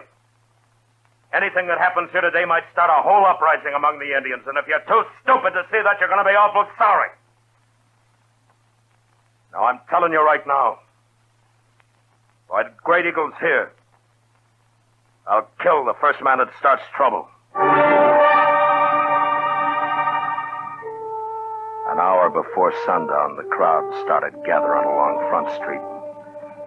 They were talking and laughing and being loud, too loud. They were nervous and trying not to show it, but they all wanted a front seat at the big show. They didn't want to miss anything. And then Black Dawson and his gang came out of the Alafraganza and stood leaning up against a hitching rail. Finally, Chester came down from Boot Hill where he'd been on lookout, and he told me that he'd spotted Great Eagle and his braves. They were coming. I looked around. Everybody started to turn quiet. They knew. I told Chester to keep an eye on Dawson, and I started down the street. I crossed the plaza, and walked to the river. Before the Indians started to cross the bridge, I stopped them.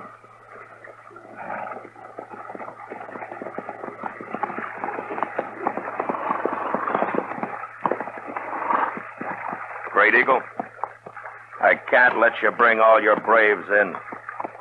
You may bring 2, and that's all. You see all those people over there? They're just itching for trouble, and I can't chance it. I'm sorry, but that's the way it is. I would bring all my braves.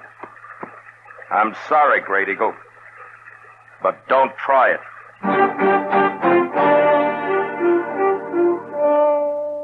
I turned and walked back into the plaza and stopped in front of Doc's office and stood, waiting. Great Eagle and his band didn't move. They just sat there on their horses, looking into the plaza. The crowd had stretched all along Front Street now, and they'd turned very quiet. Even Dawson and his gang were just standing glowering across at the bridge. I wasn't sure what was going to happen. And I waited. Must have been 5 minutes before Great Eagle turned and said something to his men and started out, with 2 of his braves following. Nobody in the crowd along Front Street moved or said a word.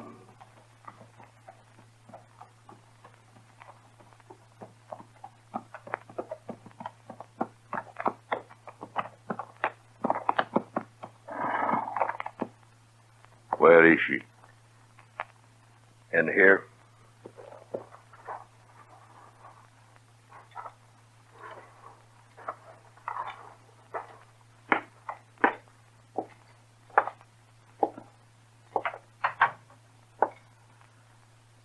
She's in there. I want to talk. Come in with me. All right.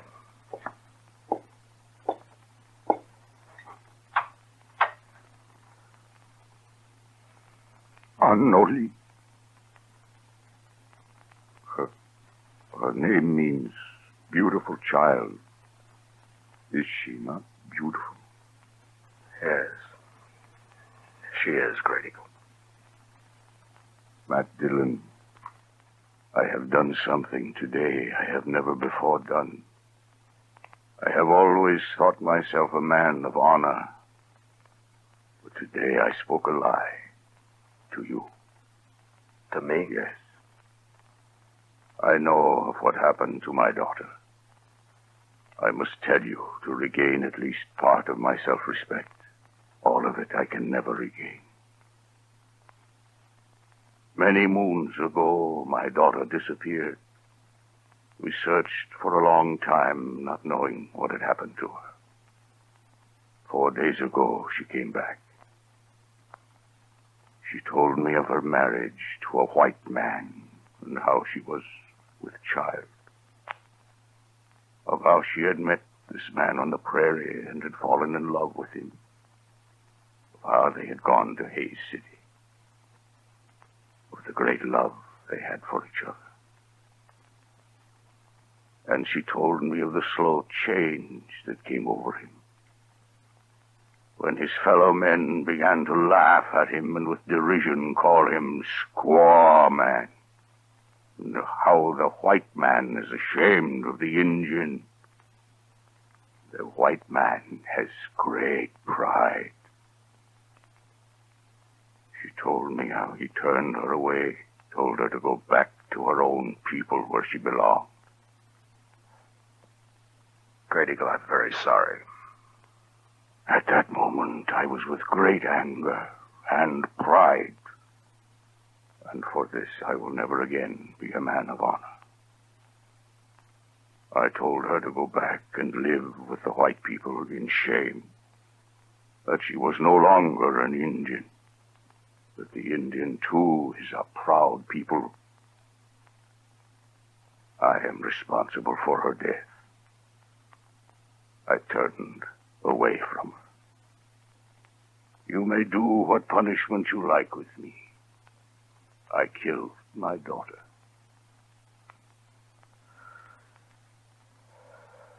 No, Great Eagle, you didn't kill your daughter. She died because of pride. Yours and the white man's.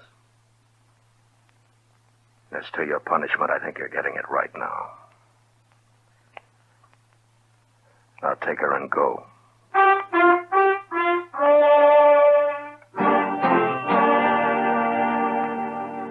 As Great Eagle reached the bridge, the rest of his braves turned and joined him and rode slowly off across the prairie, out of sight. And along Front Street, the crowd started to break up and head for the bars to get drunk and laugh and brag about how brave they'd have been if anything had happened. Chester and I stood for a long time, and the streets were almost empty. It was sundown. Mr. Dillon, I'd be right proud to buy a drink. Chester, don't ever use the word proud in front of me again. Yes, sir. I'm sorry, Mr. Dillon. No, Chester, I'm sorry. Come on, I'll buy you a drink.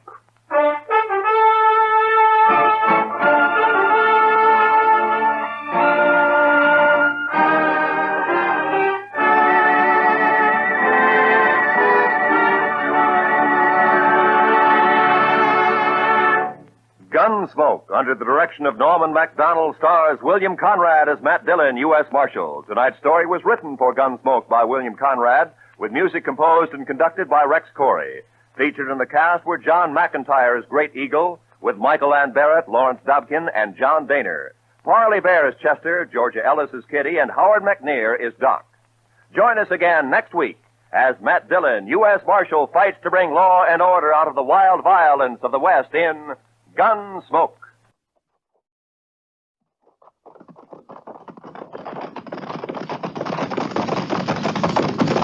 At the gallop! Oh!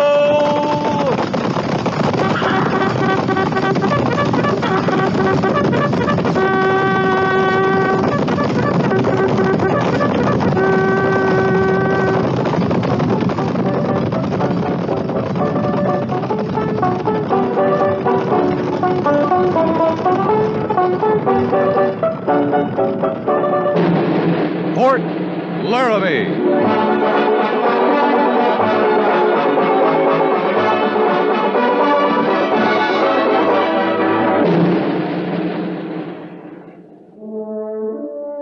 Fort Laramie, starring Raymond Burr as Captain Lee Quince.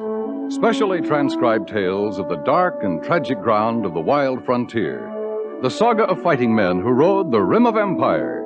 And the dramatic story of Lee Quince, Captain of Cavalry.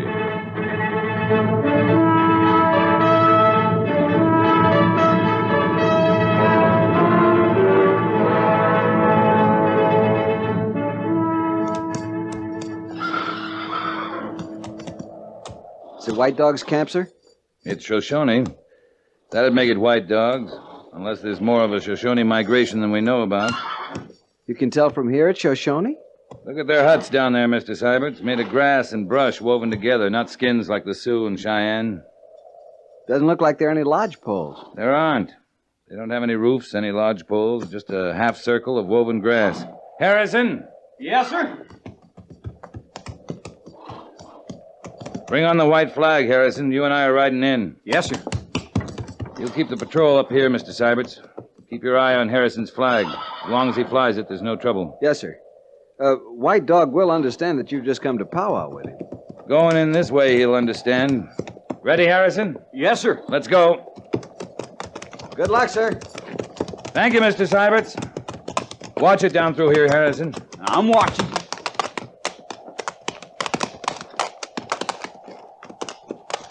The Major said a couple of hundred Shoshone. Looks smaller than that to me, Harrison. I'll eat every one over 100 with fine, Captain. I don't have your appetite, but 100's nearer right.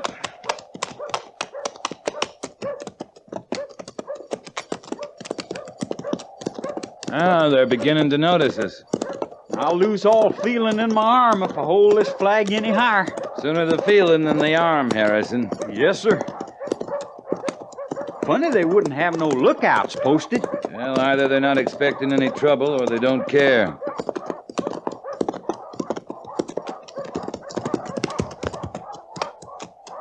You, lead me to White Dog? White Dog in council. In his hut? Why White Army come? We come in peace, to powwow with White Dog. Your flags say that. Will you lead me to your chief? He talk with Ninambia. I not talk to White Dog when he talk with Ninambia. Just show me where he is. You know Shoshone legend?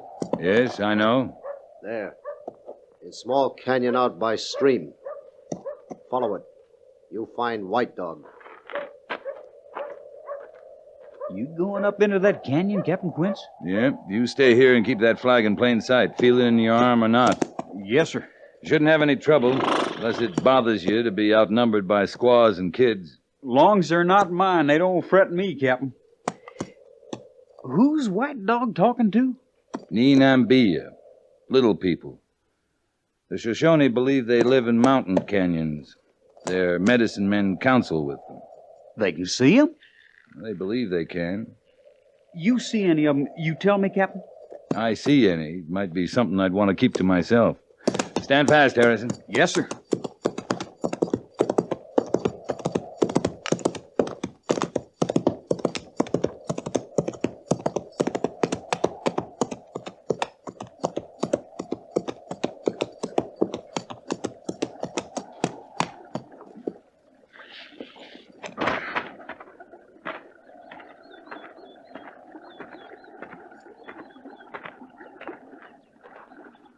You need counsel too, Captain? I need your counsel, White Dog. Sit, my son. You ride from Fort Laramie today? Yesterday. You and your people must be tired, as my people are tired. Your journey has been longer than ours, White Dog, and harder. A journey is hard when a heart is heavy, Captain. We go to our home. This lightens our load. You are moving your people without permission, White Dog. Shoshone cannot live in country meant for Ute, Hopi, Apache, Paiute. We are not root eaters. We know that. I think my people made a mistake putting Shoshone so far to the south in desert country. But you have left the reservation, White Dog. You come to take us back? No. We have come in peace. And you find us in peace, Captain. You have told me your people are tired, White Dog. Tired people, hungry people who sometimes break the peace. Then you come to make us less tired? To feed us? We have come to find out your needs and to arrange for your safe passage to your home in the Wind River Mountains. Good. Ninambia told me of your coming. It was too much to believe. There is no trick. You have always believed me before, White Dog. You, yes. How long have you made your camp here? 2 suns have risen since my people put their hut by the stream. Is it a good camp? You have water? Is the hunting good? My braves find game. Not buffalo, on which my people grow strong. They find bear, antelope, deer. In our camp, Captain, are many squaw, many papoose. And not many braves. Our number was more when we left Apache Reservation. But our journey was hot, dry. Now our burial ground is the length of these great mountains. You have traveled too fast, White Dog. 2 enemies have pursued us. A blazing sun, and the fear that when the White Army came, it would not come in peace. When your people reach the valleys of the Wind River, when they are home, they will continue to live in peace? You have my word, my son. And I give you mine. We will grant your safe passage to your home. You will travel with us. We will camp with you tonight. Tomorrow we will journey together to Fort Lyon. There will be orders waiting for us there.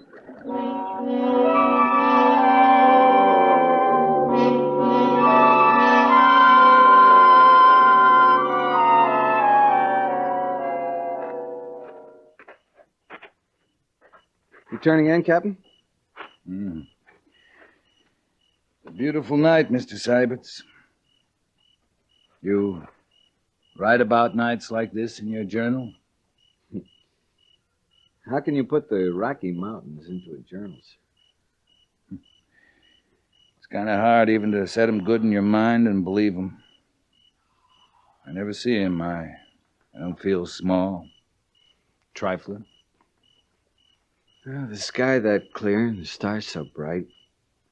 I'm sure it must all have a meaning. There's meaning in tonight, all right.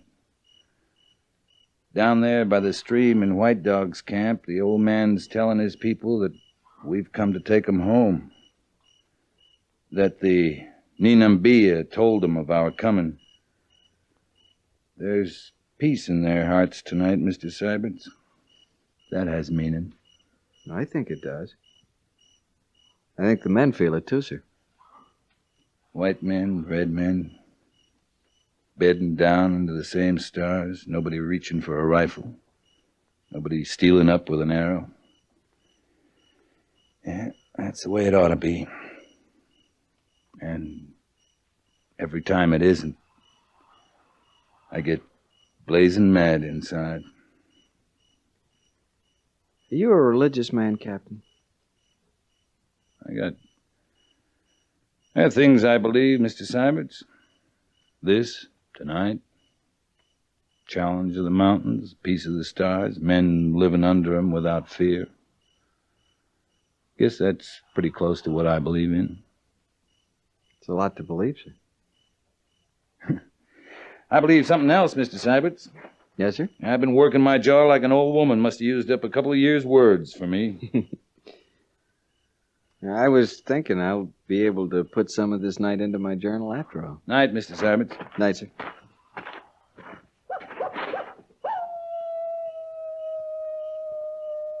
That's just a coyote. Just a coyote. You act like it meant something, Captain. Not to me.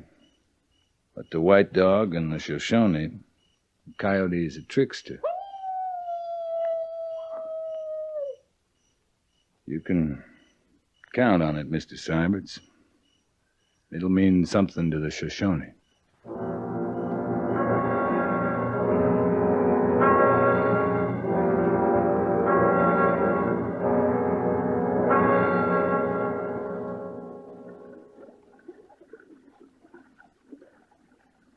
We made counsel through the night, my son. My people will not follow White Soldier. I heard the coyote, White Dog. My people heard, and I heard. In the legend of the Shoshone, it was Coyote the trickster who changed the color of our skin. Shoshone's skin once was white, Captain. You've told me. In the story of creation, when the Creator first breathed life into tufts of grass, the people called Shoshone were born with skin white as snow. Until one day, Coyote the trickster gave fruit to the white Shoshone woman. And since that day, the color of your skin has been brown. And since that day, Captain, Shoshone has known fear of Coyote the trickster and men whose skin is white. Yesterday, White Dog, we spoke words of peace, you and I. We spoke of believing each other. Yesterday, Coyote was silent. But the Ninambia, you said they told you of our coming. You doubt the prophecy of the Ninambia? My son, you find me here. I seek their counsel. Yesterday they told of white leaders' friendship. Yesterday you came in peace. Last night Coyote warned. Today, Ninambia are silent. White Dog. White Dog, you're a long way from home. I have orders to see you safely to your Wind River hunting grounds. I have orders, too. From my people. We camped together last night.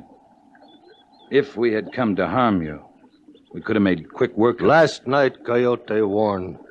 My people listen. You'd better counsel again with your people, White Dog. In 1 hour, we're moving on to Fort Lyon. All of us. My son.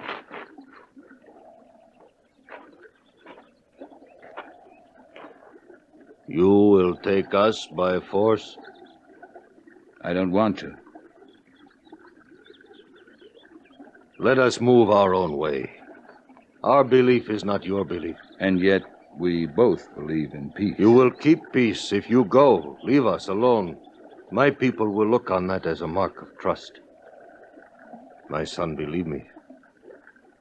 A sign that we have your respect. This will bring much goodwill, much peace. I'll do this much, White Dog. My patrol and I will report to Fort Lyon as ordered. I will powwow there with white chiefs. Tell them your wishes. If we do not return in 2 suns, you will know you are free to move in your own way. Thank you, my son. You'll need some sign that says you travel with the Army's permission. I will leave you with 2 flags, a white flag and an American flag. When you march, see your braves hold them high. When you make camp, fly them in full view above your huts. We will accept the flags, a totem of trust between men.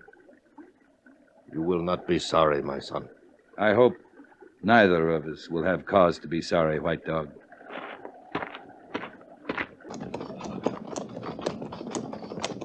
Seem worried, Captain.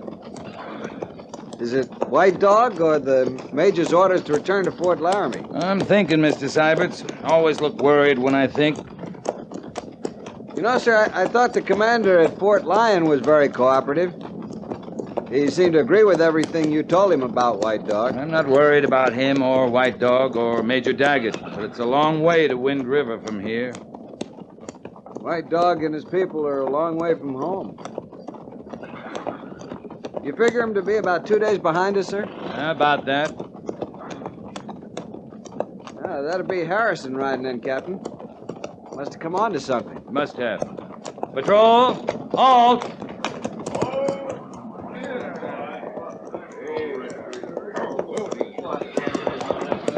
Captain Quint, sir. Now, what is it, Harrison? Up ahead, sir, in the basin. Cavalry.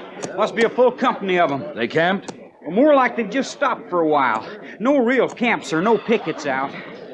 Wonder what company it is, sir. Well, it's not from Fort Laramie or Fort Lyon. We'd know about them. Might be someone from Kansas or Nebraska. I'll ride on ahead with Harrison for a check. Move the patrol up after us. Right, sir. Let's go, Harrison. Yes, sir.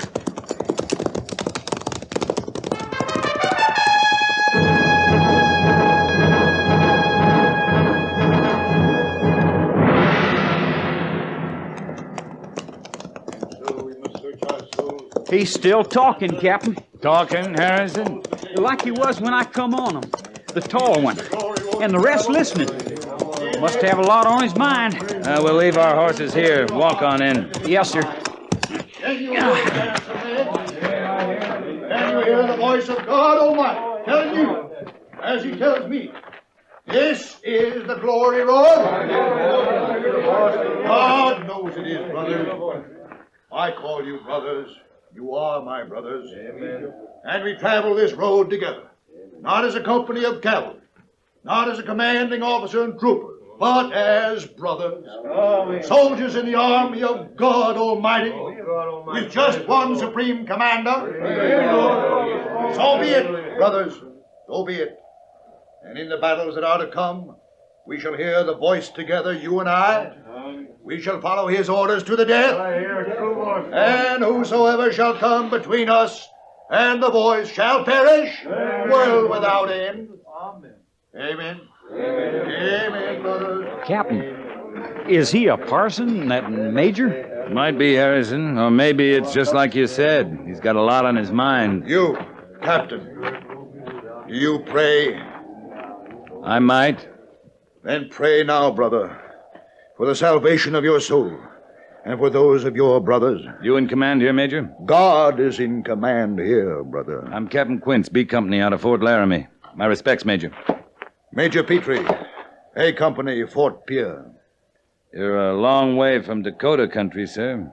I hope you're not questioning my right to be here, Captain. I'm not questioning anything, but I'm interested in your being here. I take it you're not going on to Fort Lyon. We shall go where our mission takes us. At Fort Lyon, they think my patrol is the only cavalry between there and Fort Laramie. You guard your territory jealously, Captain. A base emotion, jealousy. As base as suspicion. I shall pray for your deliverance. I don't want you praying for me, Major. Ignorance is sin, brother. Ignorant, jealous, that may be. But suspicious I am. Of any man who talks about God and wears half a dozen scalps hanging from his belt. I make a practice of reporting men who have no respect for rank, Captain. My commanding officer is Major Daggett at Fort Laramie. I'd appreciate your reporting this incident, Major Petrie, including the 6 scalps. I'll welcome you in Dakota Territory any time, Captain. I'd say you have a lot to learn. I was thinking the same about you, Major. We're at peace with the Indians in this part of the West. Are you? There's a band of Shoshone a couple days behind us. They have the Army's leave to move to their home along the Wind River. Our paths may not cross at all. If they do, you'll find them flying 2 flags, a white one and the American flag. We've told them the flags will guarantee their protection. We look differently on the American flag in Dakota Territory, Captain. That so, Major? Out here, it means liberty and justice for everyone. Come on, Harrison. What kind of man is that, Captain? The kind of man that scalps Indian women, Harrison.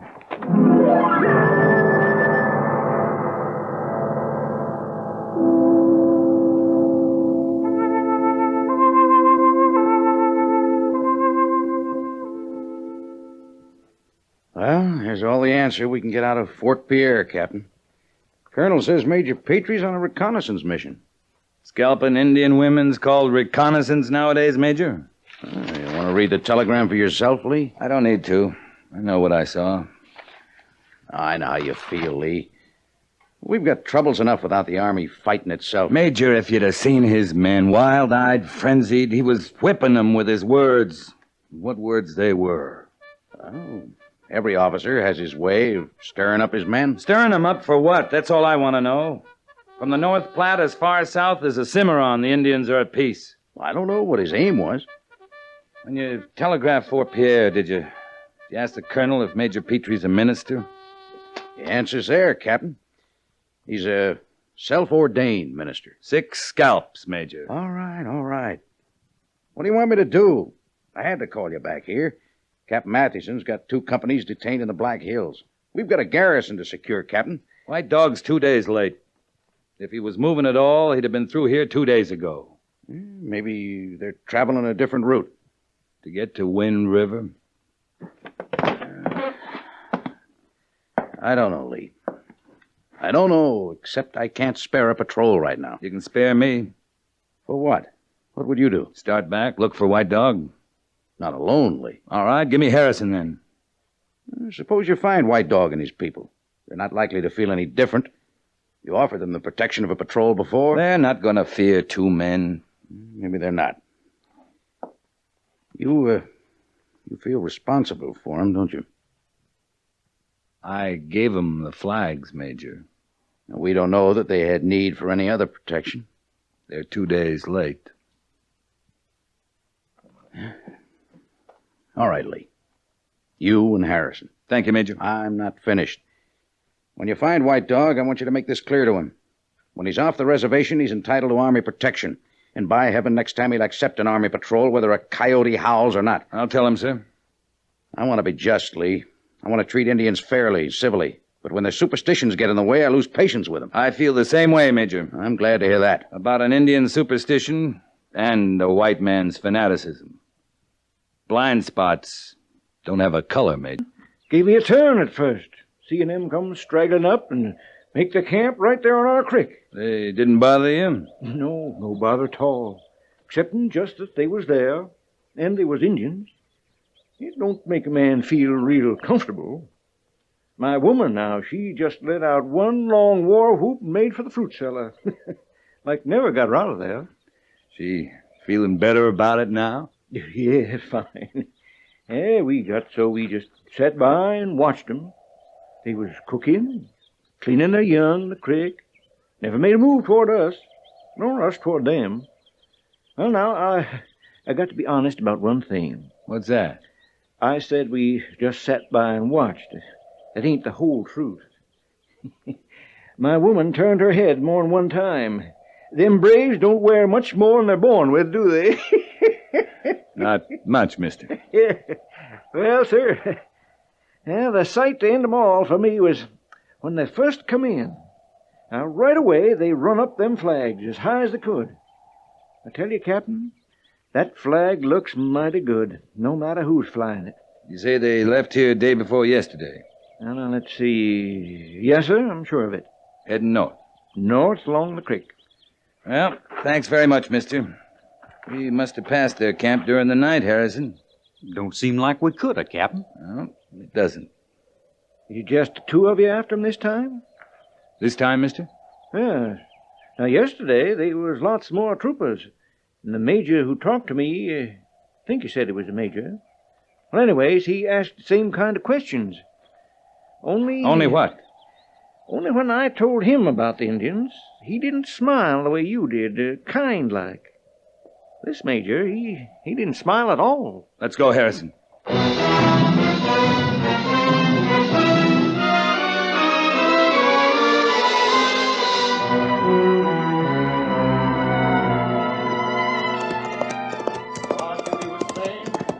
And we saw it clearly, and we served it well. Amen, brother. Amen. Amen, brother. Go your way. Go your way. What kind of a lunatic are you? You're still in need of prayer, brother. You're rotten, foul, evil. You came upon the Shoshone camp? I never saw such a slaughter. Old men, old women, babies. Why? Why? My report will say that we were attacked, Captain. How many men did you lose, Major? Oh, we were very lucky. And all the attackers were killed. Do you like it, Major, killing women and children? You'll get court-martialed for this. An investigating party should be at Owl Creek by now. We'll see who gets the court-martial. For killing Indians? They'll find the flags waving high over 100 cut-up bodies. They'll find the rifles that were never fired. And there's no mistaking the fresh scalps around here. You call yourself a white man? Indian lover? Well, I've no time for your kind. Women and children, yes. Nits make lice. An Indian that never grows up is a good Indian. Because he's a dead Indian. And a dead squaw can't bear any more papooses. Not a solitary one. The killing's just begun. The Indians you haven't killed will massacre innocent whites because of you. Savages answering savages. But your killing's the worst kind. Killing in the name of God.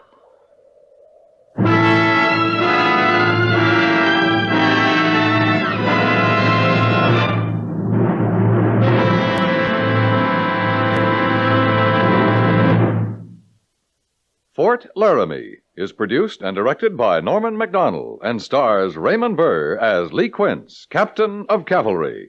The script was specially written for Fort Laramie by Kathleen Height, with sound patterns by Bill James and Tom Henley. Musical supervision by Amerigo Marino. Featured in the cast were John Daner, Lawrence Dobkin, Sam Edwards, Lou Krugman, and Tim Graham. Jack Moyles is Major Daggett, and Harry Bartell is Lieutenant Seiberts.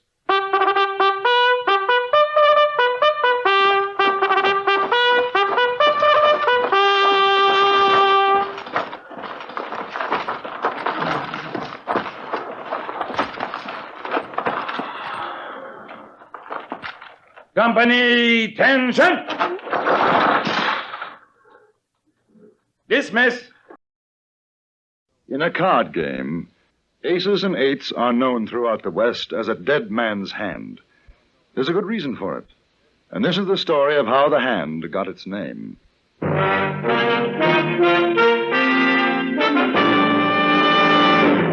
Frontier Gentlemen.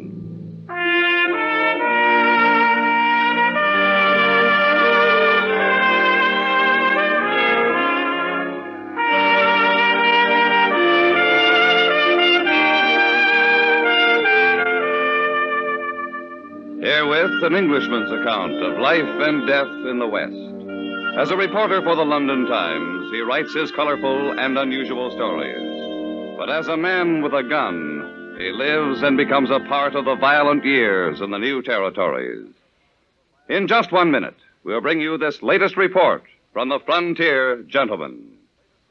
This is James Matthews with official results on the automobile competition the whole industry watches every year, the famous Mobile Gas Economy Run. This year's run, 1,883 miles from Los Angeles to Galveston, Texas, ranging from sea level through mountain passes. And once again, Chrysler Corporation cars took the lion's share of firsts. Plymouth, Chrysler, and Imperial again this year for the second straight year, winning first place over all other cars in their class in the famous Economy Run. Imperial, by the way, was sweepstakes winner, too, getting 62.7188 ton-miles per gallon.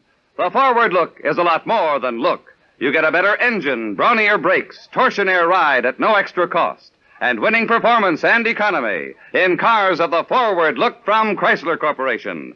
Take a drive this week in a car of the forward look. Plymouth, Dodge, DeSoto, Chrysler, or the triumphant Imperial.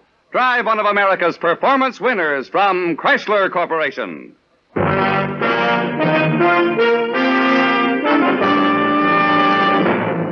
Now starring John Daner, this is the story of J.B. Kendall, Frontier Gentleman.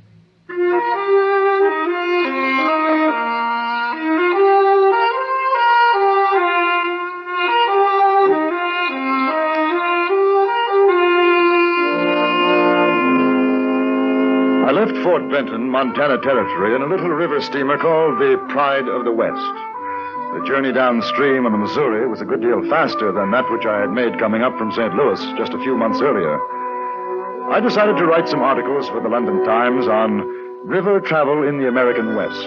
But the balmy weather, coupled with a feeling of complete indolence, made me put off all thought of work. Several days passed, and then we docked at Fort Pierre in Dakota Territory. I went ashore to purchase a new pair of boots, and it was in the store of an outfitter named Judd Scott that I first heard the name of Deadwood. Well, the left one might be a bit tight. Yes, right here, in the heel. Oh, she'll ease up, mister. Of course, I don't do much trade in ready-mades. If you had more time, I'd make you a real fine pair. Finest in Dakota Territory. Here, let me take it off. I'll try to work it out. So you're a newspaper correspondent, huh? Well, we've had 'em come through, but none from England. Must be pretty interesting, your line of work. Yes, it is. Quite. Too bad you ain't staying around these parts. Your folks back home would get a pleasure out of reading about things we got around here. You mean in Fort Pierre?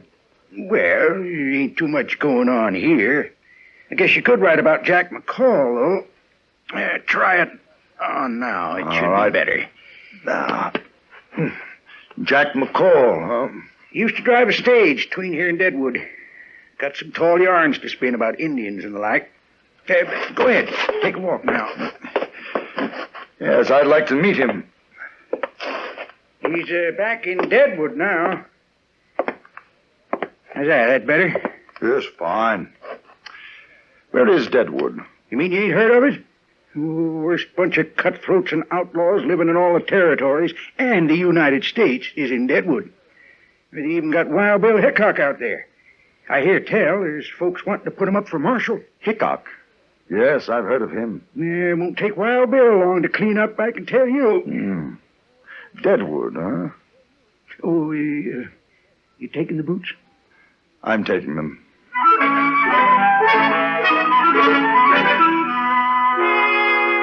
I sold the remainder of my ticket to a man booking passage for St. Louis, and the next day took the stage from Fort Pierre to Deadwood in the Black Hills of Dakota Territory.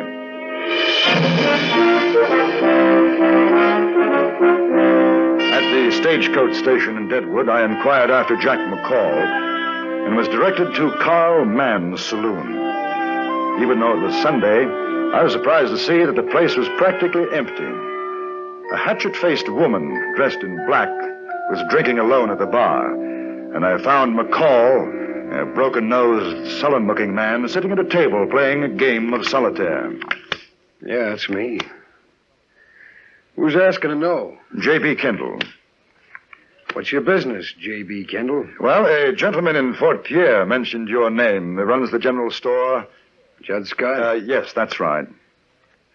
How come you want to talk with me? Well, as a matter of fact, I'm a newspaper correspondent, and I thought there might be a story to write about Deadwood, and your friend suggested that I get in touch with you. What kind of story are you thinking about? I understand that Wild Bill Hickok is in town. Do you know him? Why don't you ask her? Or at the bar. Calamity Jane. Figures she knows him better than most. Oh, well, thank you, I will. Perhaps I can buy you a drink after? Suit yourself. I ain't going nowhere.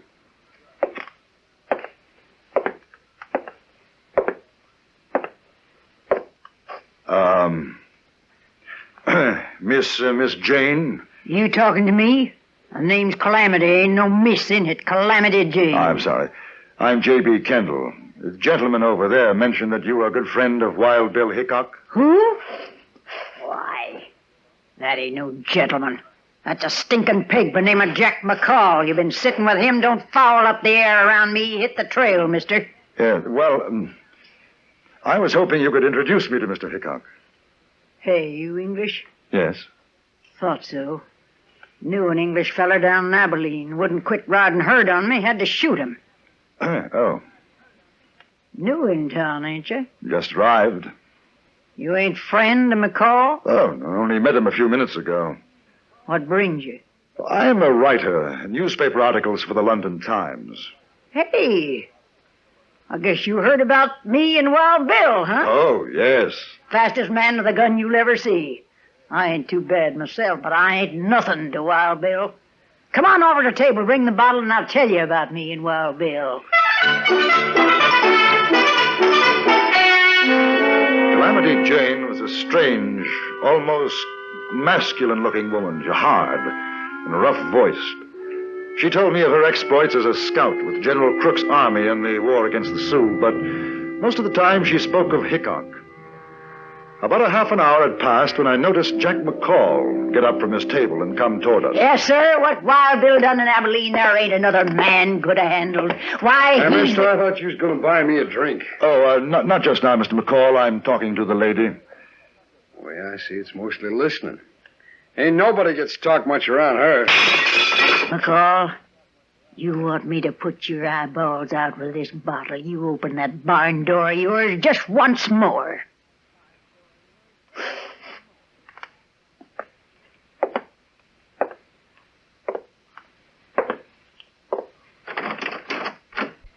Kendall, you come on down to Boot Hill Saloon when you're through.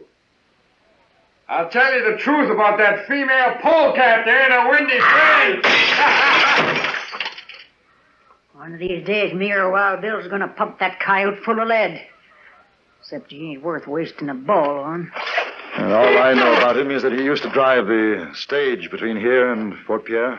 Yeah, lost that job because he couldn't hold his liquor. He used to be a buffalo hunter till the feller he worked for caught him stealing hides. He ain't no good, that one, and his pals is worse. You ever run into Tim Brady or Johnny Varnes, you watch your step, mister. Them's two of the boys, along with McCall, that Wild Bill's gonna run out of this town when he gets to be marshal. Where is Wild Bill now? He's up in the hills working on his claim. Him and his partner, Colorado Charlie. They ought to be back by tomorrow. He'd like to meet you, mister. Wild Bill always had a liking for you newspaper fellers. Well, what's your hurry? Sit down. We'll split another bottle. Oh, thank you, but I think I'd better get settled. Wash some of this Dakota dust off. What a dude. All right, go on up to the hotel. Tell him Calamity Jane sent you, and if they don't give you the best room, I'll shoot up the place. The recommendation was most effective. I got the best room in the hotel. 2 hours later, in spite of Calamity Jane's warning, I wandered down to the Boot Hill Saloon. I was curious about McCall and what he might have to say about Calamity and Wild Bill Hickok. I found him there, very drunk. He was talking to a heavy-set man who was chewing on an unlit cigar. McCall greeted me as an old friend. Hey, what do you say, Kendall? You had enough of that female windbag, huh? Hey, Tim, this is the fellow I was telling you about. Kendall's his name. Kendall. Hi. How are you? Tim Brady. I owe Mr. McCall a drink. I came down to settle my Oh, debt. that's real fine of you, Kendall. Oh, Tim Kendall's come to Deadwood to write a story about Wild Bill Hickok, the new marshal of Deadwood. Go and get yourself a drink, McCall. Sure, Tim.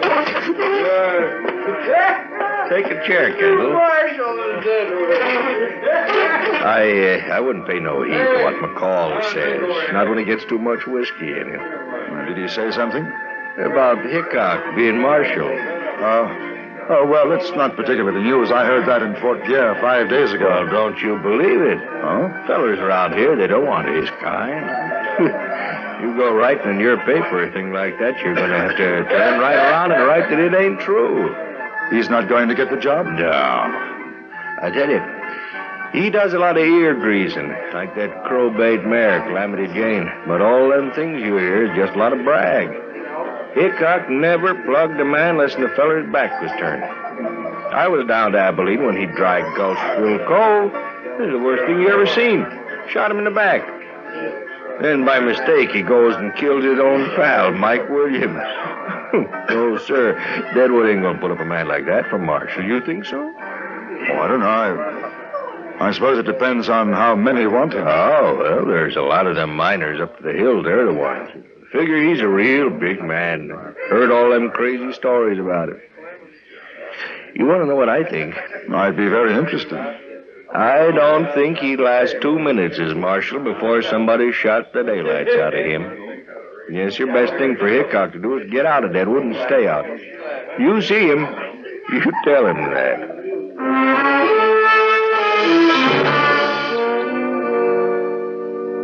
The next night, Calamity Jane introduced me to Wild Bill Hickok. He looked older, more tired than I'd imagined him. As we sat in his room, I noticed that he blinked his eyes, rubbed them, and seemed quite nervous. Constantly glanced toward the door. Calamity had gone out to buy some food. Me and Colorado Charlie had a rough week up in the hills. Feels kind of good to get back. You ever done any mining, Kendall? No. Well, if you ever had the idea, get somebody else to do the work for you. Well, what do you think of Deadwood? Oh, I haven't been here very long. Ain't much like London, I'll bet. No, it isn't. Well, do a little cleaning up like I did in Hayes City and Abilene. We'll have a right nice little town. When do you expect to begin as marshal? Any day now. The boys are getting things moving. I saw a man yesterday, Tim Brady. Brady? And he asked me to give you a message. Huh? The best thing for Hickok to do is to get out of Deadwood and stay out. Well, that's what he said, huh? Yes. You know why? They're afraid of me. They know what's going to happen after I get sworn in. I run them out, and if they don't run, we have a showdown. Brady and his pal Varnes ain't got stomach for that. I gather they're the somewhat unsavory element in Deadwood, is that so? Mister, you ain't just milking pigeons.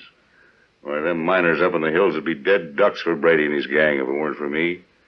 This is the worst mining camp in the territory. Ain't been no law here since it started, and Brady don't want none.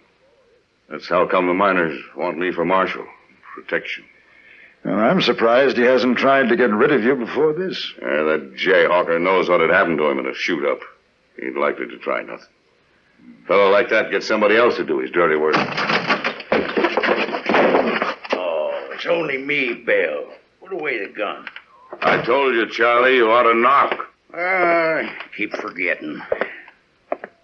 This is J.B. Kendall. He's going to write a story about me for an English paper. Yeah, I run into Calamity down to Carl's place, and she told me. Nice to meet you, Kendall. And you, sir. My old pal, Charlie Utter. Colorado Charlie's good enough. Kendall's been talking to Brady. Oh, that's so. Rest your saddle, Bill. You make me tired standing. Brady said I ought to get out of town. Oh, he'd like that fine. Yeah, he'd like that. Well, I guess I'll go and wash up before Calamity gets back. You staying around, Charlie? Yeah, I thought maybe we'd go down to Carl's later and play some cards. All right. I'll be right back. Sure.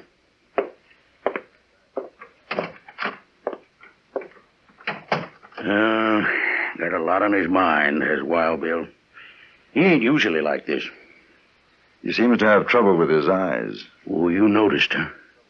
I wouldn't want you to say nothing in front of Bill, but he's been scared he's going blind. Things sure don't seem like the old days. Oh, I gotta get these boots off. My feet's killing me.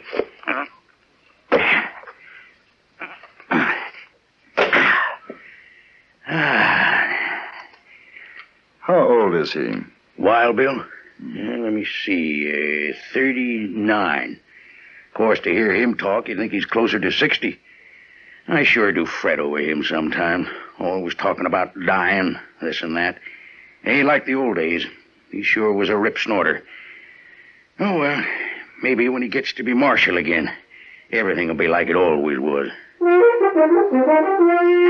Calamity Jane came in with the food, and behind her, Bill Hickok. It was a strange supper. Both Colorado Charlie and Calamity kept up a stream of conversation, anecdotes singing the praise of Hickok's past accomplishments, but the atmosphere was strained. The man with the long hair didn't say very much. Afterwards, Charlie Utter invited me to accompany them to the saloon. I noticed that Hickok was reluctant. Possibly he had a feeling, warning of what was to come. It was 8 o'clock when we arrived at Carl Mann's saloon and sat down at the card table. Charlie, change seats with me. I ain't sitting with my back to the door. Wild Bill, you're getting worse than an old woman. Well, maybe so, but that's the way it is. I like to see what's coming in. Well, here. Yeah, take my place if you like. No, sir. All he wants is a catbird seat. That's how come he's always winning. You ain't moving, Bill. You got the right idea, Charlie. Wild Bill, you got your seat, and that's the way it's going to be. Carl, bring us a bottle of whiskey and a deck of cards. Marshal Hickok's going to be the big loser tonight. After a few minutes, we were joined by a miner, and the 5 of us played. It was a friendly game, and we could see Hickok beginning to relax. He was a good player, and held more than his share of winning hands. But while the game went on, there was something happening down the street in the Boot Hill Saloon. We didn't know it then, but after it was too late, we heard what had taken place.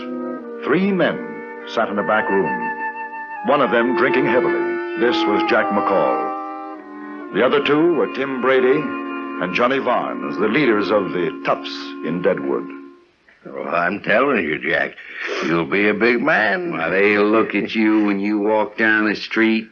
They'll say, there goes Jack McCall. He killed Wild Bill Hickok. You hear what Johnny says? Yeah, I hear. Give me another drink, Jack. Well, sure.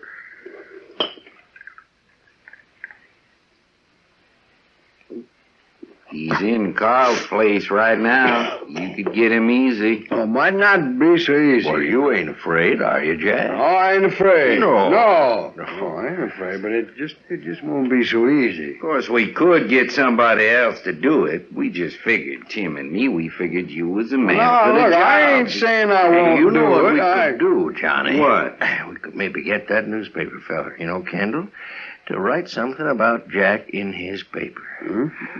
How'd you like to see that, boy, in an English paper? Jack McCall shoots down Wild Bill Hickok.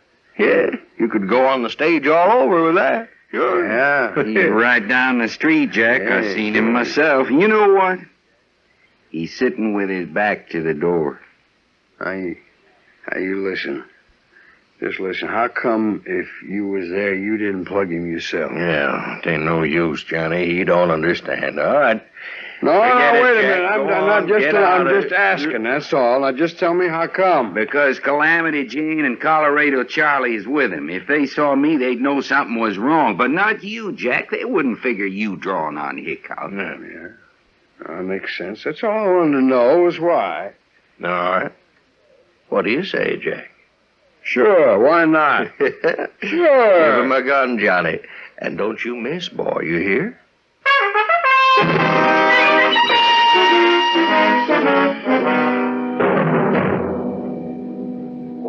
Look at there. 3 kings. He's beat you, Wild Bill. I mean, son of a gun if he hasn't. I had you pegged for no more than 2 pair. Kendall ain't the best player I've seen, but he's sure a lucky one. Deal him out, Calamity. All right. The old feller once in Hayes City drew 2 cards to a royal. Luckiest thing I ever seen. That's a loco thing for a man to do. Sure was. He took one look at his hand and keeled over plumb dead. You know, I had a hand something like that. I won a Chinese girl with it a few weeks ago in Deer Lodge. Chinese? I did. No kidding. Sure. What did you do with her? Oh, I gave her to a man I knew. He married her. Open for $1. Wait. Yes, I'm staying. Stay? Me too. I ain't proud. There. Cards? 3. Kendall? 2, please. Give me 1. Here's a man's gonna drop dead if he pulls it right. How's about you, Charlie? 2. Dealer takes 3. Honest woman. That's one thing I ain't or never hope to be. Your bet, Wild Bill. Well, I'll tell you, friend, I'm going to make this rough on you. $2. All right. I call. Not me. And I ain't dropping dead, neither. Well, I'll see you. I'm a sucker. All right. What do you got, Wild Bill? Prettiest two pair you ever seen. Aces and eights.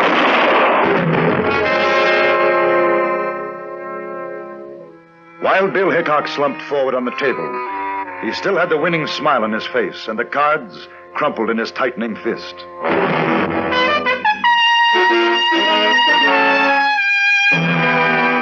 It was Calamity Jane who found Jack McCall. He was hiding in a butcher shop nearby. Colorado Charlie and I dragged him away before she had a chance to use the meat cleaver she was holding. We found 6 cartridges in McCall's gun. The only one to fire was the first, the one that killed Hickok. The other 5 were defective. Before I left Deadwood, McCall was tried for murder, but Brady and Barnes must have chosen the jury themselves, because the final verdict was not guilty.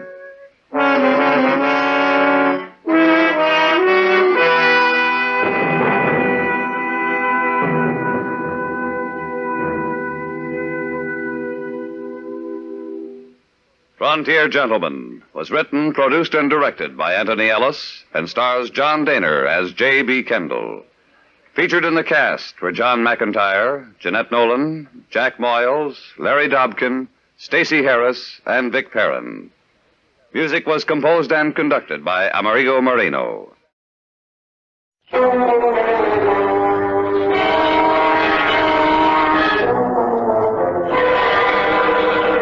California Carlson doesn't often get letters, particularly since he withdrew his application from the Matrimonial Bureau. So the legal-looking envelope that came to the Bar 20 addressed to him was something to get excited about, even before he looked at its exciting contents. Dear Mr. Carlson, I regret to inform you that your cousin, Mr. Thomas Baxter, has passed on. Your presence is required at the Boxo Ranch in the above county 2 weeks from date for the reading of the will. The other beneficiaries have been notified. I'm looking forward to serving you in any way possible. Very truly yours, David J. Potter, Attorney at Law, Executor.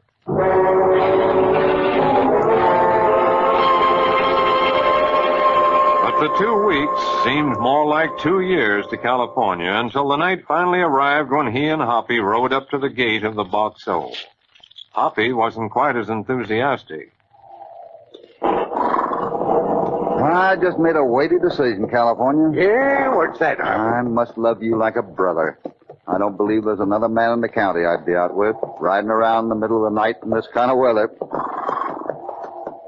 Well, here's the gate. What's that sign read? Boxo Ranch. Visitors welcome. Tom Baxter, owner. Good old Tom. Real hospitable fella here. Like the folks dropped in and friendly like. Hold it. Someone's shooting at us from the ridge up there. Get down. I'm down already, flat in my face. There he is. He's going back over the ridge. Well, he's out of range for a 6-gun. Let me get my Winchester No out. use now. He's gone. Well, I'll be... Yeah, so will I. Visitors welcome, huh?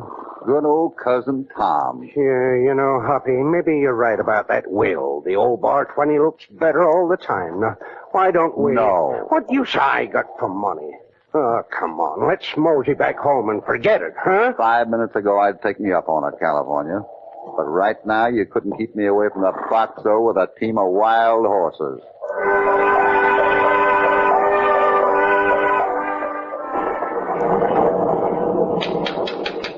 Listen to that thunder. Consarn it, Hoppy. We got no business here. Good evening, ma'am. What do you want? How do you do, ma'am? We're, I'm sorry, we don't take in strangers. You got caught out in the storm. It's no fault of mine. Oh, now, wait a minute. I'm California Carlson. I'm supposed to be here. Oh, what about your friend here? I'm Hopalong Cassidy, ma'am. We'd appreciate it if you could... That will be up to Mr. Potter to decide. This is a ranch house, not a hotel. Well, don't stand there. Come in. Yes, sir. It's a sin, that's what it is. Poor Mr. Tom hardly cold in his grave and everybody flocking around to see what they can get. Where do you want us to put our things, Mrs. Hackett. Miss Matilda Hackett. Hmm. Your room's at the head of the stairway. You can take your horses out there to the barn. Mr. Potter's in the study. You better see him first. I wash my hands. Boxhole Ranch. Visitors welcome. Nice, friendly reception we got, California. First time I've been called a coyote by an old buzzard like that. Come on, we better talk to Mr. Potter. And keep your hand close to your hip. He might be even more hospitable than Miss Hackett. Wait a minute, what's that? Must be Mr. Potter. Sounds like Quiet. I want it now. I'm simply trying to be reasonable, Ralph. I'm through being reasonable. I need that money, and there's no reason why I can't get an advance. My father left me a share of his estate, and I want it now. Why can't you wait until the will is read? That's none of your business, Porter. I think I know why, Ralph. You've been gambling in town. All right, so I have. And I've got to pay Ogden off tonight. Well, you can't pay him off. That's all there is to it. All right, Potter. Call me when Cousin Phineas gets here. I don't want to be late for that reading. I'm afraid I must apologize for Ralph, gentlemen. He's not like his father. I'm David Potter. How do you do? We just got in, Mr. Potter. I wondered if you've got an extra place for me. Of course. There's a double bed in the room upstairs. You're perfectly welcome to it. Thanks. According to Mr. Baxter's instructions, the Wilsons, but tonight, we'll proceed with the reading when all the beneficiaries are here. When do you reckon that'll be, Mr. Potter? Well, they've all arrived except Cousin Phineas Phipps. He ought to be here any minute. Then we'll get together in the library. Good. Shall we take our stuff upstairs, California? You go ahead, Hoppy. Reckon I'll go out to the barn and look after the horses. California. Cousin Phineas just arrived. We're meeting in the library for the reading of the will in 5 minutes.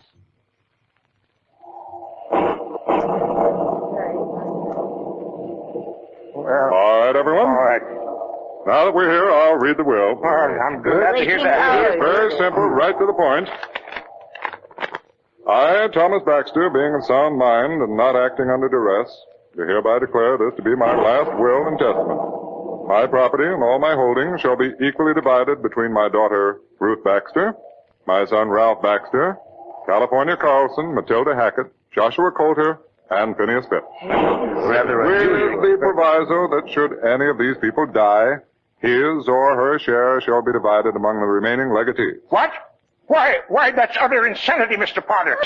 What's wrong with it, Cousin Phineas? Why, it's not like Cousin Thomas at all. Why, it's an instrument of the devil. A temptation I think I know what you mean, Cousin Phineas. Huh? I'm afraid I don't, Mr. Cassidy. Well, as it stands now, 6 people divide the estate equally. Well, if one dies, the rest get his share. It might be a temptation for someone to, whittle down the number of beneficiaries. That's just right. Oh, I know it sounds pretty brutal, but we might as well face the facts. Mr. Potter, seeing as we all live a spell longer, what do we get? Not much, I'm afraid. The land's practically worthless, and there's a big bank loan to be paid off. However, I could manage to raise something for the beneficiaries if they'd all agree to sell. All right, let's find out what they'll do. Good idea. Please answer as I call your name. Well, I, for one, feel that this Now, Matilda Hackett. Why, yes, if you think it's best, Mr. Potter. Ralph Baxter. There's nothing else to do. I'll sell. Ruth Baxter. I won't sell. Any particular reason? All right. It's up to you, my dear. Joshua Coulter. Speak up, Judge. I'll sell. California Carlson. Well, Mr. Potter, I've give this a lot of thought, and I won't sell. I said, that's right, yeah. No sense in selling. No sense at all. Well, that makes 3 for selling and 2 against. Well, looks like it's up to you, Cousin Phineas. Cousin Phineas. What's wrong, Mr. Potter? Phineas. He's dead. Then there was a shot. It came through the window. Let's go out and take a look. Come on, everyone. Ruth, look out. Stand back. I told you, Hoppy, we should have turned back at the gate there. Take it easy. You aren't dead yet. Nothing out here. Of course there isn't. You expect the killer to hang around and wait for us? It came through the window here. I'm sure of it. Well, right now, I'm not sure of anything. What do you mean? Now, let's see. It could have come through the window. Phineas was sitting right in that chair there. And wait a minute. What's wrong, Hoppy? Take a look through the window here, Mr. Potter. Huh? What's the matter, Mr. Cassidy? In there by the table. Good Lord, the body. Huh? Phineas, his body's gone. There is tension and fear in the Boxall ranch house now as the 5 remaining heirs to the estate of Tom Baxter retire for the night. California is less willing than ever to claim his share of the estate now as he and Hoppy talk to Ruth Baxter in their room. So you think there was something strange about your father's death, Miss Ruth? I know there was, Mr. Cassidy. I think my father was murdered. Murdered? But he died right there in that bed. Because someone poisoned him. Slowly, over a long period of time. I think he knew it, too, toward the end. But why would anyone kill him? They wanted the ranch. Yet, according to Mr. Potter, it's practically worthless. Well, that's what Mr. Potter says. I don't believe it. I tried to get an accounting of income and expenses, but Mr. Potter says there isn't any such thing. My father was a businessman, Mr. Cassidy. He can't run his ranch without a set of books. But your father never said anything? Oh, no. He couldn't talk near the end. Just lay in his bed here reading that book of Channing's essays on the table there. You see, he was partly paralyzed. It affected his speech. Poison, huh? You say this is the book your father always read, Miss Ruth? Yes. Channing was a favorite of his. Oh, it looks pretty well thumbed over, especially this section here. Look at that. What is it, Hoppy? It's like Mr. Baxter underlined a passage here. All wavery, as if you can hardly hold a pencil. Oh, that's strange. What does it say? Thank heaven for books. They are the voices of the distant and the dead. Books. The voices of the dead. I wonder if he was trying to tell us something. Hoppy, someone was listening at that door. There's no one there now.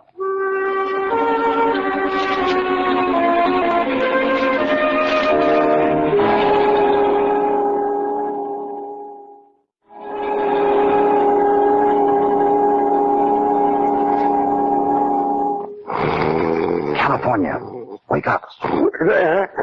Hoppy, what in their nation there? Shh, listen. What's that? Something moving behind the walls. Light the lamp. Yeah, coming up. Darn it, went out. Shucks, went out again. What's the matter? I keep scratching matches and they keep blowing out. There's a powerful draft coming from somewhere. Well, that's funny. The window's shut, so's the door. Try another one. You see what I mean? Yeah, the draft's coming right straight out of the wall. From under this picture of old Tom Baxter here. Now what you up to? It is hollow. There's a passageway behind this wall here. And I'll bet this panel under the picture is the door. Well, doggone. What did old Tom Baxter be doing with a contraption like that? The Boxall was built during the Indian trouble. Probably protection for the women folk. There ought to be a catch here somewhere. Wait. What's that? Sounds like someone's down in the library. Take a look out the window here. There's a light down there. Yeah, from the library. Wonder who it is. I ain't too curious. Come on, we can climb down the trellis here onto the porch. I'd like to take a peek through that library window.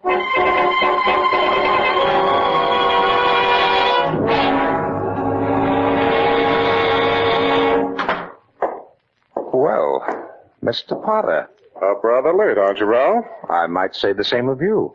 And I hate to be overly curious, Potter, but I'd like to know what you're doing in my room. I want to talk to you. Oh? Yes, I have certain suspicions about what's going on here, and I think it's fair that I face them out with you before I take them elsewhere. Go on, Potter. I'm interested. Where did you go just now? To the library. Why? I couldn't sleep. I thought some reading would relax me. Any more questions? You'd better ask them now, because when you're finished, I've got a few myself. One more question. Why did you kill Cousin Phineas? Oh, that's very strange.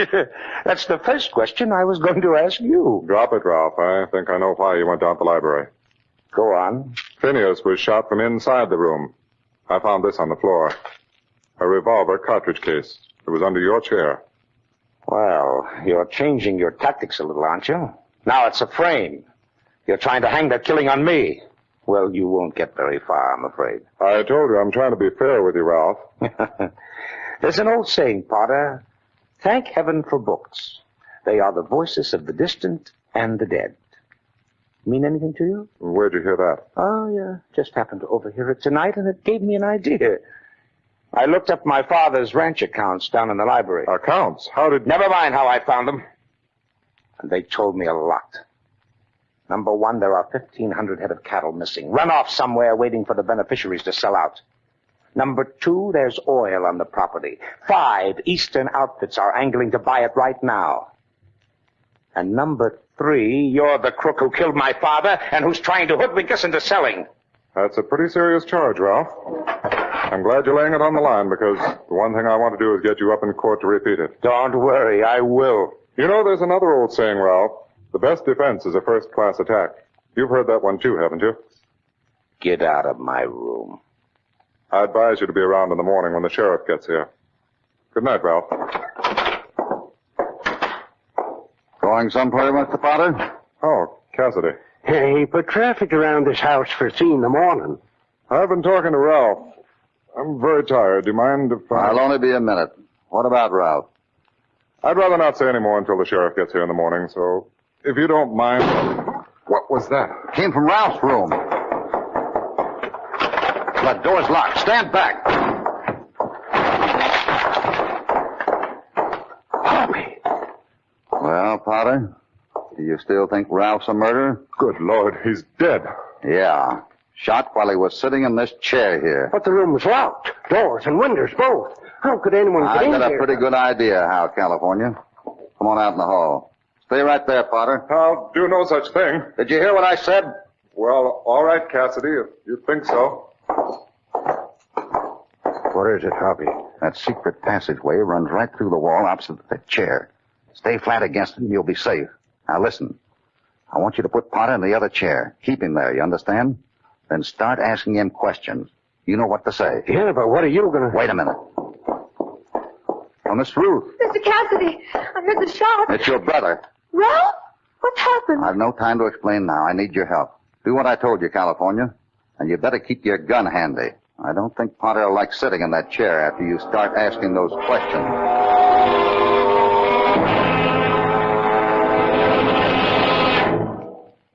See here, Carlson, I refuse... Easy now, Mr. Potter. Just lean back in your chair there and relax. Will you put down that gun? Nope.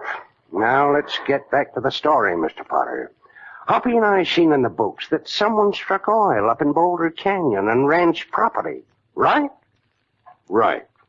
Then someone figures how handy it'd be if old Tom Baxter was to up and die.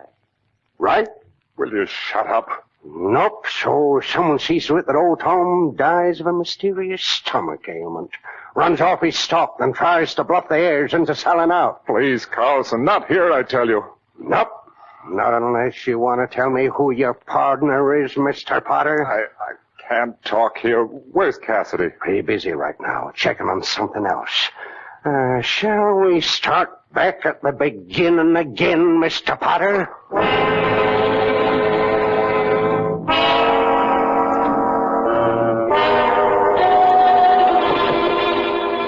I'm sure the door to the passageway's here under the picture.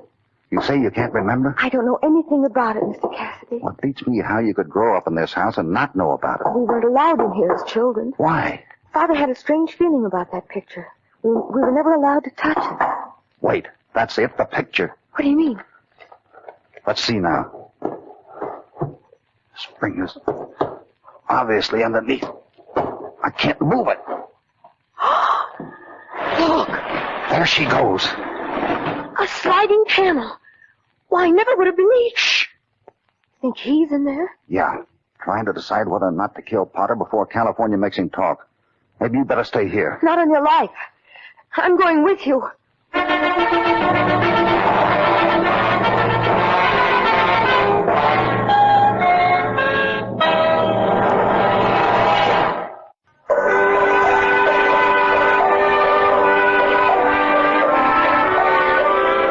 The answer to the mysterious murders at the Box Old Ranch House isn't far off now as California holds David Potter at gunpoint in the room where Ralph Baxter was killed, knowing that behind the wall at his back the killer is ready to fire if Potter starts to talk. Meanwhile, Hoppy and Ruth worked their way down the secret passageway toward the murderer's hiding place. Hold it. Can you see anything? Listen. I'm getting tired of waiting, Potter. When you reckon you're going to tell me who your partner is? Will you be reasonable, Carlson? No. It's right around this corner. Stay right here. All right. Good luck, Hoppy. Thanks. I ain't no reasonable move tonight, Mr. Potter. You're conniving with someone to grab off this ranch. You wasn't exactly reasonable about poor old Finney's fixer Ralph Baxter there, was you? Please, Carlson, he'll kill me if I... And maybe if he don't, I will. Half past in the morning, and sometimes I don't think straight when I miss my sleep. Now you're going to talk or no? All right. All right, I'll talk, Carlson. Put down that gun. I said put it down. Hoppy! It's all right, Miss Ruth. Hoppy, all right? Yeah, take Potter back to our room and tell him his partner just retired from business.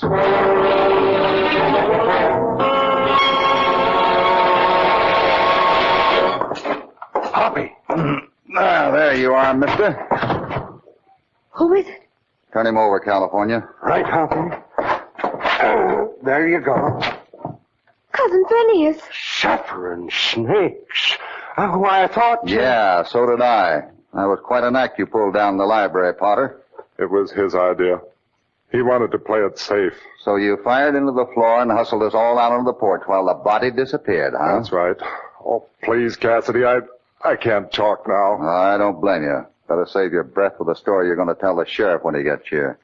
Ruth. Yes? Better get everybody in here. I want to tell them they can rest easy now. I think we've lost our last beneficiary. Excuse me, Hoppy. Huh? You just lost one more. Me. Now, wait a minute, California. You know you're entitled. Nope, not me. I learned a good lesson here at the Box Hole, Hoppy. It's better to be a live cowpoke than a dead millionaire.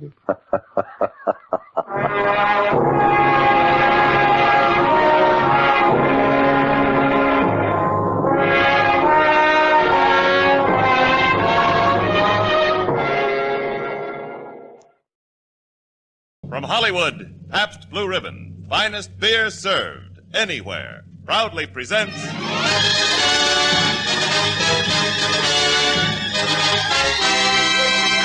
Screen Directors Playhouse, production Fort Apache, director John Ford, stars John Wayne, Ward Bond. The Hollywood Screen Directors present A Footnote to Valor, Fort Apache, starring John Wayne and Ward Bond, and introduced by the director of the film, John Ford.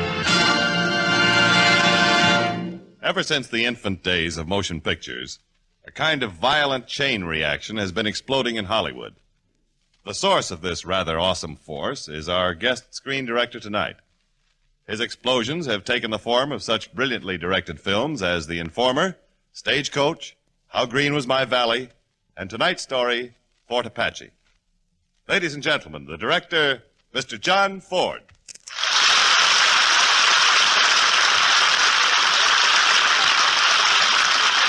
Thank you.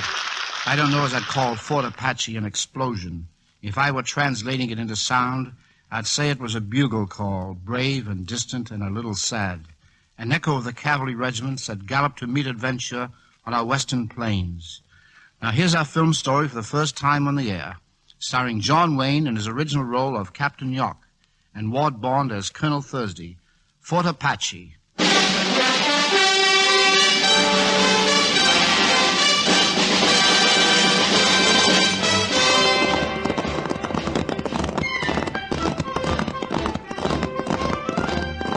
This is the story of Fort Apache, of the regiment, the officers and men who manned her.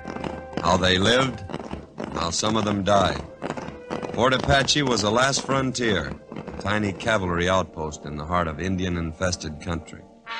My name is Captain Kirby York. I'd been through enough Indian campaigning to have a healthy respect for the Apache, both as a fighter and as a man. Colonel Owen Thursday, the new commanding officer, was a career man out of headquarters in Washington with a lot of strange ideas about frontier discipline, military science, and the lowly savage Indian. Gentlemen, I have been ordered to assume command of Fort Apache and to aid the Indian agent Meacham in putting down the uprising caused by the Apache chief, Cochise.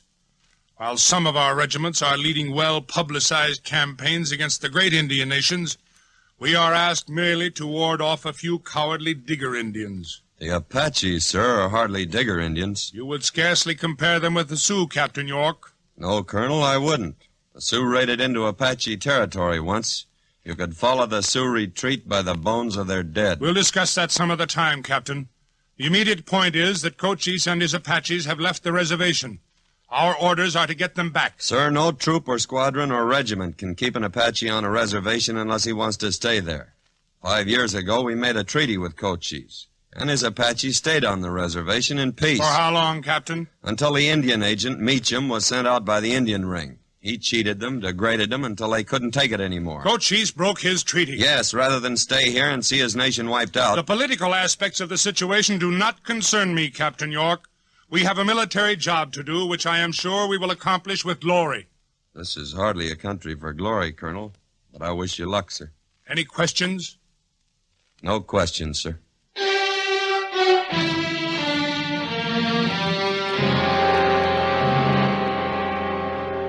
For some reason, the few Apaches who had remained on the reservation were extremely quiet. This was unusual. It worried me.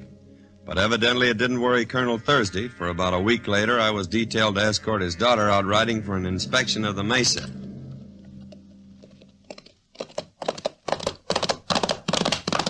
Come on, Captain! Stop, Miss Thursday!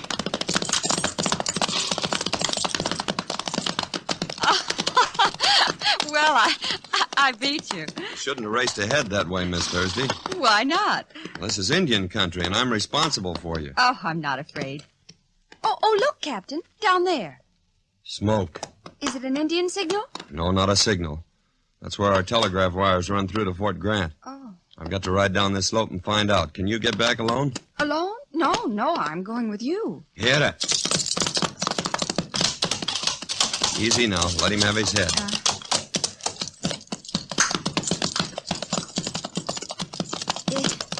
It's a wagon burning. Yeah, it's the one we sent out on the patrol, the telegraph line. Don't look. Stay here. But the men. They're dead. Apaches. Oh. Come on, let's get out of here. We've got to get back to the fort.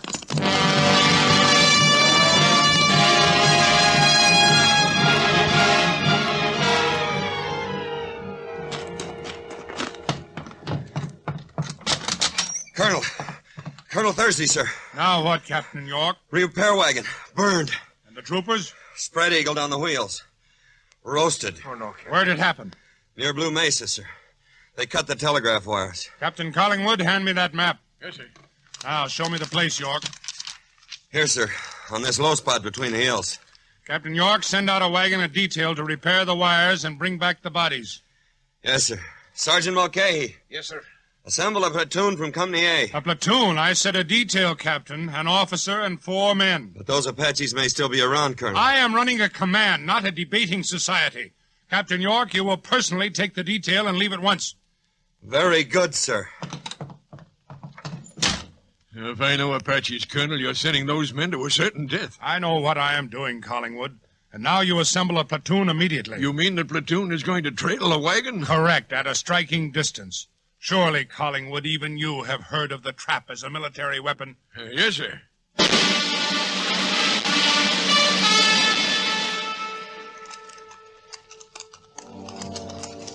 I don't like this, Captain. Send us out like this alone. Neither do I.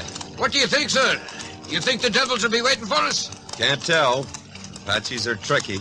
Take it easy now. The wire breaks just around this bend. Right. Oh! Quiet there. Mother of mercy. 2 of our own lads. Burned alive. Why, you devils, you motherless... Quiet, Mulcahy! They've been back. They've stripped off the men's shoes. The barbarians. I'll make them pay with my own hands. All right, men, quick. Get out those blankets and that wire and work fast. If I know Apaches, they'll be back. Pete. Yeah, we're going. Go for it. You? Get up on that pole and fix that wire break. All right, we're going. Well, I'll take care of our men myself. I'm going up that rock and have a look. They're around here. I can feel it. Any sign of them? Nothing yet, but hurry it up. They know we're here. Down! Get down! Get down off that pole, man! Come on, let's get out of here. Put the wire brake. It's not fixed yet. You haven't got a chance. All right, men. Let's go. Come on! Let's go. There must be 100 of them. Diablo's band. We're like clay pigeons out here in the open. Faster, we gotta outrun them. It's our only chance. And the devil! Return fire! They'll never take us alive. What kind of trap did the blasted colonel send us into anyhow? Listen! Look! Look at the dust! It's a column! It's the troops! It's the regiment! Glory be! Colonel Thirsty and the regiment!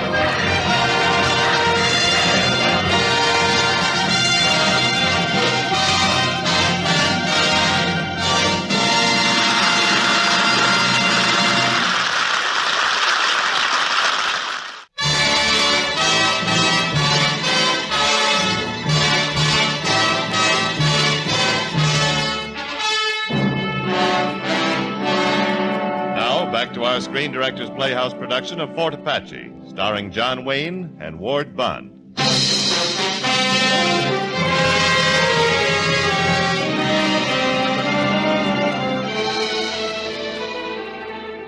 What was left of Diablo's raiding party after the battle we took back to the reservation at Claw Springs. But that didn't solve the problem. They were just a handful. There were still Cochise in the entire Apache nation across the Rio Bravo in Mexico. But right here at Claw Springs was the root of the trouble. The unscrupulous Indian agent, Meacham. Mr. York, how good to see you. Captain York Meacham. Oh, yes, of course, you soldier boys and your titles. And this is Colonel Thursday. Ah, another exile in the Mr. wilderness. Meacham, a band of Indians left this reservation. Yes, the ungrateful dogs. I treat them well. Meacham, you drove Cochise and the Apaches off this reservation by starving and degrading them. Why, I... Giving them whiskey instead of beef. Trinkets instead of blankets. But I... Cochise did the only thing a decent man could do. He left and took his people with him across the Rio Bravo into Mexico. Why, he broke his treaty, and I demand you soldier boys bring him back by force if necessary. Any demands you wish to make, Mr. Meacham, will be made through official channels. Well, I only... Captain York, what's in those boxes? They're marked books, sir. More likely cheap whiskey. No, he's lying. I'll open them and see, Captain. Mulcahy. Right, sir. You're the colonel. Here, what are you doing? You have no right to... Oh, it's a miracle, sir.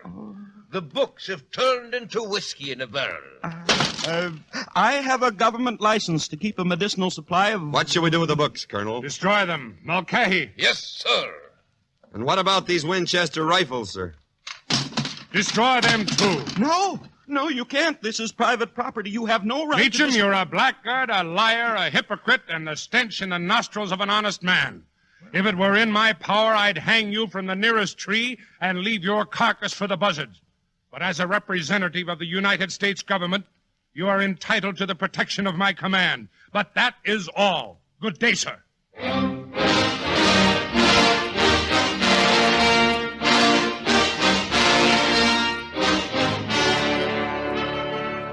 You sent for me, Colonel?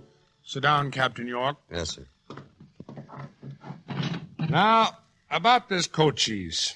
We've got to bring him back. In 6 campaigns, he's outgeneraled us, outfought us, and outrun us. That's just the point. There aren't enough troops in the territory to make him come back. But one man, a man he trusts, might persuade him. Cochise knows me. You're a fool, Captain. Assuming you found Cochise, his men would cut you to pieces. Well, that's possible, sir, but I've never lied to Cochise, and if you'll assure him decent treatment for his people... A carbine against his spine might be more persuasive. Oh, I'd have to go unarmed, sir. Have you forgotten what happened to the men on the repair wagon? Well, I can't fight my way to Cochise. Other men have tried that. If we could manage to get him back to United States soil... Well, you have my permission, Captain. How many men will you need? One, sir. Sergeant Beaufort. He knows the country. He was born in Mexico.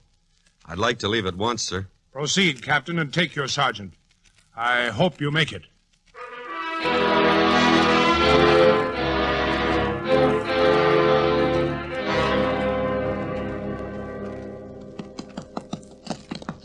3 days, Sergeant Beaufort, and we haven't seen a sign of an Apache. See, but they have seen us. You can be sure of that. Captain, look. Look over against that hill. A signal mirror. Another one answering from this side. Yeah, they're here all right, and we're between them. Come on, Beaufort, smile. It's too late to do anything else. They must be camped right above us. That is not always right above it. Look up. Look up on the rocks. Holy smokes. Covered with Apaches. On both sides of the pass, thousands of them. Looks like they were expecting us. Keep smiling, Beaufort. We're going in. Captain, look at those rifles they're carrying. Winchester 7-shot repeaters. Our friend Meacham. Looks like every chief in the tribe is here. Eyes straight ahead, Beaufort. Is that him? That's Cochise in front. This is close enough. Good luck, sir.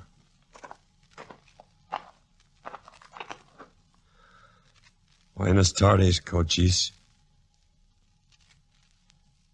We come in peace.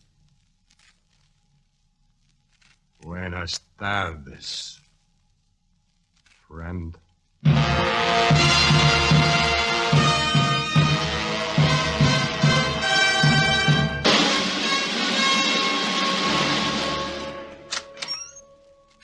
Captain York, you got back. Well? Cochise has crossed the river, Colonel. He's coming in with all these people. He wants to talk peace. He's back on American soil? Yes, sir. Good. Captain, the regiment moves out at dawn. The regiment? But I promised Cochise we'd meet him alone, unarmed. You and me and Meacham. Why Meacham? He insists Meacham be present. Very well. You will prepare your troops to march at dawn. But Cochise will think I've tricked him. Exactly. We have tricked him. We've tricked him into returning to American soil, and I intend to see that he stays here. Colonel, I gave Cochise my word. Your word to a breech-clouted savage? To an illiterate, uncivilized murderer and treaty breaker? There is no question of honor, sir, between an American officer and Cochise. There is to me, Colonel. You can't send out the regiment. Captain York, so long as you are in my command, you will obey my orders. The regiment will march at dawn.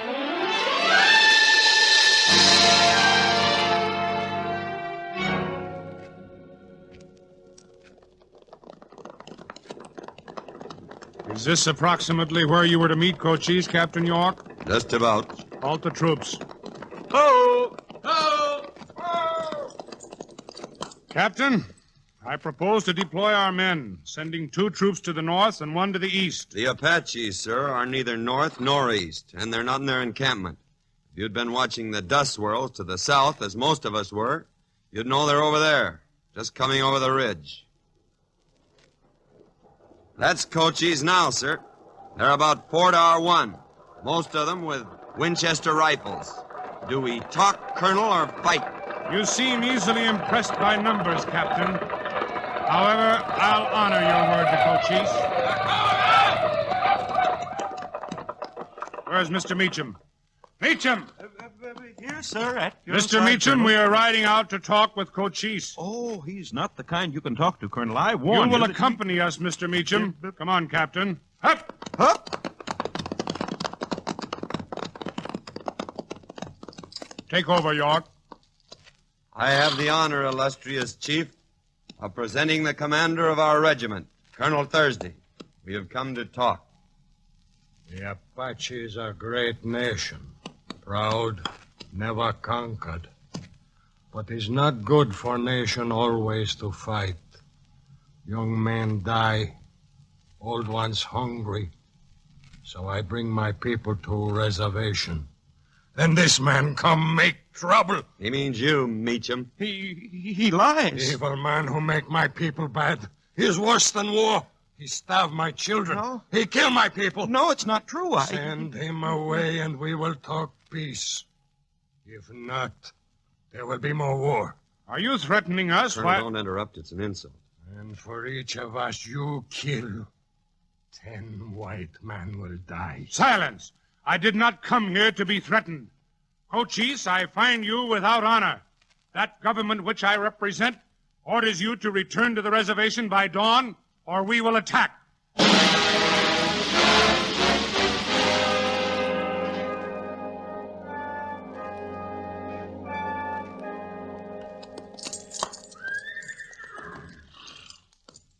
It's getting light, Colonel. What do you think?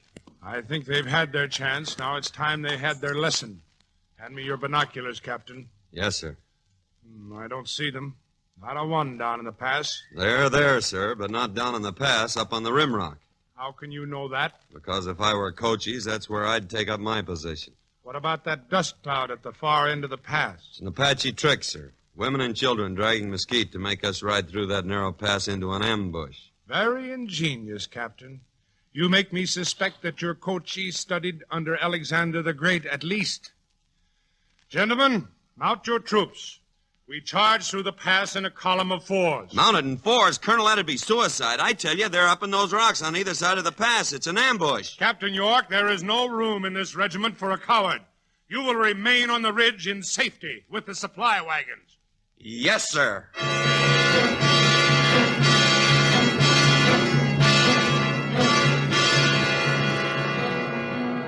A charge in 4s? Thursday was insane. I took Sergeant Mulcahy with me and wheeled the wagons back up onto the ridge.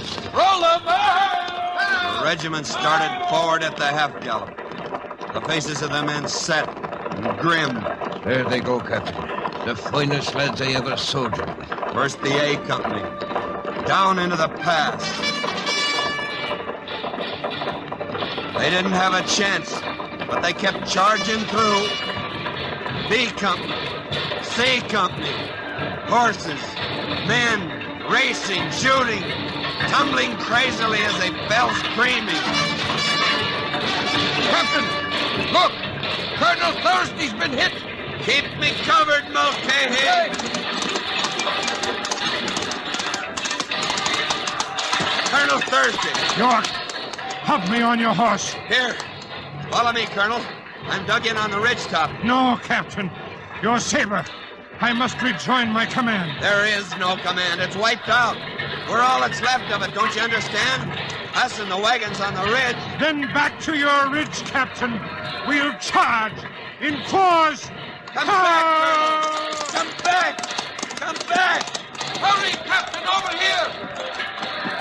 Thanks, Mulcahy. Down quick! You'll draw their fire!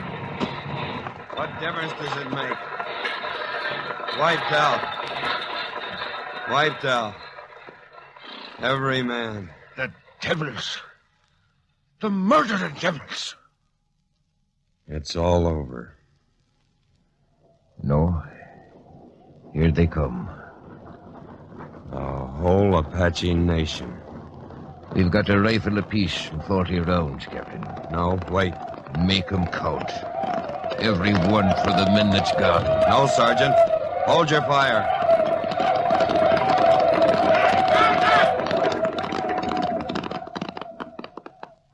They've stopped. Cochise is riding out to us. Here. Take my gun. But, Captain... I gave Cochise my word. I'll meet him unarmed.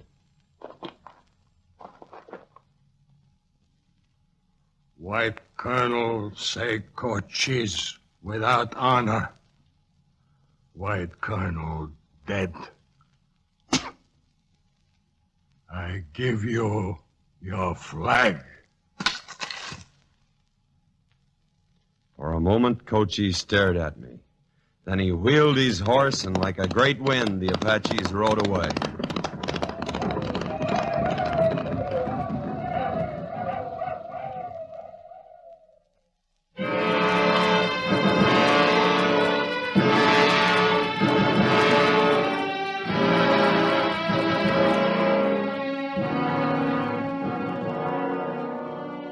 Yes, he gave us back our flag, the regimental guidon we'd carried into battle. Now the regiment of Fort Apache has been reformed. Names are all changed. Those others haven't been forgotten because they haven't died. They're living right out there. Tomorrow when we take to the field, they'll be riding with us. Collingwood, O'Rourke, Mulcahy, Beaufort, yes, and Thursday. Their names may change and their faces, but they're the regiment and the regular army, now and 50 years from now.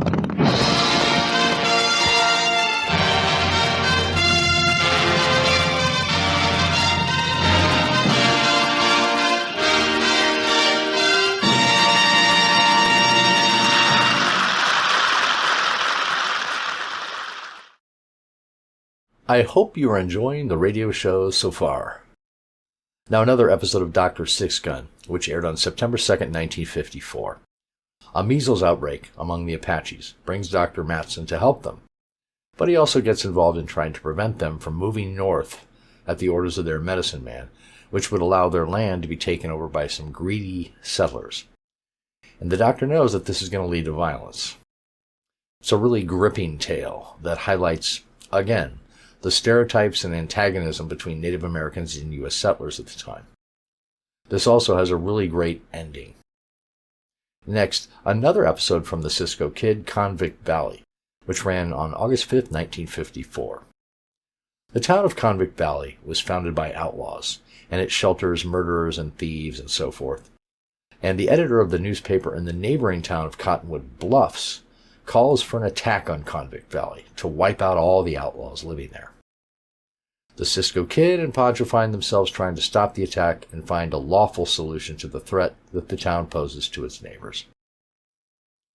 Next, in County Fair from the Six-Shooter, also known as Battle at Tower Rock, Britt comes to Tower Rock for the fair and finds himself the judge in the preserve contest. He finds it a bit more difficult than it sounds when he has to decide between the preserves of two feuding sisters. This is probably one of my favorite episodes. It's a lot of fun, and it's a really nice departure from the typical gun battles and hard action that most episodes involve. And it showcases the more civilized and genteel side of the Wild West frontier. And of course, I think Jimmy Stewart does a great job with his trademark humor and his sarcasm. Next, The Lawman's Badge, another Lightning Jim episode, original broadcast date unknown. In Midville, the Citizens Committee has appointed a new young sheriff, Bill Barr. Bill tries to arrest a man, Trigger, for murder, but Trigger and his men take his badge and his gun away from him and decide to make some random old citizen sheriff instead to kind of stick it in the town's eye. Lightning Jim is brought in to restore law and order. This is a really good story about the good guys defeating the bad guys, but more importantly also the necessity of respect for the law, especially in the wild frontier. And then we have one of my favorite Gunsmoke episodes, The Lady Killer, which aired on May 14th, 1961. Marshal Dillon's friend Grant Lucas is in town to testify against Cy Welsh at trial. But before he can, he's shot dead by May Talma, who claims she killed him in self-defense while defending her property. Dillon is suspicious of this claim, and he investigates. This is a really intriguing story, basically a Western mystery story with Dillon as the hard-boiled detective. And then finally, one more Luke Slaughter of Tombstone episode, Death Watch, which aired April 27, 1958. Luke is being accused of horse stealing and cattle rustling by a man named Bigelow. Luke is forced to prove his innocence of the charges, and he's not very happy about it. Probably one of the best episodes of the show, in my opinion. Mystery, intrigue, false accusations, hidden ulterior motives, and lots of rough Western gunplay, with a very satisfying conclusion at the end. What more can you ask for? And Sam Buffington's voice is just pure, deadpan, cold as steel justice throughout the whole episode. Now, before we sit back and listen to these great Western radio shows, a big thank you to all of you listening and watching. I hope that you'll give it a like And if you're not already subscribed, I hope you will. You'll be notified of future videos that come out, usually 3 a week, sometimes 4. And if you can, leave a comment letting me know what you thought of the shows that were in this compilation. I hope to see you on the next one. Thanks very much.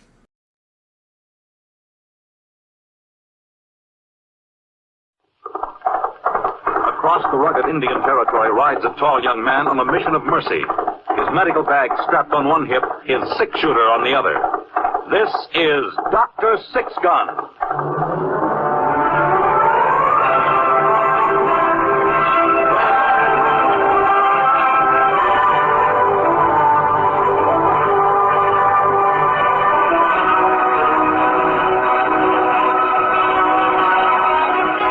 The first episode in the exciting adventure series, Dr. Sixgun.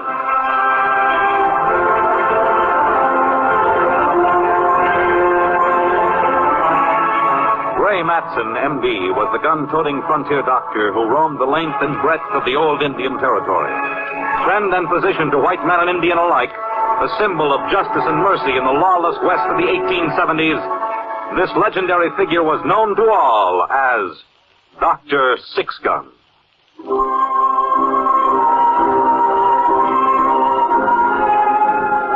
Dr. Sixgun was my friend. Me? Well, they call me Pablo. It's as good a name as any for a gypsy. I am a peddler, and I have many things in my pack. There is not much of which I am proud, but there is one thing. I can call Dr. Sixgun my friend. This one, this black raven, is also my friend. Hey, Midnight! Well, a bird that talks is no more strange than a man who sings. But let me tell you of my friend, the doctor. It was in the spring of 1871 that the wagon train came into the territory. Pennsylvania Germans they were, and on the whole, a respectable lot.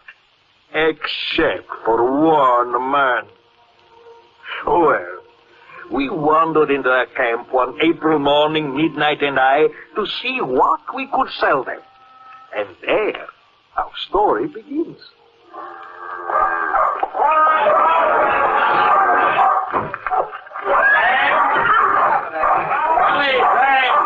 What is it, Mr. Colt?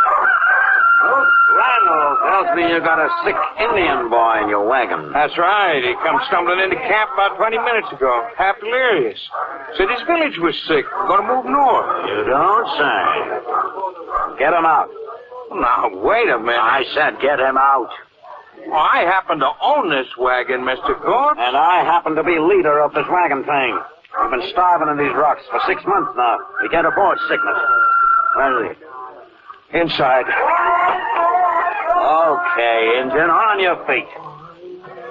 On your feet, I said. Understand? Well, he's one of them Spanish-talking mescalero Apaches. He don't savvy. Well, he'll savvy this. Don't hit him, Cole. I'll hit him if it makes a move. Come on, now. Here, let me help you, young fella. And now, easy. Let me help you down. Okay, Membrano. Oh, get.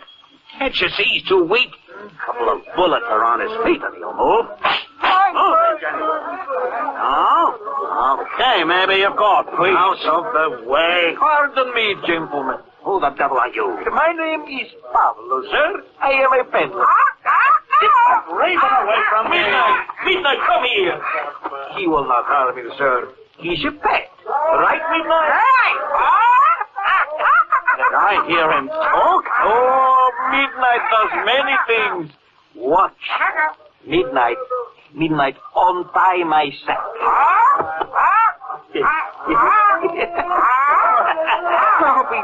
Look at that. I don't care if he's a genius. Keep him away until we take care of this engine. Gentlemen, please, I could not help but overhearing.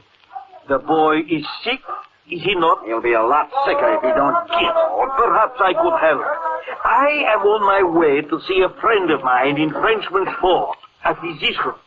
I will take the Indian boy along. Oh, that's mighty nice of you, stranger. Pablo. And this is Midnight.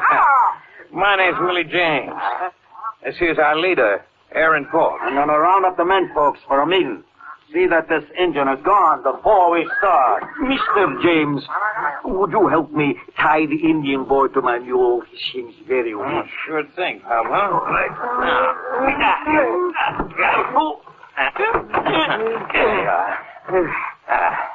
Thank you. Perhaps I will come back here and sell some trinkets to your people. Not to this wagon train. This here's bad luck outfit. We ran out of money, had to butcher our oxen for food. We've been stuck here 6 months. When winter comes, I don't know what'll happen. My wife and little girl, well, you best be going. Perhaps I will return anyway. Adios. What's the name of this doctor friend of yours? Doc Sixgun. Oh. You've heard of him? Well, who hasn't? Only doctor I ever know to pack 6-shooter on his hip. Oh, he come up a few weeks ago, treat my missus. Wouldn't take a cent. Yes, that sounds like my friend. Well, sir, adios. Come along, midnight.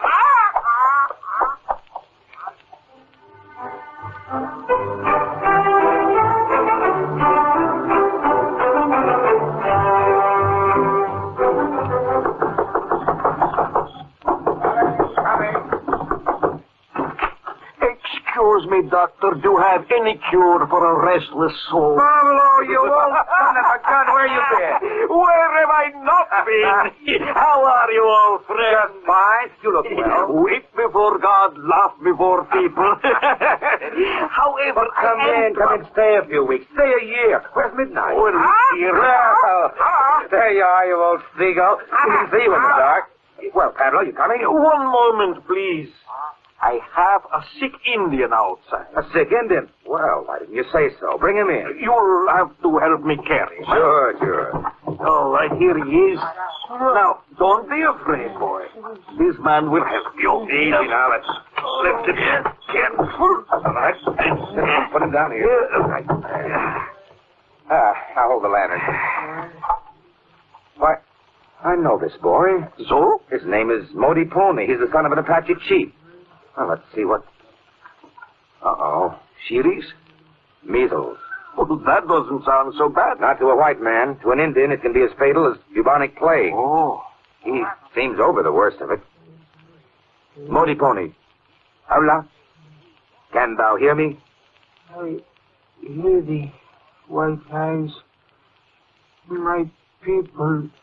What of thy people? We spotted sickness. How many? 10 warriors have gone to their hunting grounds in so many days. The shaman, Grey Fox, urges us to leave our home and go into the snow country. My father is against it. I went for help to the camp of the White Eyes. What does he say? Their medicine man wants them to go north. Why north? The only way they know to fight the measles is with freezing climate. It arrests the disease. Oh. The only trouble is that a sick tribe moving north in winter usually starves to death en route. Something can be done, surely. Pablo, you stay here and take care of the boy. I think he'll be all right. I'll get up there and try to help his people. Maybe I can persuade him to stay. Doc, that's dangerous country. The Apaches don't trust the white man. Well, I'll have to chance it. If I can isolate the active cases, I may be able to control it. In any case, they mustn't move off the land. That wagon train of settlers could move in and claim it under the law. That's rich country. I'll stay. I'll have to pack in a hurry. I'll need plenty of fever pills and morphine.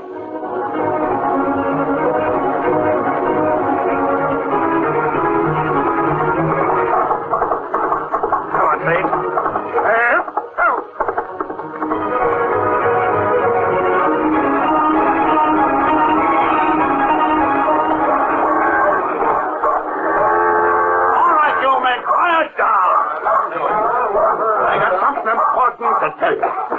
We've been starving up here for a month now.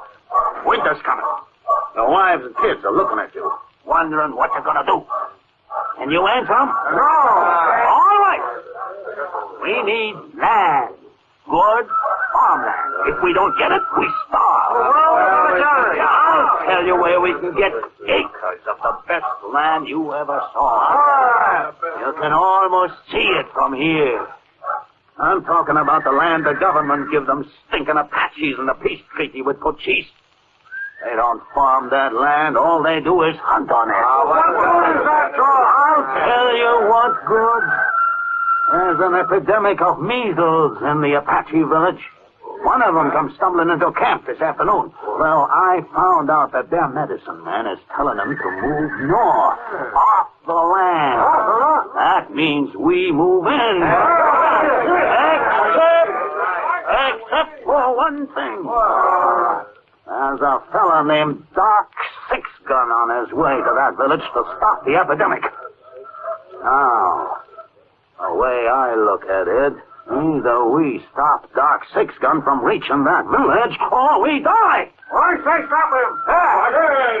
Wait a minute. Listen to me. You know what you're doing? Are you willing to trade your souls for a few acres of dirt? When we left Pennsylvania to come out west, we had a dream.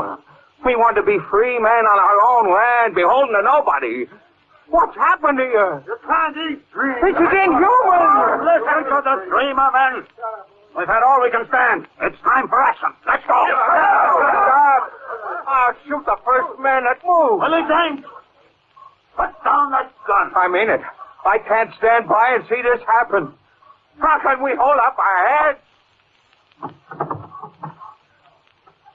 Nice work, Luke. That's what's gonna happen to anybody else who lily-livers out. Come on.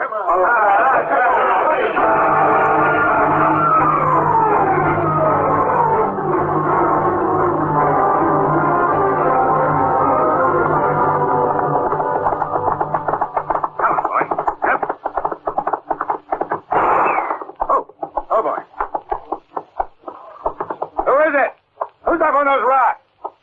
Put up your hands! Put up your hands, I said! The next shot will be aimed at you! Okay, they're up. Lie down, men. Take it. Look, get that Sixgun on it, kid. Right.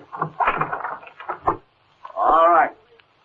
Empty your medical bag. You'll find nothing worth stealing. We ain't crooks. If you're not, why not take off those masks? I'll give the orders, Doctor. Now, empty that medical bag. All right. You win. Drop the stuff on the ground. Stethoscope. Narcotics. Scalpels. Needles. Catgut. Splints. Anything else? Just one thing. What? This. Let it go! Don't anybody move. You see that? Cut the rifle right out of his hand. I carry an extra gun in my bag for emergency operations. Mr. Galt. Now take off those masks, all of you. Makes you feel a little exposed without a mask, doesn't it, gentlemen? And not quite so brave. You grown men should be ashamed of yourselves, playing vigilante at your age. Don't move, Galt. Now get down and pick up that stuff and put it back in my bag. Hurry up, I haven't got time to wait. Close it. Throw it here. Now, I'd suggest that none of you boys try to follow me. I'd suggest you all go home and take care of your family. Come on, Faith. Let's go.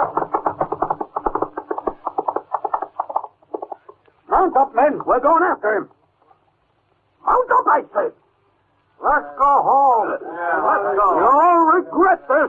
Shut your mouth. I'm with you, Galt. I've got 6 kids back in my wagon. It ain't right them Indians have the land, even if it's theirs. All right, Luke. We need that land. Okay. You going after him? You've got too much stock for that. I got a better idea. What's that? Look here, in my hand. It's a glass bottle. Where'd you get that? I palmed it out of the doc's medical bag when I was putting the things back. Read it. Dr. Madsen, prussic acid, 100 grains. 1 grain would kill you dead. Oh, what good is that stuff? This stuff is gonna make Doc Sixgun wish he'd never tangled with Aaron Galt. Let's go. Where to, Galt? Frenchman's Ford. I want to inquire after a sick friend.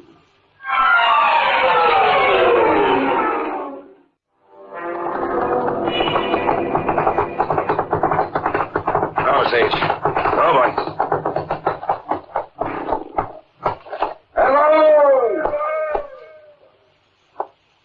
Anybody here? Stand, White Eyes. Do not move. I am Gray Fox, medicine man to the Chiricahua. Who art thou? Medicine man to the White Eyes. What is thy name? I'm called Doc Sixgun. Why dost thou come? I bring strong medicine against the spotted sickness. Gray Fox has made strong medicine. There is nothing to do but leave this place of evil spirits. Go home, White Eyes. I come to see your chief, Tall Horse. I say, go home. I have given medicine to Modi Pony, the son of Tall Horse. I think you'd better take me to see him. Very well, White Eyes. I do not trust thee, but I will take thee to Tall Horse. Follow me.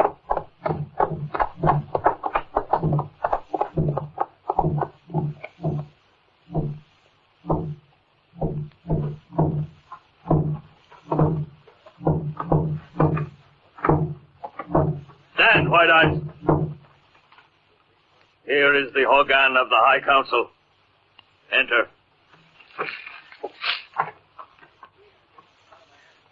Who is this, O shaman? This is medicine man of the White Eyes, O chief. He says he comes in peace. Stay in peace. He says he has ministered to son of Tall Horse. Is it true? I treated thy son only tonight, O chief. He lives. Thy son will recover. What is thy rank among the White Eyes? Brave. Sit by my left hand. Speak. I have medicines to stop the sickness. What medicine? Here, in these blue bottles. Are these magical? They are of a lesser magic, but very strong. Gray Fox counsels us to go north. Give me just 2 days. What do you say, men of Chiricahua? I do not trust White Eyes. They have betrayed us before. It shall be for the council to decide. Is there consent? If so, break your arrow. All but you, Gray Fox. I have sworn against the White Eyes, as hast thou. The council has decided, White Eyes. But if you do us evil, the revenge of the Chiricahua will be swift and terrible. Now, we make thee our brother.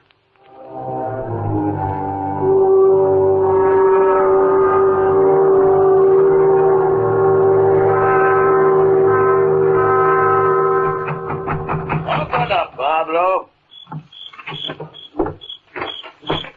Gentlemen? We come down to see how the Indian boy is getting along. Come in, come in. He's feeling much better. The fever has broken. Oh, that's fine, huh, Luke? Oh, yeah, oh, sure, that's fine, fine. You, heard from the doc? No.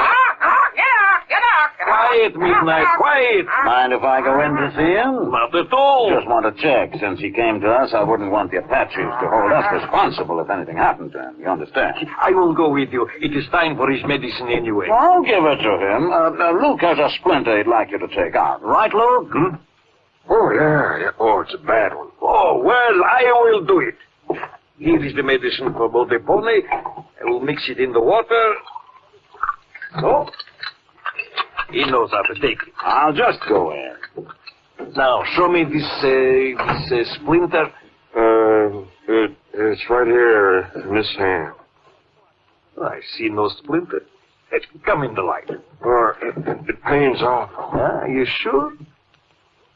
I see nothing. You don't see it. It's funny. Maybe it's the other hand.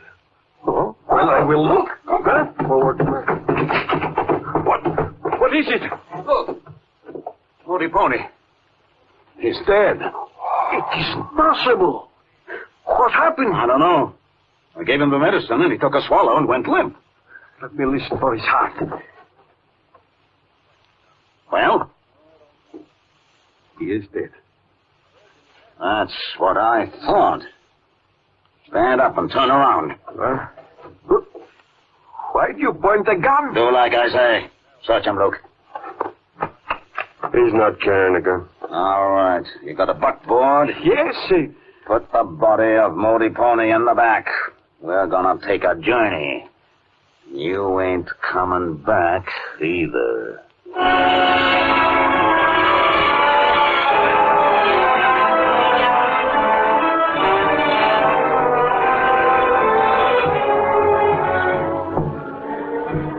Hey, Gray Fox. What does the White Eyes want? I need help. Take 2 tablets from the blue glass and give them to the wife of Long Bear. As thou sayest, White Eyes. This child has a temperature. Place him away from the well ones. And watch for the spots. Yes, White Eyes. All right, now. Gray Fox. Yes, our chief. What does the White Eyes? He gives medicine from the blue glass. The effect? They fall into deep sleep. I do not trust it. Have any died? Not yet. Bring me news in the council if anything happens.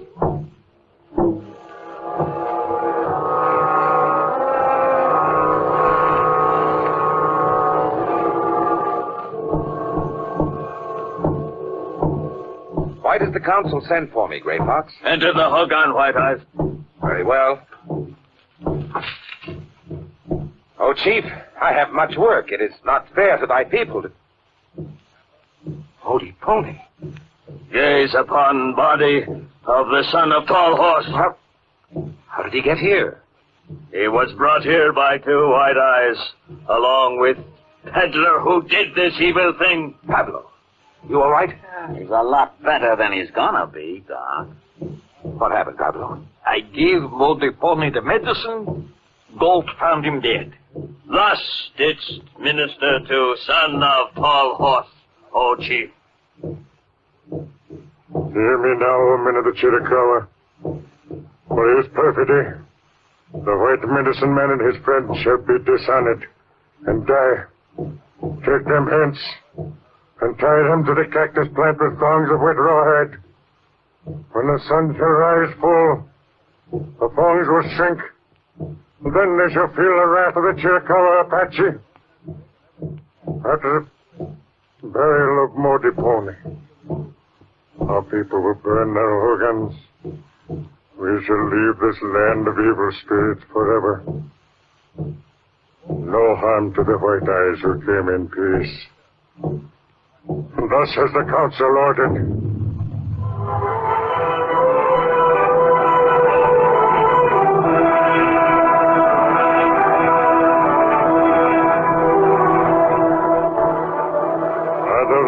Thongs fastened to the white medicine man and his friend. They are, O Chief.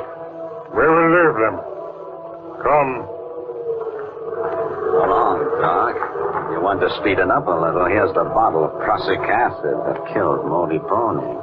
Thanks for the use of it. Come away from them. Let them meditate on their sin until the sun shall rise.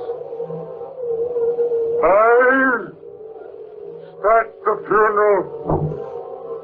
We weep for the spirit of Modi Pony.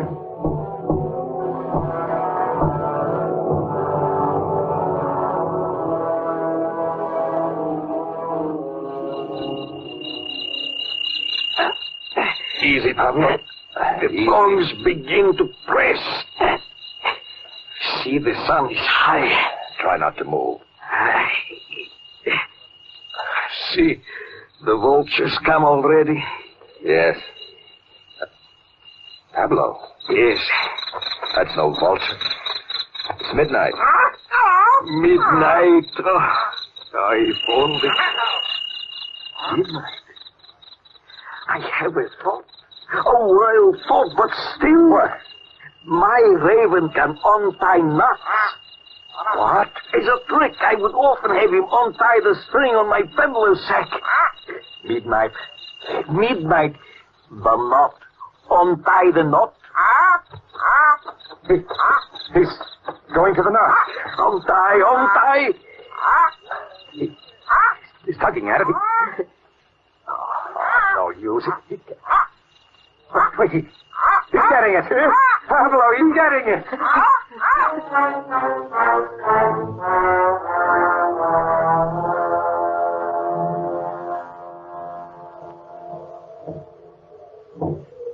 Thus do I consecrate the body of my son, Modipone. Pile the stones on his grave. Wait, O Chief. Sixgun. White Eyes stands on the rocks. Kill him. Wait, men of Chiricahua. Speak quickly, for in a moment you shall die on my lance. Men of Chiricahua, I proclaim my innocence, and I risk my life to give proof everlasting. Don't listen to him. I will. Wait. How will you do this, White Eyes? I will do it by raising from the dead your son, Modipone.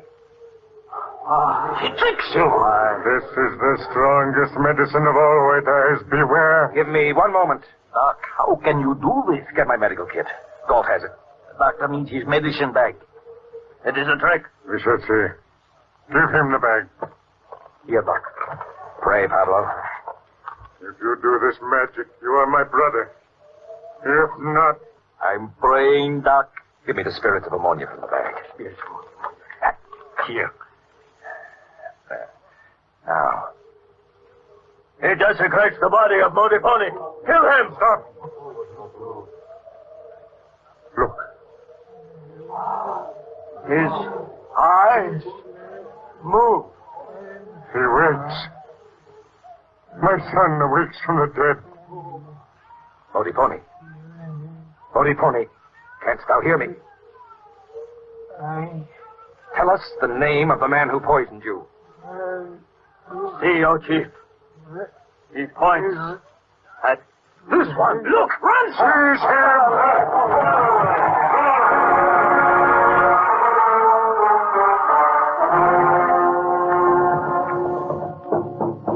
Smoke, O White Eyes. Thou art my brother. Doc. Yes?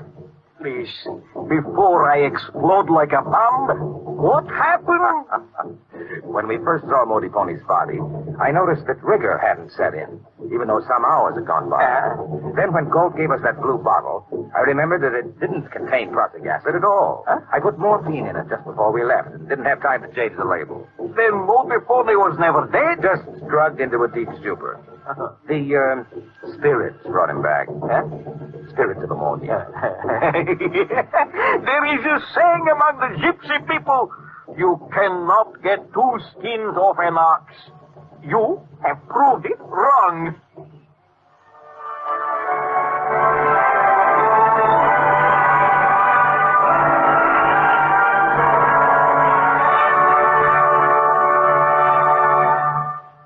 You have been listening to Dr. Sixgun.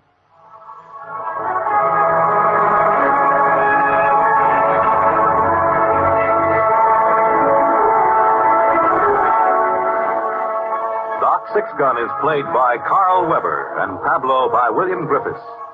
Today's script was written by George Lefferts. Heard in the cast were Peter Capell as Aaron Galt, Kermit Murdoch as Willie James, Donald Duca as Modipone, Richard Saunders as Luke, William Keane as Gray Fox, and Craig McDonnell as Chief Tallhorse.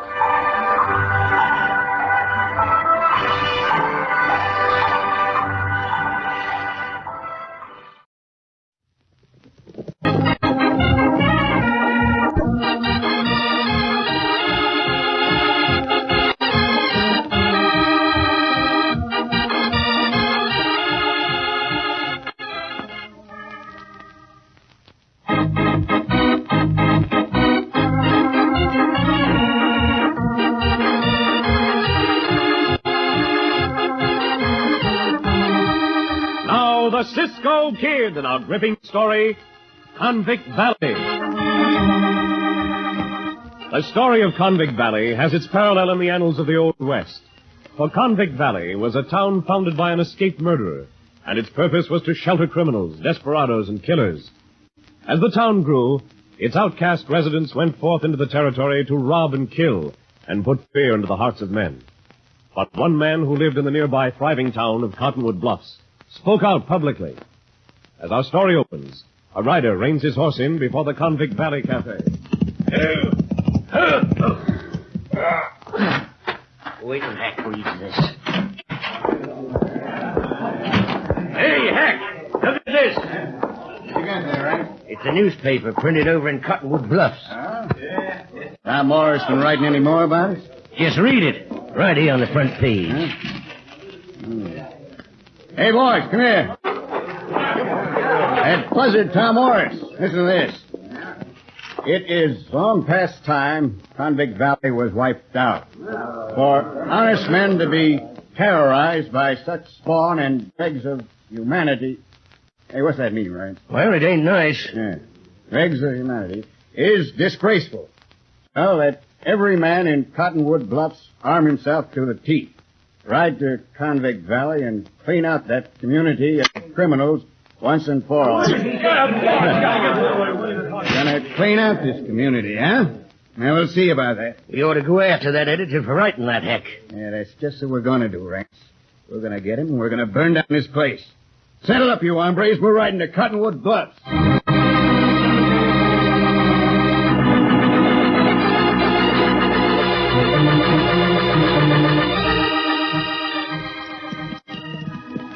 Senor Tom Morris not expect to see us, Cisco. No, he will not expect us, Pancho.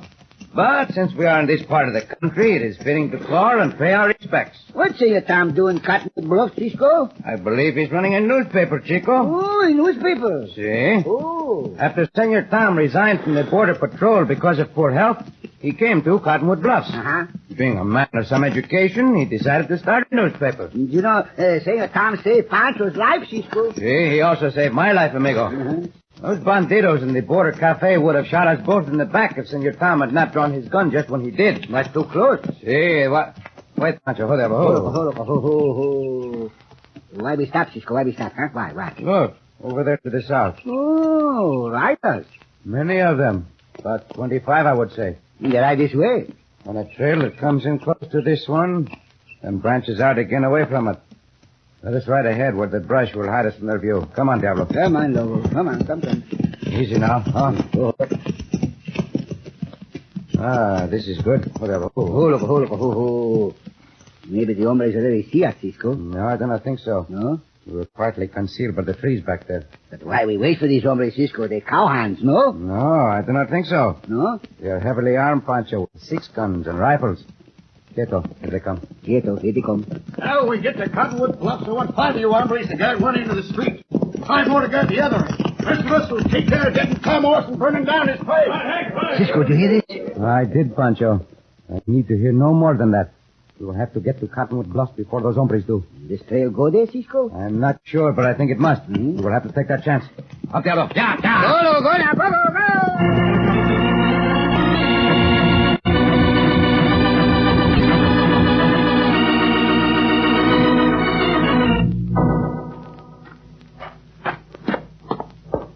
Howdy, Tom. Howdy, Sheriff. I suppose you know why I come over here. I could guess. You didn't like my piece in the paper about Convict Valley. Well, it ain't that I didn't like it, Tom. It's just that I figure it's poor timing on your part to print it now. Why? Oh, you know why? Because I ain't yet been able to convince the commander of the fort upriver to help me go after the killers over there. The commander won't act till he gets orders to act from his superior. The superior's in Washington. Chances are he won't be back for another month, maybe not for 2 months. Oh, but, Tom, there's 25 or 30 of them outlaws over in the valley. Yeah, and there's about 50 able-bodied men right here in this town. Not to mention how many live on ranches around here. We don't need the Army's help. We can take care of it ourselves. Well, most of our men are plumb scared. No, I can't believe that, Sheriff. The trouble is, no attempt's been made to arouse them. What do you mean by that? I mean it's your duty as sheriff to clean out Convict Valley. And when my paper comes out again, I'm going to say so in a lot stronger language than I'm using right now. Oh, you better take it easy, Tom. You ain't running my office, even if you did used to be a border rider. But I am standing up for the rights of the people, Sheriff. If we let those coyotes get away with any more rustling and holdups and killings, they'll take over this town. I'm not saying you're scared of them. Not now. But I will say so if you don't get busy right away. Who's this? Well, by thunder, I swear it's a Cisco kid and Pancho. Buenos dias, Senor Tom. Say, I'm mighty glad to see you two. Please, sit down. Oh, Sheriff Higgins. The Cisco kid and Pancho. Sheriff. We would like to visit with you, Senor Tom, but time does not permit. Hombres ride this way, Senor Tom. Yeah, what hombres? Big crowd of them out along the trail. They are armed with rifles and six-guns, senor. Oh, I knew it. That blasted piece in the paper. We overheard them say they were riding here, Senor Tom. To get you and boy down to place, no? Well, I haven't had a good fight for a long time. I'll go right upstairs and get on my gun. No. Wait, Senor Tom.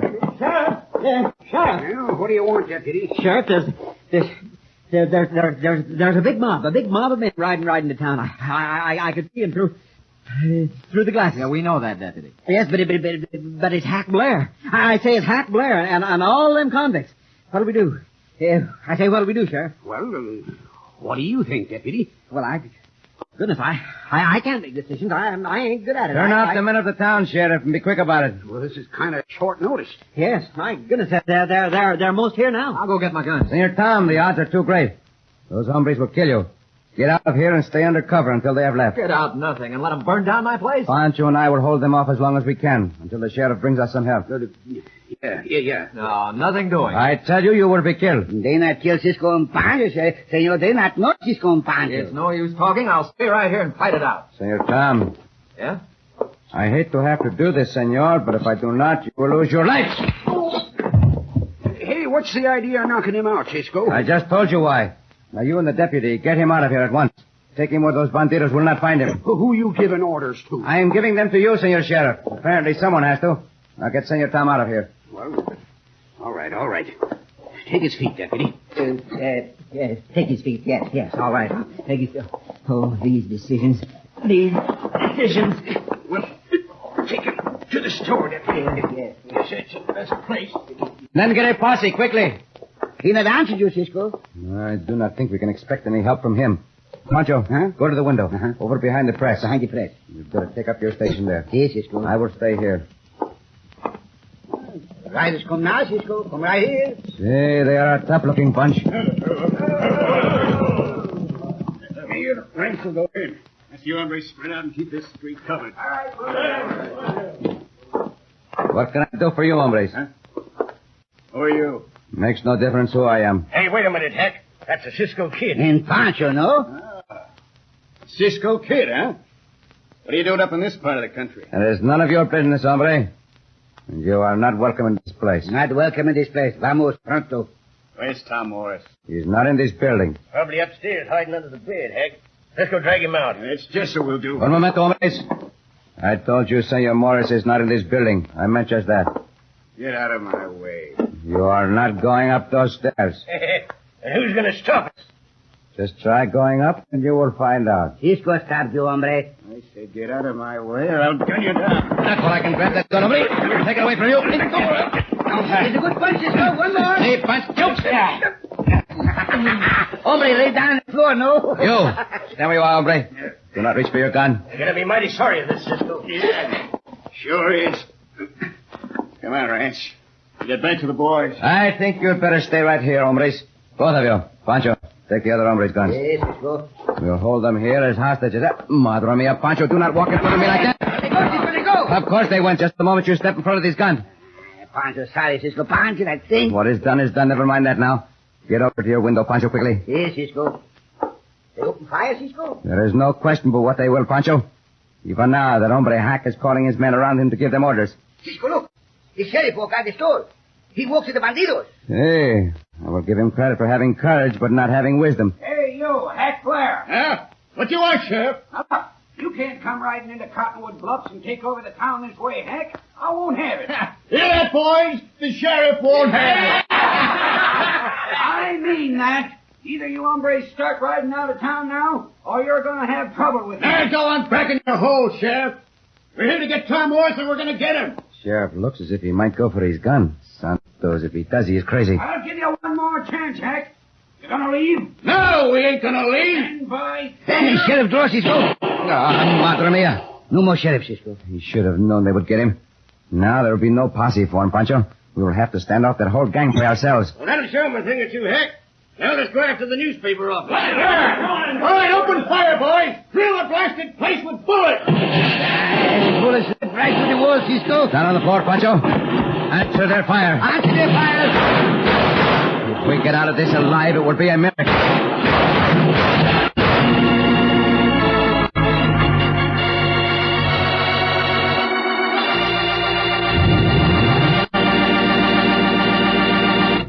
And indeed it will be a miracle if Cisco and Pancho escape the killer's bullets. In just a moment, we'll return to the Cisco Kid.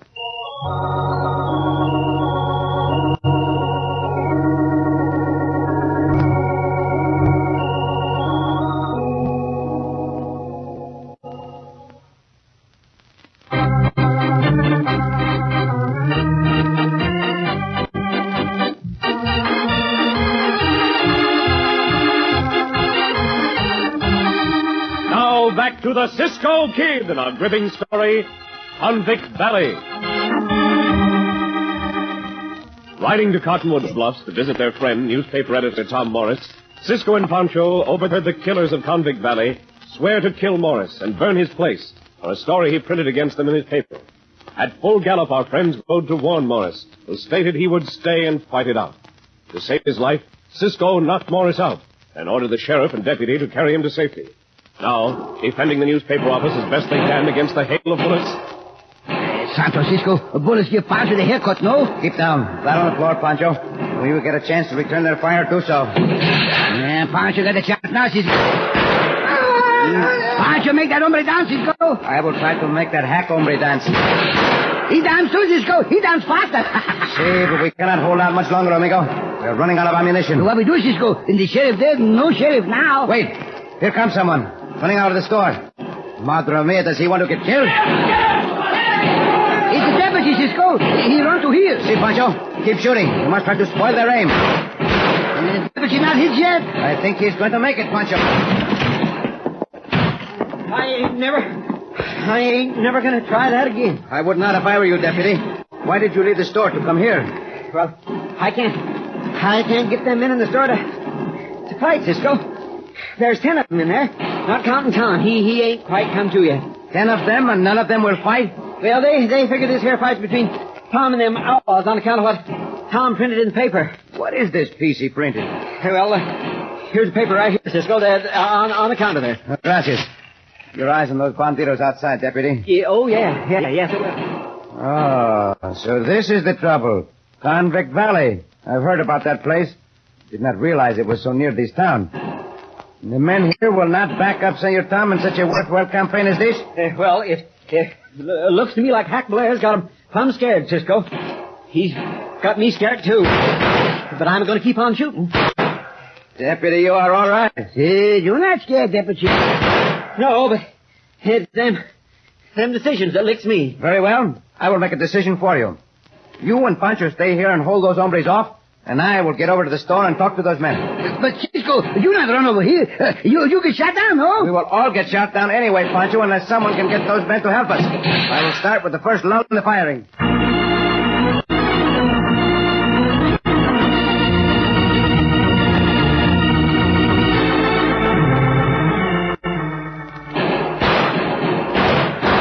Now, what the deputy run over to the newspaper office for? I don't know, Ray. They'll come into the store, too, just before we gun him down. Here. Maybe we ought to get into that store. Yeah, I aimed it. After we get Tom Morris and that newspaper office. Maybe that Cisco kid told the truth when he said Morris wasn't in the building. Maybe somebody saw us coming to town and warned him. He got out of there. Better rush that building now. Yeah, you better take it easy, Hack. This is a dead shot, and don't let nobody tell you ain't. Getting even with that, hombre. You're as sore as a boy we're getting. Sure, get even. But be smart about it. Wait till they run out of ammunition. Maybe. Meanwhile, Hack, better have some of the boys sneak up behind that store and get in. You may be right. All right, boys, hold up the shooting. Gather around. Now, here's what we're going to do. Vance, you take 5 of the boys and get your horses if you're riding away. Then make a circle and come back behind the store, and then we'll be all set.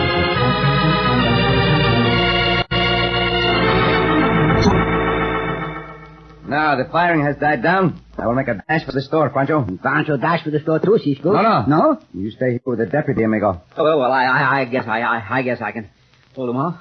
Hold him off alone, Cisco? That does not make sense, Senor Deputy. Pancho can stay here. It'd be dangerous for him to try to get to the store. He cannot run fast. Pancho run fast when the bullets zip it, Pancho. Nevertheless, I want you to stay here, amigo. And if those banditos start shooting at me, try to spoil their aim. We try, Cisco. We'll try to get those men in the store to help. Hasta la vista. Hey, there goes Cisco! Open up, boys! Open up! something to think about. You are so good, Bill. Forward. Lock them there. Lock the door. Unlock these doors, Ellie. Quickly. Unlock these doors, I tell you. You all right, stranger? Say, I am all right. Came over here to find out what is the matter with all of you. You going to sit around like this and let those banditos burn down your town? Hey, won't burn it down, stranger. All they want is to wreck that newspaper press. We don't need a newspaper here anyway. How about it, boys? So, that is your excuse. Well, I never saw such a pack of cowards in all my life. Easy with that talk, stranger. That's the stuff, Cisco. Give it to him. Senor Tom, I'm sorry I had to hit you as I did. It's all right. I understand. I'm just kind of waking up, Cisco. I'm with you in anything you want to do. What I want to do is make these men realize their town is in danger. Once those banditos set fire to a place, they will not stop until they have burned every building in the town. Just let them try. Oh, you do not like the sound of that. Make no mistake, that is just what they will do. They sure will. So I would advise you hombres to look to your guns starting right now. Blazes was that? Cisco, they're coming in through the back window. Watch them, boys. Gun them down. Take cover, you men, right now. I'm getting you first, Cisco. I can shoot that gun. Bandito. Also, all yours. Take good at that myself, Cisco. Even with a barred gun. You better, Cisco. Very well, we will fight it out. I'm with you, Cisco. Still, we get no help, Senor Tom. Then we will no longer ask for help. Take care of these coyotes ourselves. Rush him again, boy. Just about one more punch will dispose of you, hombre. Now one for you. Then for you. I got this one, Cisco. Well, Senor Tom and I will take care of this one. Oh, boys, we're taking this fella now. You hear that, Cisco? See, you hombres. At least you can tie up these banditos so we can get them to jail. Stranger, I reckon if you can come here and fight for us like that, we can do a little fight for you. Get out the gun, boys. Let's go!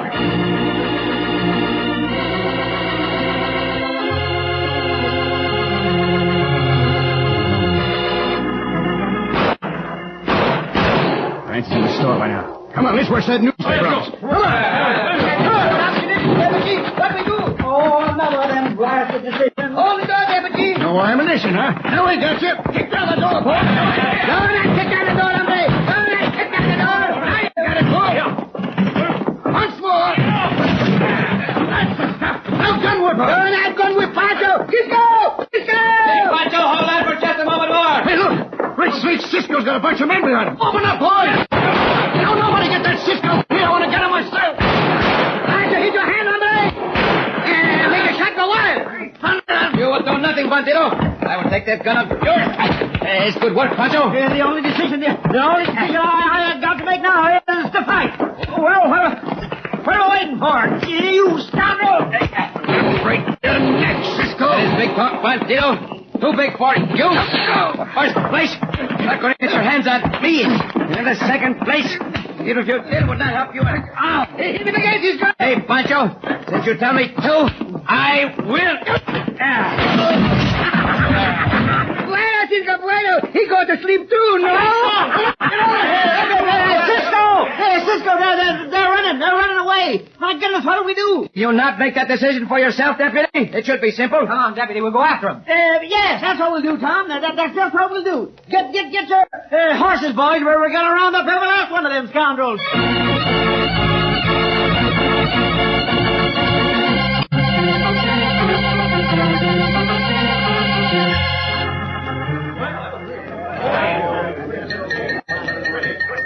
I'd like to have the attention of all of you for a minute.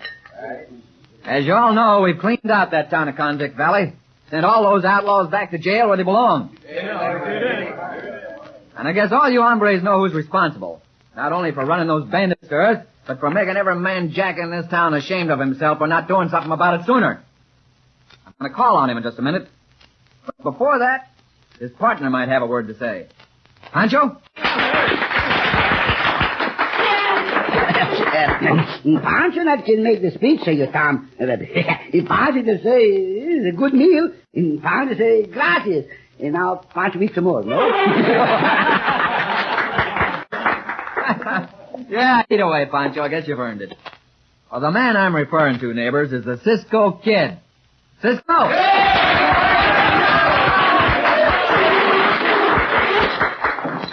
Gracias, Senor Tom. Gracias, amigos.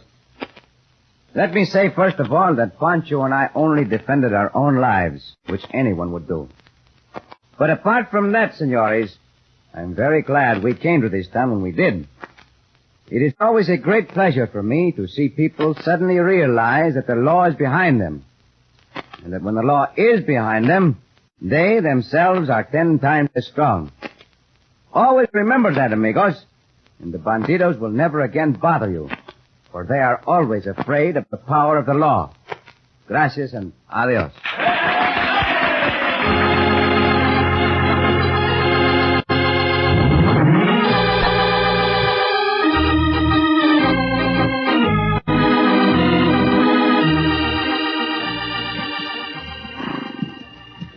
Cisco. Hey, Pancho. It was a fine big meal, Cisco, no? Hey, Pancho, it was. It's a fine tribute to us. One we will never forget. Pancho never forget that roast beef, Cisco. I'm sure you will not, amigo. That was certainly a fine banquet. Pancho likes the banquet, Cisco, but Pancho's Uncle Jose not like the banquet. Your Uncle Jose does not like banquets? No, not like banquet. But your Uncle Jose likes to eat as well as you do, Pancho. Oh, see, Uncle Jose likes to eat, but then Uncle Jose wants to go home to sleep. Oh, I see. And he cannot go home because of the speeches. That's what Uncle Jose not like, Cisco. Long speeches. I suppose he does not like them because they keep him awake. see, but Uncle Jose not get invited to no more banquet. Well, why not, Chico? With the last banquet Uncle Jose go to, the mayor of the town make a long speech. Mayor of the town made a long speech. See, and Uncle Jose nod his head with his eyes closed, but he not could go to sleep. Well, what did your Uncle Jose do then? He not do nothing, Cisco, until the waiter come along with a big tray of dishes. Big tray of dishes? See, and stumble and hit Uncle Jose over the head with all the dishes. Then what? And then Uncle Jose fix it so he not get invited to no more banquet. Well, how did he fix it, Pancho? Uncle Jose sit up, look at the mayor, and yell out, "Hit me again! I still can hear him." Oh, Pancho! Oh, Cisco!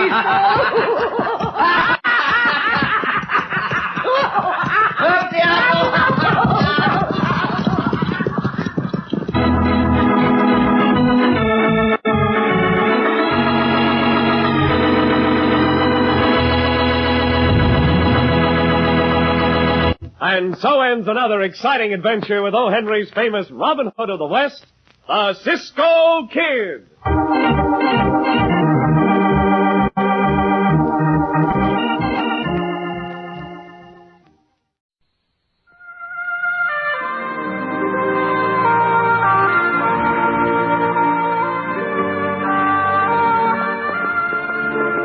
The man in the saddle is angular and long-legged. His skin is sun-dyed brown.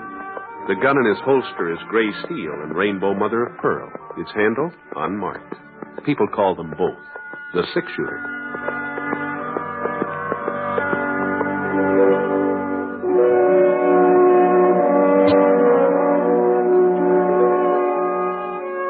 James Stewart as the six-shooter. A transcribed series of radio dramas based on the life of Britt Ponset, the Texas plainsman who wandered through the Western Territories, leaving behind a trail of still-remembered legends.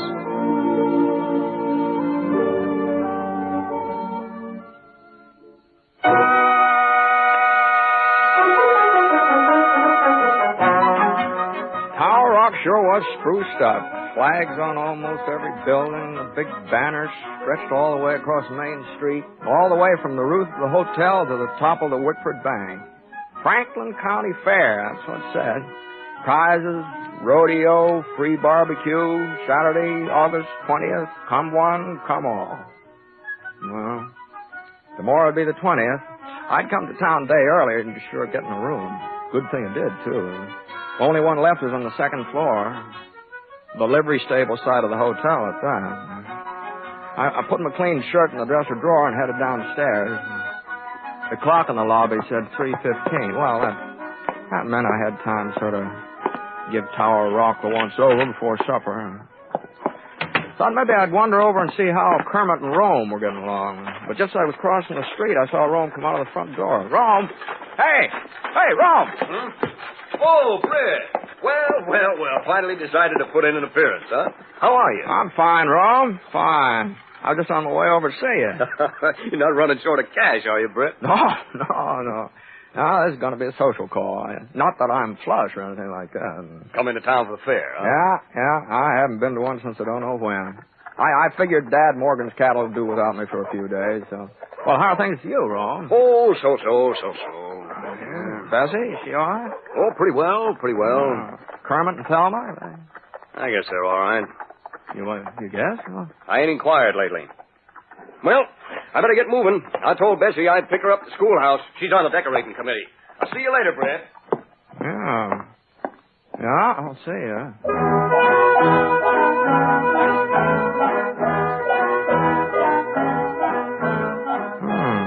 I sure couldn't figure out what was the matter with Rome. Well, he froze up when I mentioned Kermit.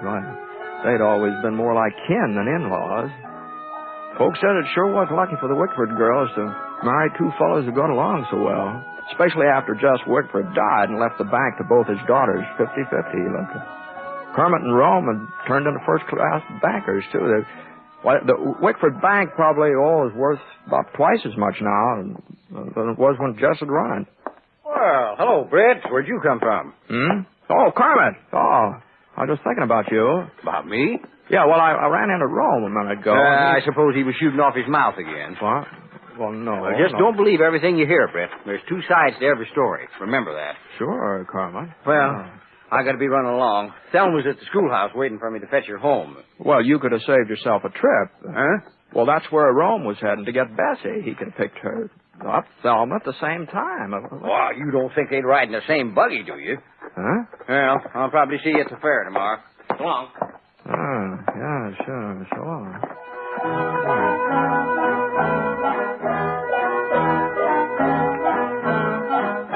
Well, there just wasn't any doubt about it. There's something that happened between the Binghams and the Madden, that's all.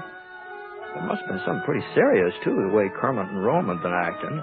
And knowing Thelma and Bessie like I did, I sure was glad I wasn't involved in that. But they were real firm women, Thelma and Bessie. Always had been, ever since they were girls. I couldn't help wondering just what had set them off. Not that it was any of my business, of course, but Otis Spear did know. Yeah, being the justice of the peace and the local undertaker, he knew almost everything that went on in Foster County. You ain't never seen nothing like it, Britt, the way they've been behaving. Why, they spoke to each other for the past 2 months. You don't say. Take turns going to church. One Sunday the Binghams attend services, next Sunday the Maddens, just so Thelma and Bessie won't meet up. Well, that's the darned...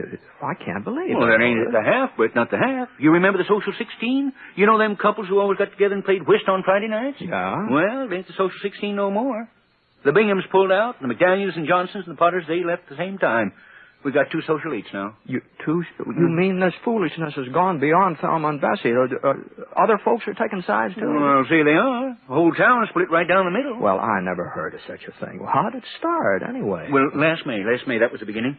Thelma's birthday is the first week in May. Her sister Bessie, just a year younger, almost to the day. Her birthday's the 10th or 11th, right in there somewhere. Mm-hmm. Well, seems Kermit bought his wife a new Surrey for a birthday present. Had it shipped all the way out from Kansas City. Thelma sure was proud, too. Well, you can't blame her. It was just about the nicest carriage this town had ever seen.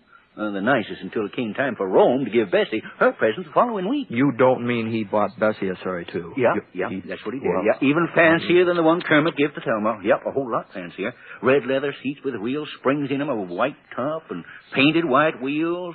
Of course, Rome said it was just a coincidence that he'd ordered Bessie Surrey long before he found out that's what Kermit was giving to Thelma. Well, and it sounds reasonable, too. He could have done it. Yeah, some folks think so and some don't. Kermit and Thelma claimed it was just plain spite work. The Rome and Bessie had always been jealous of them. Anyhow, that Surrey business just seemed to set everybody off, especially the women. Oh, being sisters, I guess they'd had their grievances before, but they'd always held them back. Now they just let fly in all directions. Why, Thelma's even going to... Huh? What were you going to say, Otis? Oh, nothing, Britt, nothing. Say, you're going to stay for the fair, aren't you? Oh, yeah, sure. That's why I'm here. Uh-huh. Well, I was thinking, maybe you wouldn't mind helping me out. Oh? What? You see, I'm general chairman of the whole doings, and I got almost everything set except some of the judging. Oh, well, I'm not much of an authority, but I guess I can tell a cow from a horse. Oh, no. We're all fixed up in that department, but the baked goods and preserves and pickles, well, I just haven't been able to find the right person to hand out the blue ribbons there. Oh, well, I don't know anything about cooking, Otis. Well, you know about tasting, don't you? Oh, yeah. Well, that's what you got to do, Brett. Sample whatever they put in front of you and say which one tastes the best. Oh, no, wait I'll tell you what. Uh-huh. I'll just put you down for preserves. I'll get somebody else to take over the rest of the stuff. No, but... well, I got a meeting of the barbecue committee over the general store. Yeah, but... you'll be at the schoolhouse 9 o'clock in the morning. That's when the judge is supposed to start. But where... Otis, what...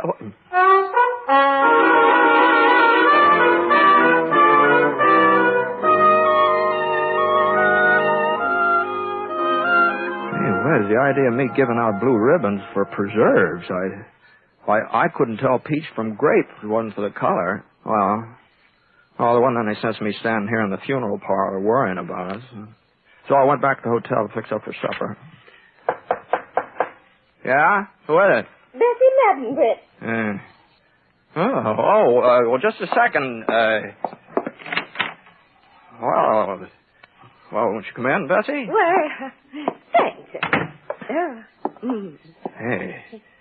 Well, you're looking well. Oh, so are you, Britt, so are you. My goodness, I don't think I've ever seen you look better. No, now, Bessie. Well, now, what I come by for was to pick you up and take you over to our house for supper. You don't have no other plans, do you? No, I was just going to eat here at the hotel. Oh, you don't think we'd let you eat at the hotel, Britt? Why, you're one of our closest friends, always have been. Well, I don't know why Rome didn't invite you when you met up this afternoon. Guess he just took it for granted that you'd know I'd be expecting you. We're having fried chicken, hot biscuits, some of my strawberry preserves. Oh, you do like chicken, don't you, Britt? Oh, sure. Well, what are we waiting for? I've got my surrey outside, and I think excuse me, Bessie. Of course, Britt, of course. Britt! Well, I just heard that you were in Tower Rock, and I wanted to tell you Kermit and I are expecting you for supper. Now, I won't take no for an... Oh, I thought you were alone. Didn't mean to interrupt anything. You're a little late, Selma. Britt's having supper with Rome and me. Might have expected you'd pull a stunt like this, Bessie Madden. Trying to bribe him, huh? Bribe ladies. And I suppose you didn't ask him to supper yourself? This is one time you can't lie out of it, Selma. I heard you with my own voice. There's no reason I shouldn't ask him. Britt's a friend of mine. A friend of yours? You've never put yourself out for him before, not once in your whole life. Bessie. And since when were you so interested in his welfare? Selma. The minute you found out he was going to be judging the preserves tomorrow, that's when. Preserves? As if I had any cause to try and influence him. My strawberry preserves have won first prize at every county fair for the last 10 years. Yes, but I've never entered against you before. I let you win. But this time it's going to be different. You're just making a fool of yourself, Thelma. You couldn't cook up a strawberry preserve if your life depended on it. Huh? I've got Mama's recipe, too, and don't you forget it. Now, hold on. Just hold on here now. Now, I want to get this straight. Now, both of you have entered your strawberry preserves in the fair tomorrow. I've entered my preserves. Can't speak her. No, mine will be there, too. Don't you worry about that. And I'm supposed to judge between them. Is that it? Oh, the Spears said you'd agreed to do it. That's right. Well, Britt? Just wait till I get my hands on Otis Spears.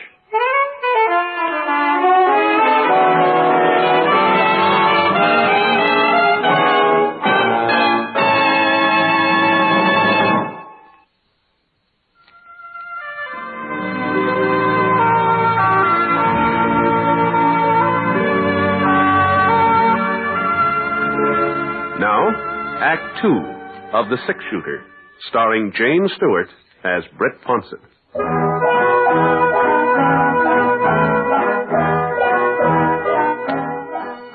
Well, I told Thelma and Bessie that I couldn't have supper with either one of them. Matter of fact, I kind of plain lost my appetite, I guess. It did take me a while to get rid of them, though. Both of them kept lagging behind, wanting to get the last word in. But finally they were home.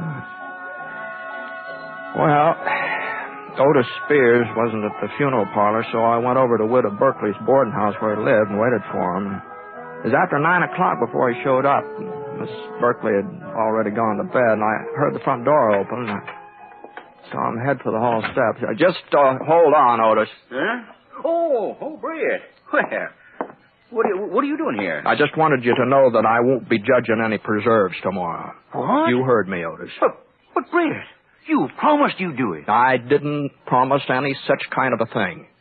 And I don't appreciate your trying to get me in the middle of this feud between Thelma Bingham and Bessie Madden either. Oh, you found out, huh? I sure did. Well, they were over to see me, both of them. Oh, I never heard such a hen squabble in my whole life. Well, I told you this thing between them was serious. Well, there were a few things you didn't tell me, like the fact that they're both entering strawberry preserves at the doings tomorrow. Well, now, Britt, you don't understand it. I understand, all right. You didn't want to tackle the job of judging those preserves yourself, so you shifted on me. I understand, all right. I couldn't judge them, Britt.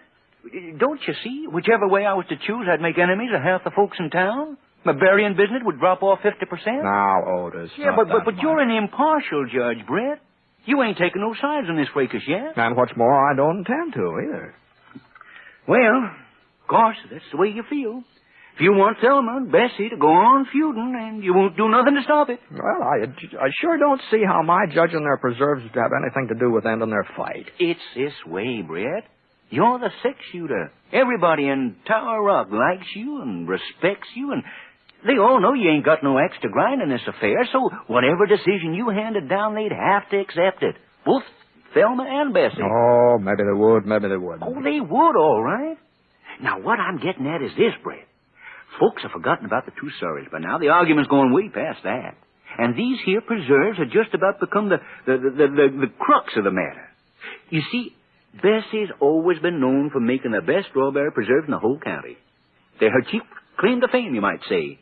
Why, she's even took blue ribbons at the state fair. Oh, that's so. And nobody's even thought of entering against her, not for years and years. Not until this year. Yeah, right? Uh-huh. Now, if Thelma's preserve should be judged better than Bessie's, well, that'll mean Thelma's beat her on her own ground. Bessie wouldn't have a leg to stand on. She'd just have to admit that Thelma won out, and that might settle the trouble between them. You think that'd be best, Otis, for Thelma's preserves to win? Well, not necessarily. You see, if Bessie should take the blue ribbon again, well, that'll sort of show everybody that she's still top dog. In the preserve line, anyway. And folks who've been supporting Thelma might swing over to Bessie's side. And that might settle everything, too. Mm-hmm. The way you've got it figured out, it wouldn't matter who wins. Either way, the fight would be over, is that right? That's right. That's it, exactly. Well... Of course, it's possible that Thelma's taking first prize might just make Bessie madder than ever and sort of add fuel to the fire. And it's possible that if Bessie was to win again, well, vice versa. Vice versa, yeah. I'd say it's more than possible. I'd say it's likely. Oh, now, Britt, you mustn't look on the dark side. I'm absolutely certain that if you make the right decision tomorrow, you'll end this whole thing once and for all. Thelma and Bessie will go back to being fond of each other, and Tower Rock can have a little peace and quiet for change. I see. And just what is the right decision, Otis? Why, that's easy, Britt. It is, huh? Well, sure. All you have to do is give the blue ribbon to whichever one made the best tasting preserves. You don't think we're running a crooked county fair, do you?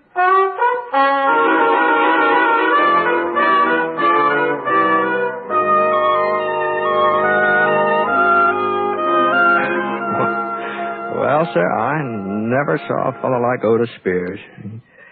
He could talk circles around a Philadelphia lawyer. Well, finally I saw that if I was going to get any sleep at all that night, I'd just have to give in. But I made up my mind to one thing. I wasn't going to have Thelma or Bessie turning on me, either one of them. I was going to say that their preserves tasted exactly the same and call it a tie. And that way there wouldn't be any harm done, and I'd be leaving things just the way I found them. Of course, I didn't tell Otis what I was planning to do or anything. I just promised that I'd meet him at the schoolhouse in the morning. Good. I knew you'd come around, Britt. When you saw how much I needed you, I knew you couldn't let me down. Well, Otis... I'll walk you to the door. Never mind. I'm on my way out. Night. Night, Britt. See you tomorrow. Yeah. Oh, say... Uh-huh. There was one thing I forgot to tell you. It sort of slipped my mind. Oh, what's that? In case you have any trouble deciding as to whose preserves are the best, well, there couldn't be a tie. There couldn't be. Why not? Oh, you could call it a tie, but that would still mean that Thelma had won. How's that? Well, don't you see, Brett? If Thelma's strawberry preserves are just as good as Bessie's, well, folks would think that Thelma had been letting her sister win all these years by not contesting with her before. No, a tie would be the same as giving the prize to Thelma. You do see that, don't you? Yes. Sure. Oh, well, so long. So long, Britt. And may the best woman win.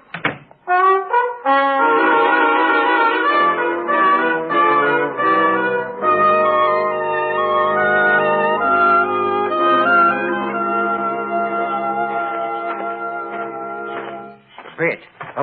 Britt. Oh, hello, Kermit.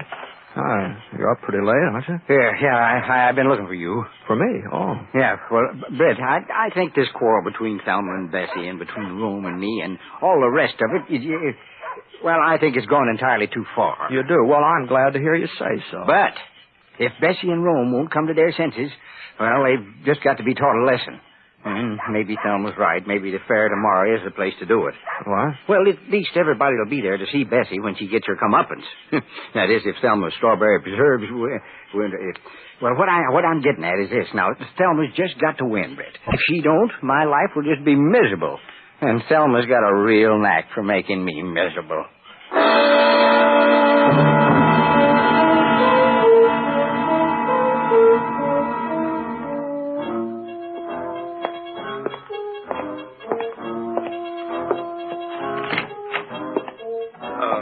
Hello, Britt. Hello, Rome. Hope you don't mind my waiting here in your room, but I just had to see you. Bessie sent me.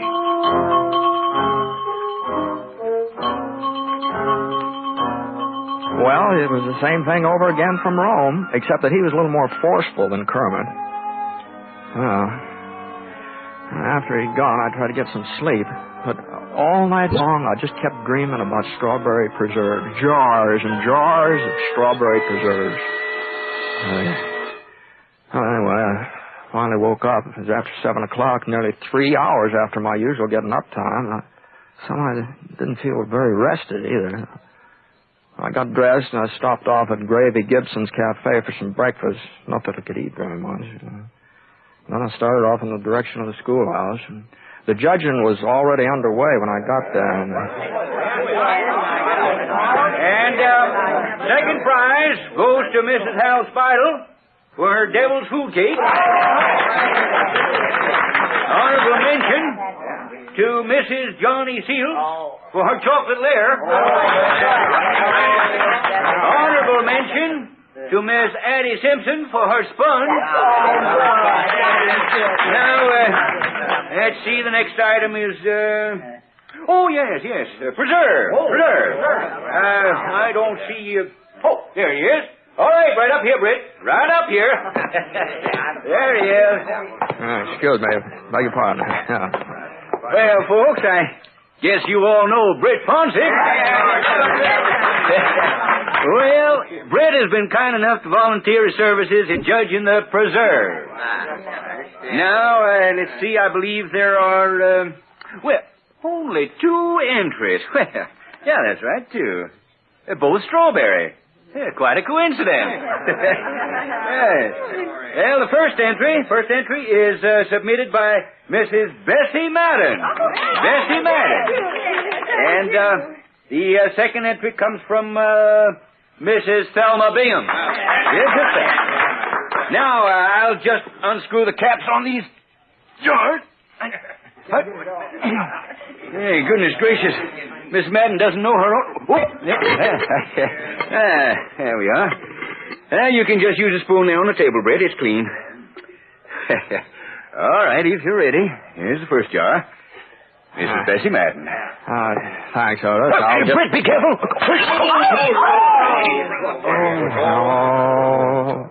Golly, I don't know how that happened, Otis. I thought I had a good firm grip on it. I sure am sorry. I'll bet you will. Well, folks, seems we had a little accident up here. Mrs. Madden's preserves are kind of divided between the floor and Britt's trousers. I just don't know what we can do under the circumstances. Looks like, we'll have to rule that there's only one entry available for tasting. You just rule no such thing, Otis Spears. I've got another jar of my preserves right out in the hall. Oh, another jar? Brother, well, I'm figuring there might be a slip-up somewhere. I'll be right back. Well, that was sure far-sighted of Bessie, wasn't it, folks? Well, while we're waiting, Britt can go ahead and taste Mrs. Bingham's jar. Here you are, Britt. I'll hold it for you. Just spoon right in. Well,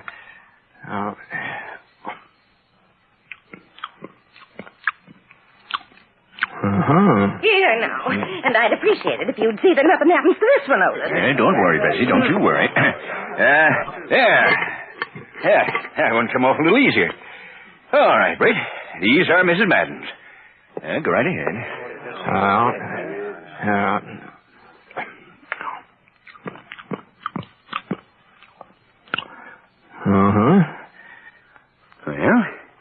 you had enough? Yeah. I've had enough. All right, folks, all right. Quiet down. Britt Ponsett is ready to announce his decision. Well, it's my opinion that I want to be sure of one thing first. Now, I understand that my job is to say whose preserves taste the best. Is that right? I'm supposed to pick the best tasting strawberry preserves in the whole county. Is that right, Otis? That's right, Britt. That's right. Yeah. All right, then. Now, these preserves of Mrs. Madden's, they're very good. Now, you might say they're excellent. But I've had better. Now, there's no doubt about it. I've tasted better. And right here this morning, too. Right here in Tower Rock. Now, Mrs. Bingham's preserves here, now, they're good. No, they're more than good. They're excellent, too. But they're not the best. Now, ladies and gentlemen, to me, the best tasting strawberry preserves in Foster County are the ones I ate this morning at Gravy Gibson's lunchroom.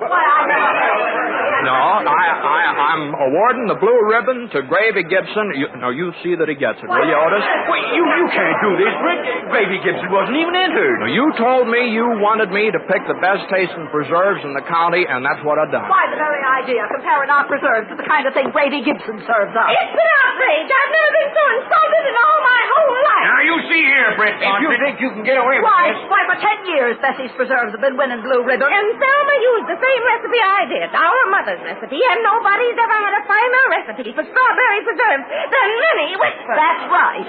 Now, just a minute. Don't you just a minute, us. No, sir. Why, half the time you can't even eat Gravy Gibson's food. Why, everybody knows that. Of course. Well, this is the last county fair I'm ever going to enter Otis Spear. And that goes for me, too. Bessie, come on, let's get out of here. The sooner, the better. Well, don't just stand there, Kermit. Can't you see we're leaving? Yes, dear, yes. No? Come on. Yes, Bessie. Why, did you see that, Britt? They went off together. All four of them. Together. Yeah. That's how it looked, all right. Oh, if that don't beat the Dutch. You got them so mad at you, they all went off together. I might have known you was up to something. Well, I don't know what you're talking about, Otis. I was just giving my considered opinion about strawberry preserves.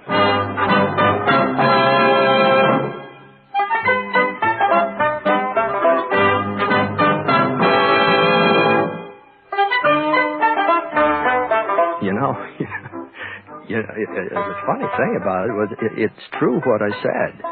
The preserves I'd had in my breakfast toast over at Gravy Gibson's did taste better than Thelma's or Bessie's. Of course, the fact of the matter was, I really couldn't taste their preserves at all. I just burned the daylights out of my tongue drinking Gravy's coffee. Couldn't taste a thing afterwards. Boy, that was miserable coffee if I ever... The Gravy sure is a terrible cook.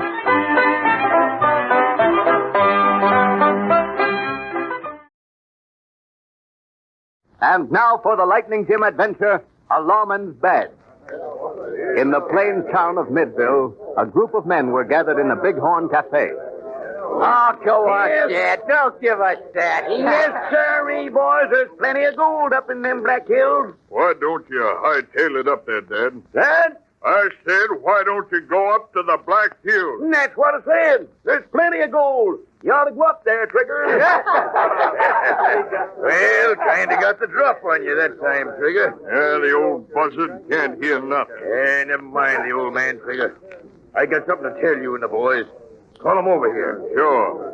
Hey, you fellas, quiet down. Boss wants to tell you something. Boys, now, while we was out on the range today, the Citizens Committee in Midville appointed a new sheriff. We don't need no sheriff. No, takes the law around here. Hey, who took the job, boss? Boy, the new sheriff is young Bill Barr. Bill Barr? Hey, his old man runs the Circle J cattle ranch. Yep. Why, he's just a colt. Ain't more than 20. Why, no, he's much more. Well, if young Bill knows what's good for him and his paw, he'll be running the sheriff's office always. Hey, here he comes now, boy. Well, look who's here, boys. Our new sheriff. Well, what can we do for you, Bill? I'm arresting one of your men, Slade. Oh, I see. Who is it? What's the charge? I got a warrant here charging Trigger with the murder of Ed Mason. Why, you young whelp, I'll show you. Hold on, Trigger. Put that gun away. You letting him get away with saying... Shut up. I'll do the talking. All right. Quiet, all of you. Sheriff, I figure you must have made a mistake. Now, I'm willing to pass it by this time, seeing as how you're kind of new at this law badge business. Ed Mason was shot down cold. He was drilled in the back, and I got witnesses to prove Trigger done the shooting. That's a lie. Mason drawn first. How about it, boys? Well, wait a minute now. Sheriff, are you ready to tear up that warrant? Nope, it's my duty to serve this warrant, and I aim to take Trigger to jail. Is that final? I reckon so. It's up to the court to decide if he's guilty or not. Come on, Trigger. Put him up, Sheriff. I've got you covered. You can't get away with this. Never mind the talk. Take his gun, Trigger. Sure. That's better. I'll take that warrant, too. Just because the Citizens Committee says you can be sheriff don't mean nothing. There's only one kind of law around these parts, and that's my law. Give me the sheriff's badge, Trigger. Sure. It's a plum pleasure. Here you are, boss. Well, a nice new badge. All shined up, too. Put it on, Jake. Yeah.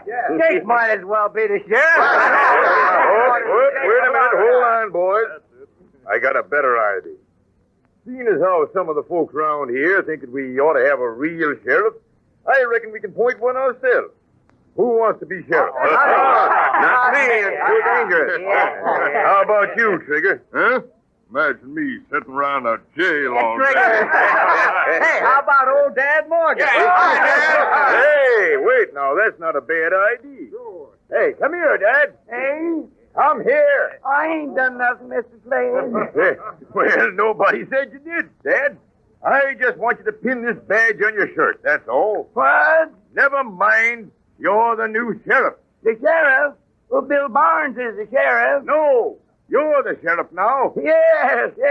He's the sheriff, all right.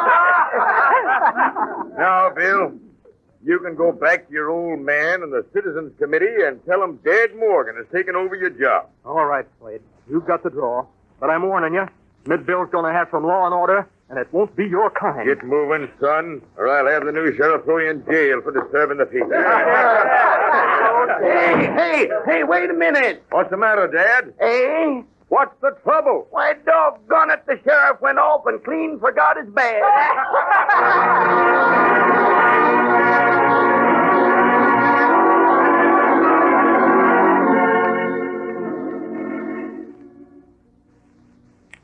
Yeah, it's no use, Belle. Slade and his gang have got the upper hand, and you can't fight them alone. But if the honest ranchers and folks in town had organized and fight, we could lick Slade. Sure, but you can't make them see that. They want law and order, but they won't fight for it. Yeah, I'm afraid that's the size of it. Let Dad Morgan be Slade's sheriff, and you come back and help me with the Circle J. No, Paul. I'm not through yet. But you can't fight them alone. I don't aim to. What do you mean? I'm going to get the one man who can beat Slade to the draw. Who's that? Lightning Jim, the United States Marshal.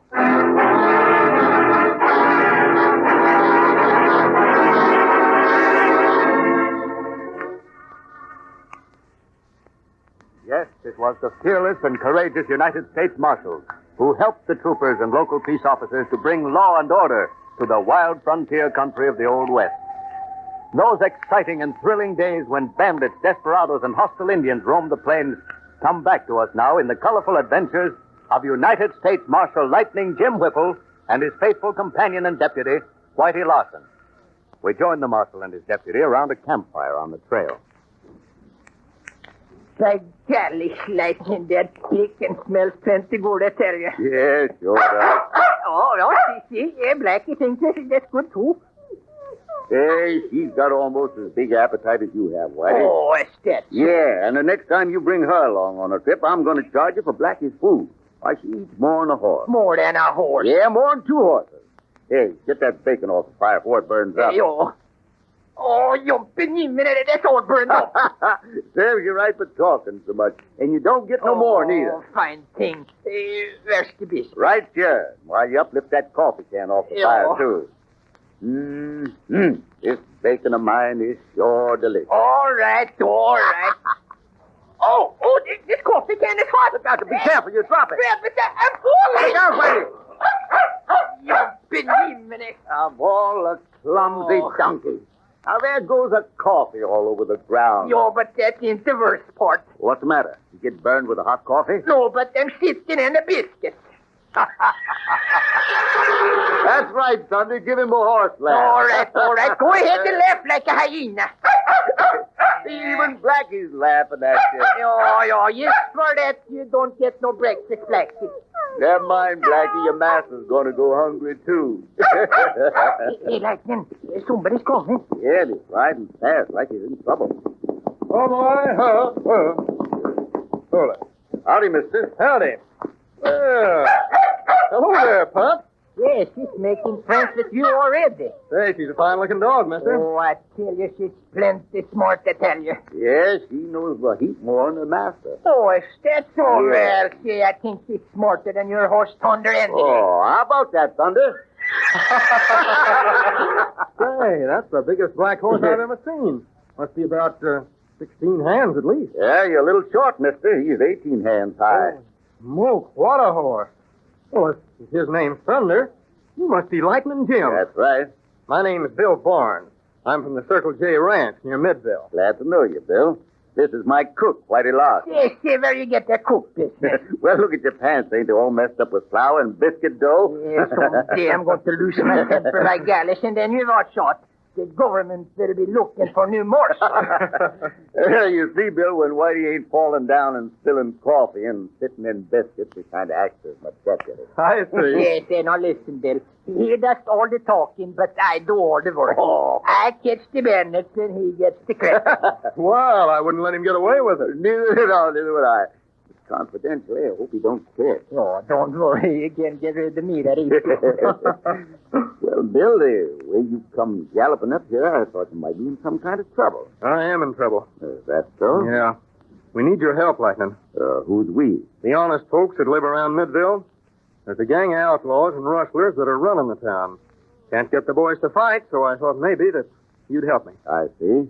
Let's go over and sit by a campfire, and you can tell us the whole story. Sure. By giving a Lightning, that sounds like some action. Yeah, you want some action, Whitey? Oh, you bet your life. All right, stir up the fire, heat up some more coffee, and fry some more bacon. Yeah, no, have it. And you might scrape that flour and dough off your pants, too. There's enough there for another batch of biscuits. Yeah, but I told you I ain't... Now, don't argue. You wanted action, so let's have it. All right, I'll give you some action. Action.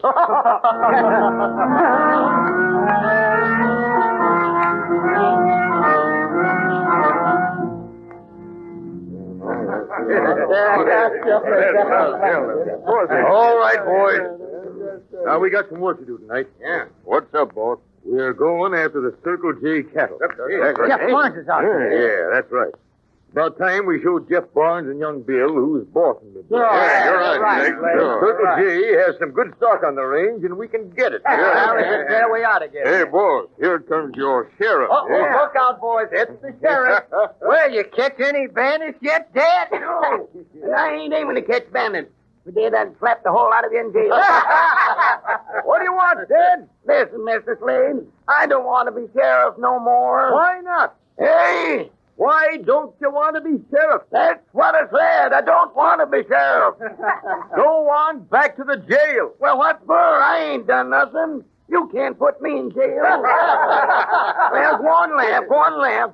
All my life I've been prospecting for gold, and I never heard of nobody finding a gold mine in the jail. Come on, boys. Let's make the sheriff dance.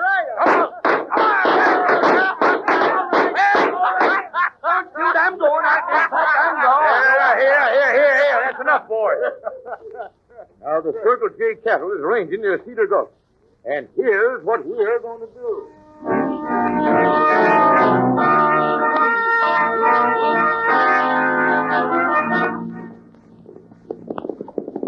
Oh, thunder. Come on, Blackie. Oh, that's a good dog. Yeah, don't worry about Blackie. She won't get lost. Well, I just wasn't taking no chances. Well, we're almost there, boys. Circle J is down below us, in that valley yonder. Something, Jupiter. What's wrong, Bill? Look, down there in the valley. You lightning. That's the fire. Yeah, and that fire's at the Circle J. Come on, boys. Let's go thunder.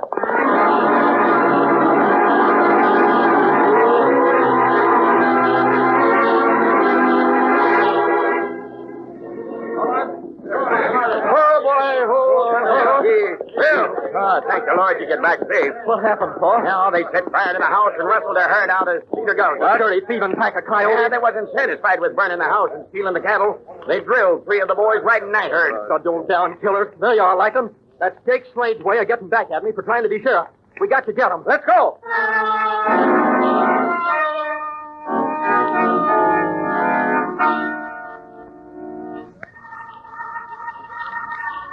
What's going to happen when Lightning Jim and Whitey meet Jake Slade and his gang?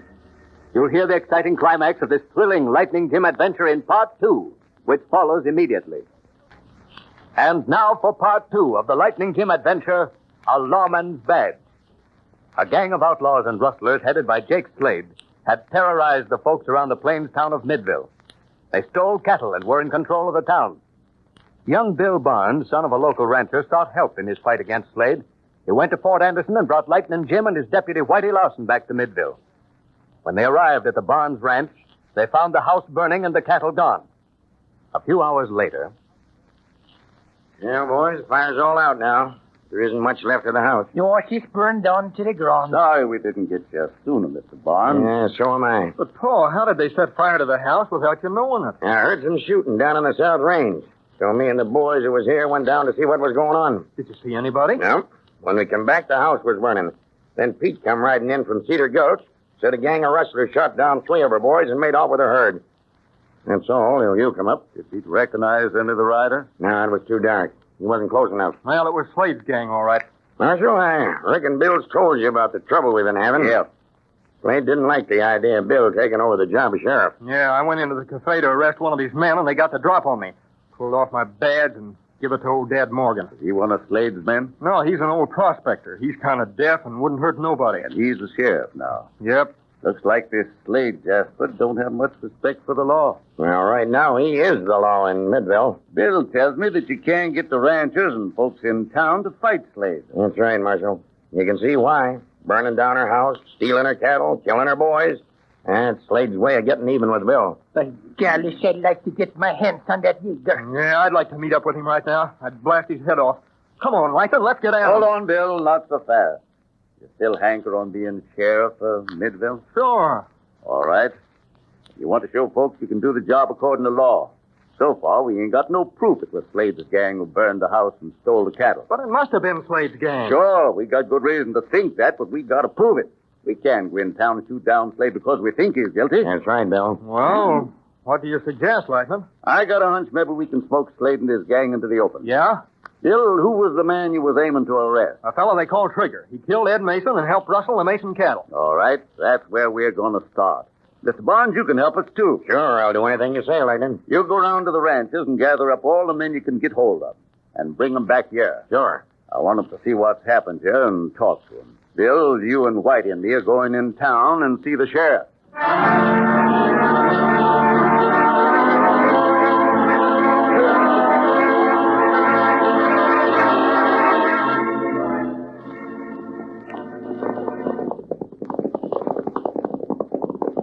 Oh, thunder. Come here, Blackie. Come on, boys. This is the sheriff's office. Yeah. Better leave the dog out here, Whitey. Yo, Blackie, you stay here with the horses now. No use knocking. Dad's so deaf he wouldn't hear.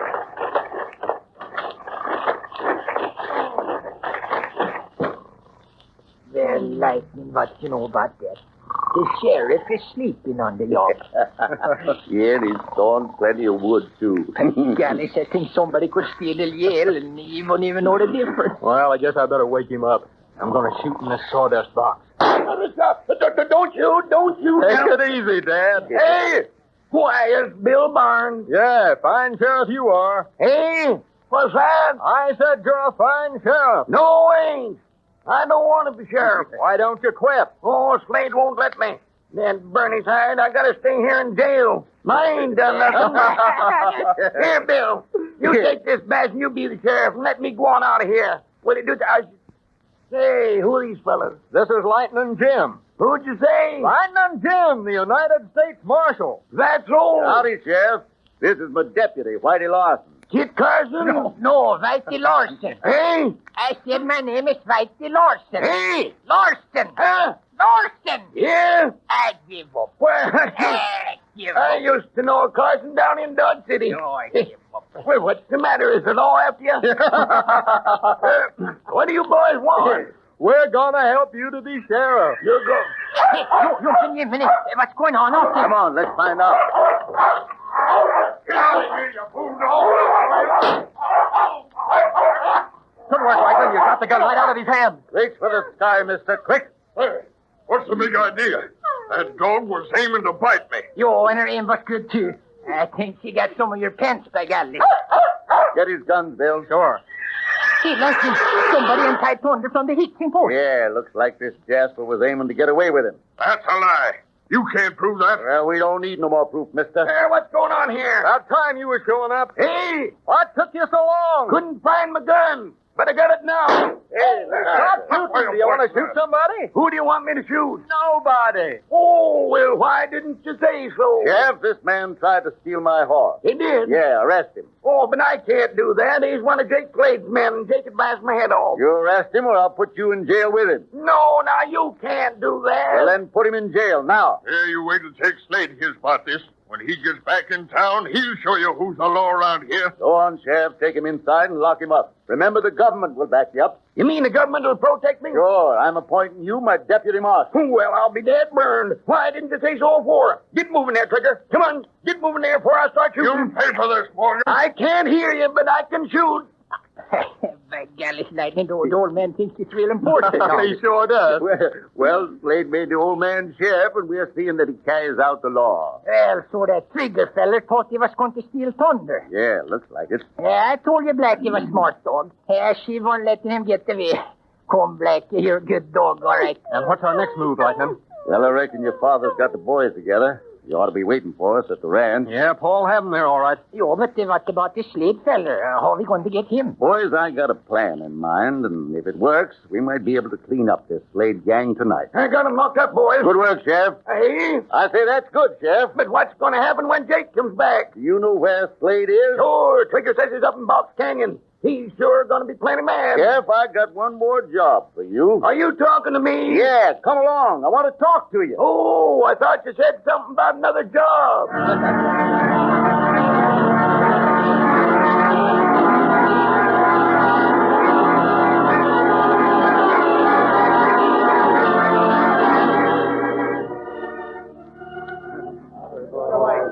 All right, quiet, boys. Quiet now. Boys, I want you to meet up with the fightingest United States Marshal in the plains, Lightning Jim Whipple. Thanks, boys. I ain't much at making speeches, but what I got to say concerns every one of you. Yeah? Now, I know all about Jake Slade and his gang. I know he's got a pack of hired gunmen that have been killing folks and stealing your cattle. Now, Bill here tells me there's about 50 men in Slade's gang. Well, there's almost that many right here. And I reckon you all know how to use a shooting iron. Right. Now, you wanted Bill to be your sheriff, but you didn't back him up. Now, one man can't beat the Slade gang, but I'll wager my life. that all of us can clean up Slade's gang in a jiffy. I don't know, Marjorie. Pretty close. Now, this ain't a fight to catch a few outlaws. This is a fight to make the Midville country safe for honest, decent folks. Right. To establish the kind of law and order that will rid the plains of the outlaw and desperado. Well, are you going to let Slade run Midville, or are you willing to stand up and fight? All right, let's go.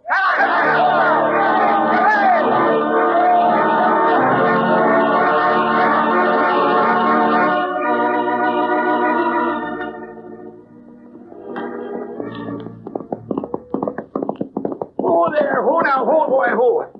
Oh, there. Ho. Well, what's the trouble, Dad? What?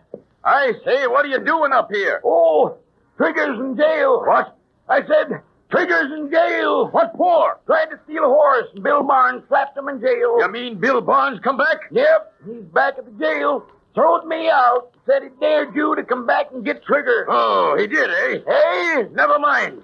We'll get Trigger.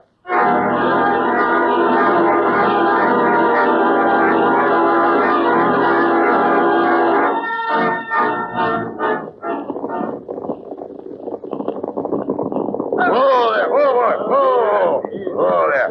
Come on, boys. We're getting Trigger out of here now. Yeah, Bill Barnes, we'll get him. Yeah, with him.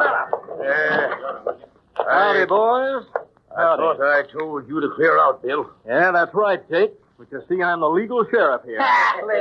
Well, boys, here's like Bill don't take good advice when he gets it. Jake, as sheriff of Midville, I'm arresting you and your whole gang. Yeah? Well, you ask for it. Reach for the sky. Quick. No, you don't. Get him, boys.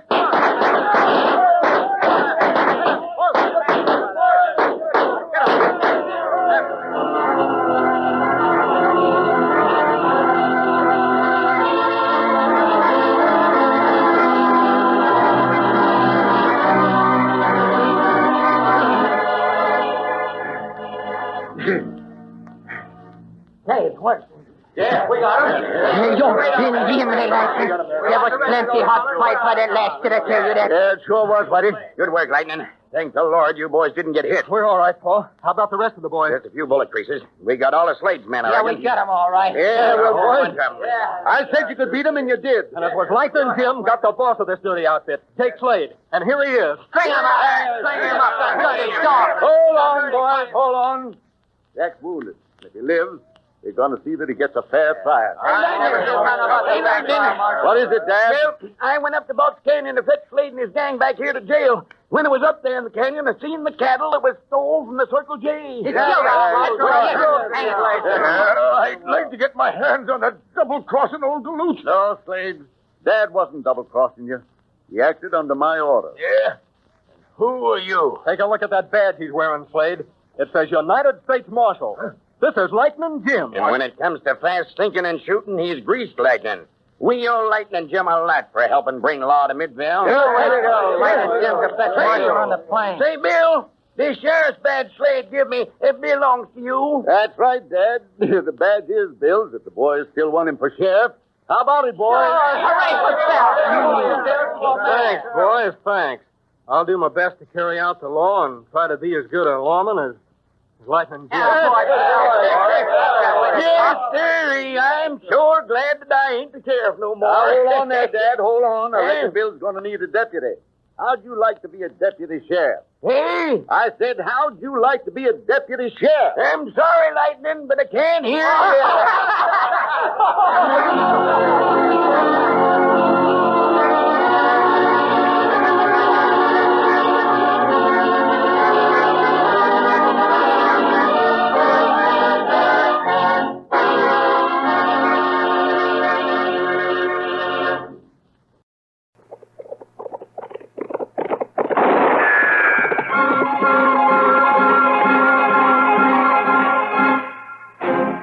Around Dodge City and in the territory on West, there's just one way to handle the killers and the spoilers, and that's with a U.S. Marshal and the smell of Gunsmoke. Gunsmoke, starring William Conrad, the story of the violence that moved west with young America, and the story of a man who moved with it. I'm that man, Matt Dillon, United States Marshal. The first man they look for and the last they want to meet. It's a chancy job, and it makes a man watchful and a little lonely.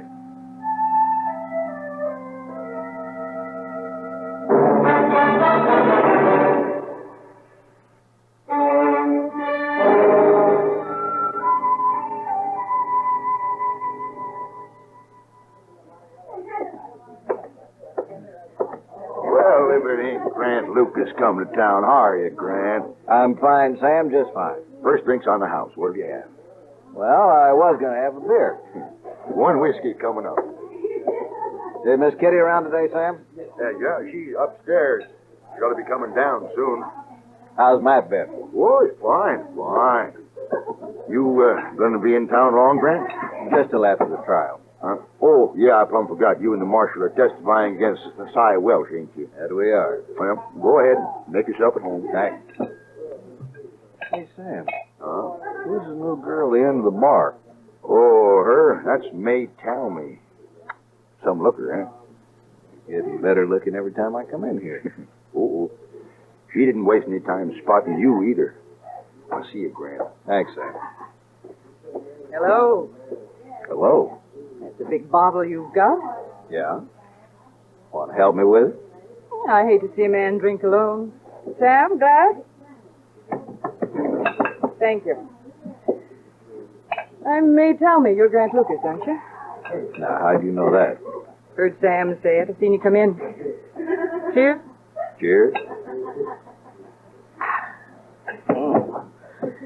You know, I like the way you smile, Grant. There's other things I'd rather be admired for, man. We could talk about it at dinner. Dinner? Didn't you ever take a lady to dinner? I did once. Was it that much of a hardship? It was all right. Till her husband walked in and started pot shooting at her. That wasn't so darn funny, I tell you. Well, don't worry about me. I ain't married. Good. I got a room at the Grand Hotel. I thought the mice had taken over that place. Yeah, that's why I like it. Real quiet. Do you mind eating late? No, I guess not. Pick me up about 10 tonight. I might even give you a drink. All right. I'm on the ground floor. 5th window to the right of the entrance. 5th window? Just rap on it. I'll come out. You don't want me seen in the lobby, is that it? People gossip about a lone wolf. All right, May. Uh-oh. Don't look, but the marshal just came in and he saw you. You ain't in trouble. Not hardly. He's a friend of mine. Oh, well, then I'll leave you. Don't get too drunk now. Don't you worry. I'll be there at 10. I'll be waiting. Grant Lucas, how are you? Fine, Matt. How are you? Oh, good. You're in town early. The trial's 4 days off. Yeah, it was a good excuse to get away from that camp of mine, Matt. I just turned the horses loose and rode in. I'm glad you did. But you stay out of trouble now, yeah? All I done was buy the gal a drink. So far. Yeah, it sure takes one old thief to catch another, don't it? Hello, Grant. Matt. Hello, Kitty. What are you doing in town, Grant? I come in for Cy Welch's trial. Oh, that's right. You two are witnesses against him, aren't you? For once, duty's going to be a pleasure, Kitty. Well, I've never liked Cy Welch. I hope they hang him. Not a hanging charge. Well, he killed old Charlie Updike. He didn't kill him. He just robbed him of his stock and his land. Well, old Charlie died. It was a natural death. Grant and I were right there. He sure was. That's when he told us how Cy had forced him into signing over his ranch. How come Cy Welch hadn't been in jail all this time? Well, the judge let him out on bail, Kitty. Well, then why hasn't he run for it? He'll get a prison sentence out of this, won't he? I think he'll go to prison all right, but why he hasn't run, I don't know. Maybe he thinks the judge will find him innocent. Yeah, but it's an open and shut case against him once the judge hears from Grant and me. Well, I'd sure think so. Then Cy must have an ace of some kind up his sleeve. Well, we'll soon find out.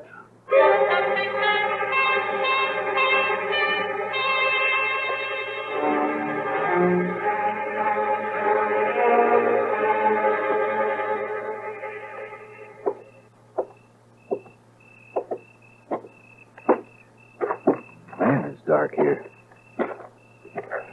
Just window.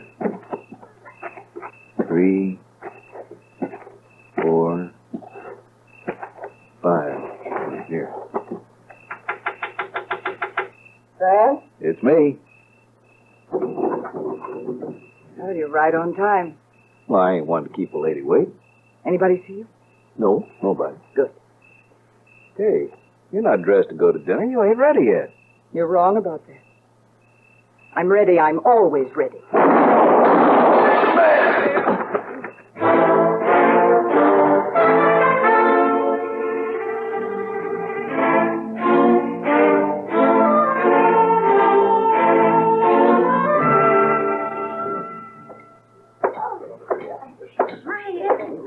Would you let me through here, folks?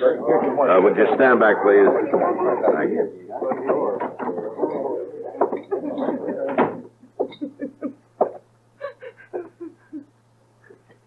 What happened here, May? Oh, Marshal. Who killed Grant Lucas? I did. I shot him. But why? What for? I didn't know it was him. I didn't know who it was. What do you mean? Look at that window, Marshal. That busted window. You saying that Grant did that? It didn't get that way by itself. You mean he tried to break in here? Yes. Suppose you told me the whole story, then. Sure I will. I keep that gun because of this, Marshal.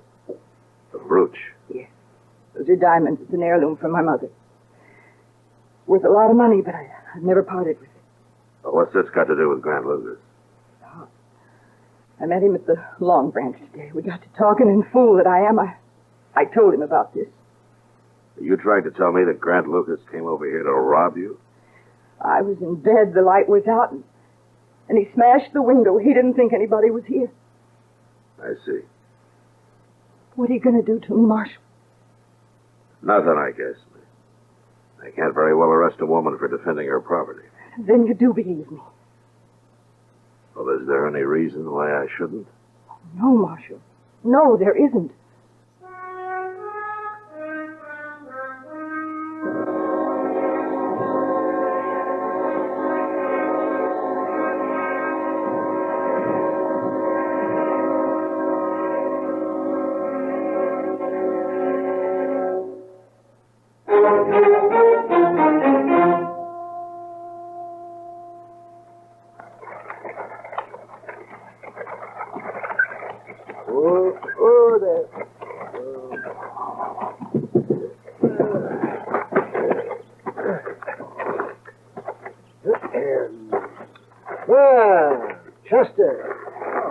Doc. What are you doing here at the stable? Robbing the place? No, I ain't robbing the place. I come over to have a little game of cards with Moss Grimmy. Oh, yeah, same thing. Where's Moss, anyway? I guess he must have went out somewhere. It's too bad. I wanted him to take the buggy. Road man can't even unhitch his own buggy. You ought to get yourself a coachman, Doc. Yeah, I just got one. What? You? Come on. Well, I guess somebody's got to help a poor, busted-down old sawbones who don't know nothing. Come on, let's go. You just hold his head, Doc. I'll do the work.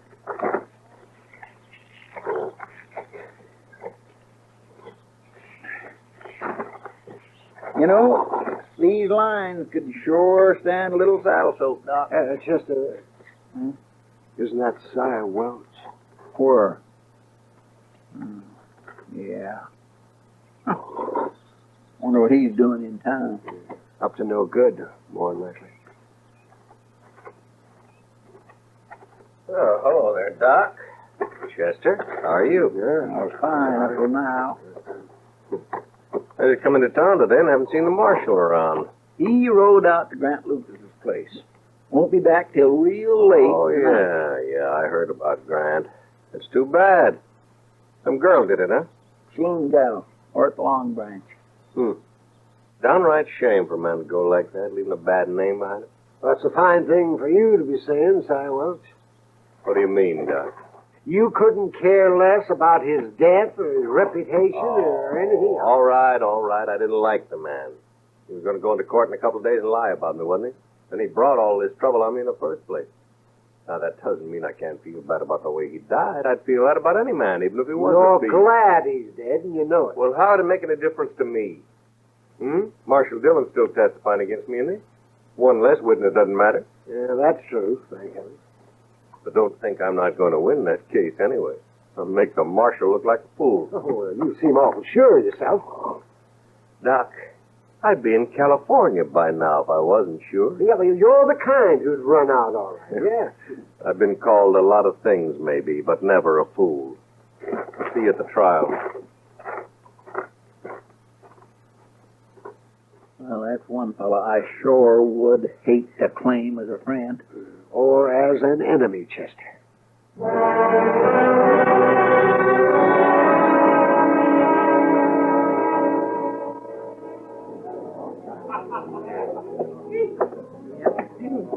Barkeep, bring me a beer. Yes, sir. Want some company, mister? I've got my own beer. No, thanks. I like to drink alone. All right, then, drink alone. I know you're kind, mister. Fancy clothes and empty pockets. You just leave me alone, will you? Oh, I sure will, yeah. All right with you if I stand at the same bar? You can stand anywhere you like. Thanks. I'm fine right here. Here you are. Thanks. The new girl you got's real anxious. Huh? Oh, don't get edgy, mister. May's just being friendly. She don't mean no harm. Oh, yeah.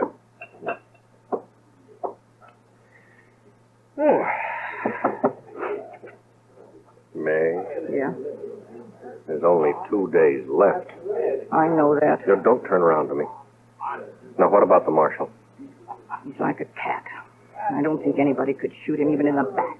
Don't let that badge fool you. He's just a man.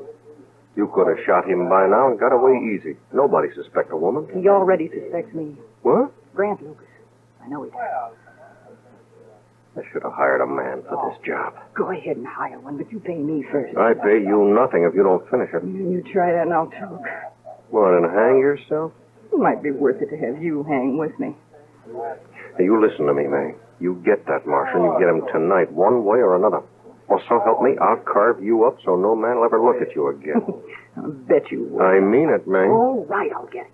Quit worrying about it. I'll quit worrying after he's dead. You just have the money ready tomorrow.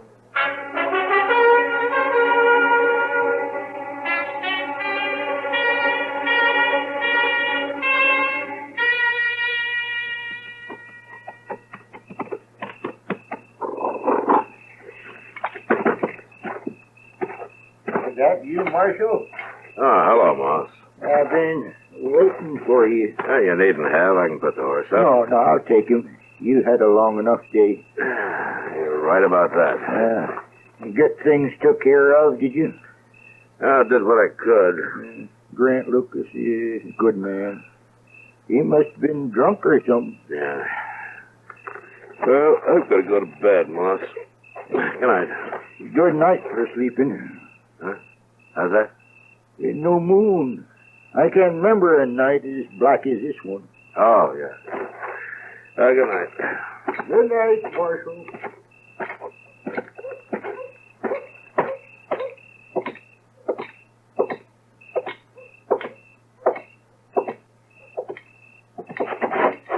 All right, who's there? No, don't shoot. It's me, Marshal. May tell me. Hey, what are you doing back there in the alley? I didn't know it was you. I was afraid. I was trying to hide. I almost shot you. Well, I was trying to get to my room. I got lost. Too many drinks, I guess. You alone? Of course I'm alone. I simply got lost, I tell you. Don't you believe me? Sure, I believe you, May. You want to tell me the truth? I might even believe that. I am telling the truth. I got lost. Oh, Marshal, that awful business last night. I haven't been myself today. I haven't been able to think or anything. I can't get it out of my mind. All right, May, come on. I'll see you to your room.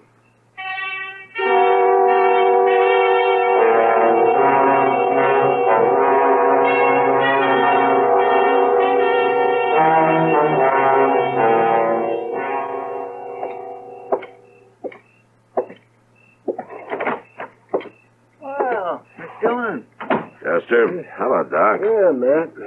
How'd it go? Well, everything's taken care of. Grant has some relatives back east. Tomorrow I'll have Mr. Botkin contact them and settle the estate.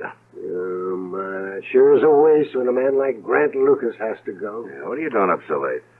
Oh, I thought I'd stop by and have a cup of coffee with Chester before I turned in. It's a dead town tonight, Matt. There weren't more than 6 men over at the Long Branch. They were just closing up when I left. Well, I guess that's why May told me left early. No, she wasn't there. Yeah, I know. I ran into her on the way from the stable. I took her to her room. What? Yeah, she said she was lost. I think maybe she had a little too much to drink. Miss Jones, that cussed Cy Welch was in town today. Oh, that's good. Trial's day after tomorrow, you know. If you ask me, the law's been a long time catching up with that man. It's only been a few months, Doc. Oh, I don't mean just this business here. I mean from years back. From years back? When I first ran into him, he wasn't any good then either. Why, Doc, you didn't ever tell us you knew Cy Welch before. Oh, I just knew him in passing. He never was the kind of a crook that I have any admiration for. Where was this that you knew him? On the river. There were 1,000 just like him. The river? You mean the Mississippi? The Mississippi. Now, what other river would I be talking about? Mr. Jones, what's bothering you? May told me. Well, what about her? Kitty told me that she used to work the riverboats.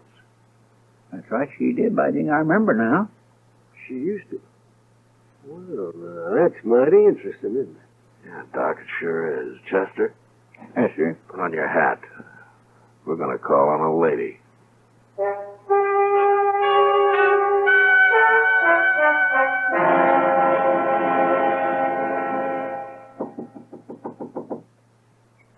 Who is it? It's me. Open the door.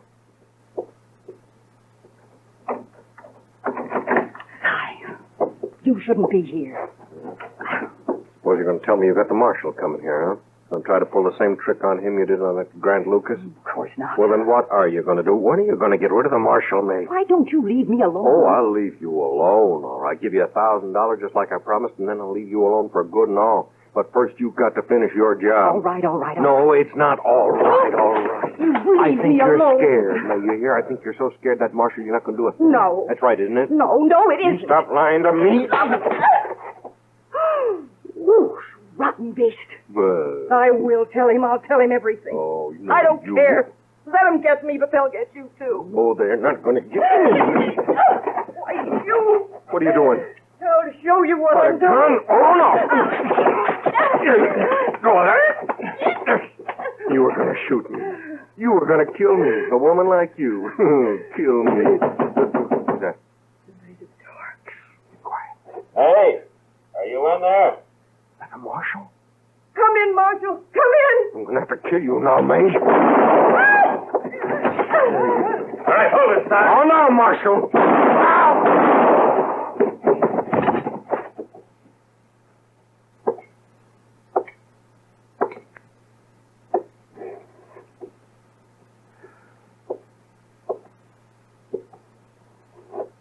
He dead? Yeah, he's dead. Who's doing it? Looks like she is, too.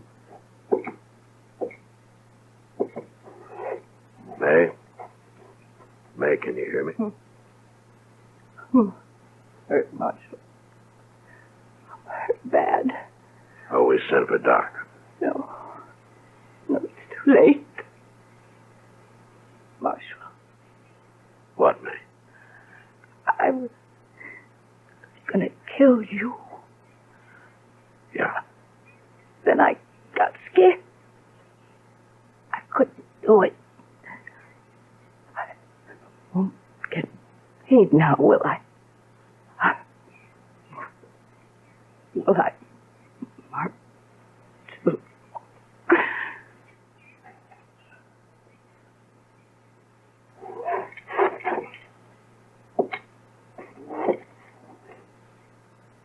She dead? Yeah. My goodness, what a time to worry about getting paid.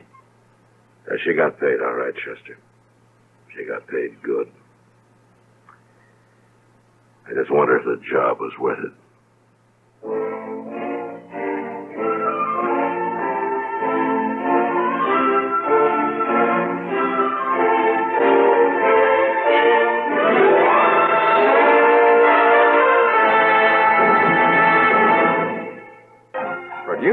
selected in Hollywood by Norman Macdonald, stars William Conrad as Matt Dillon, U.S. Marshal. The story was specially written for Gunsmoke by John Meston and adapted for radio by Frank Perrin. Featured in the cast were Lynn Allen, Lawrence Dobkin, Harry Bartell, and John Daner. Harvey Bear is Chester, Howard McNear is Doc, and Georgia Ellis is Kitty. This is George Walsh inviting you to join us again next week when CBS Radio presents another story on Gunsmoke.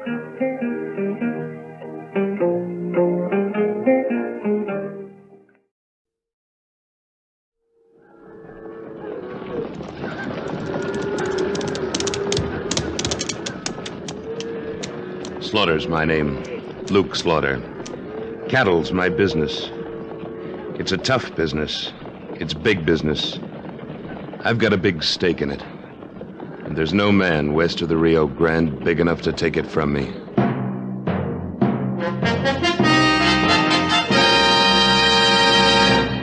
Luke Slaughter of Tombstone.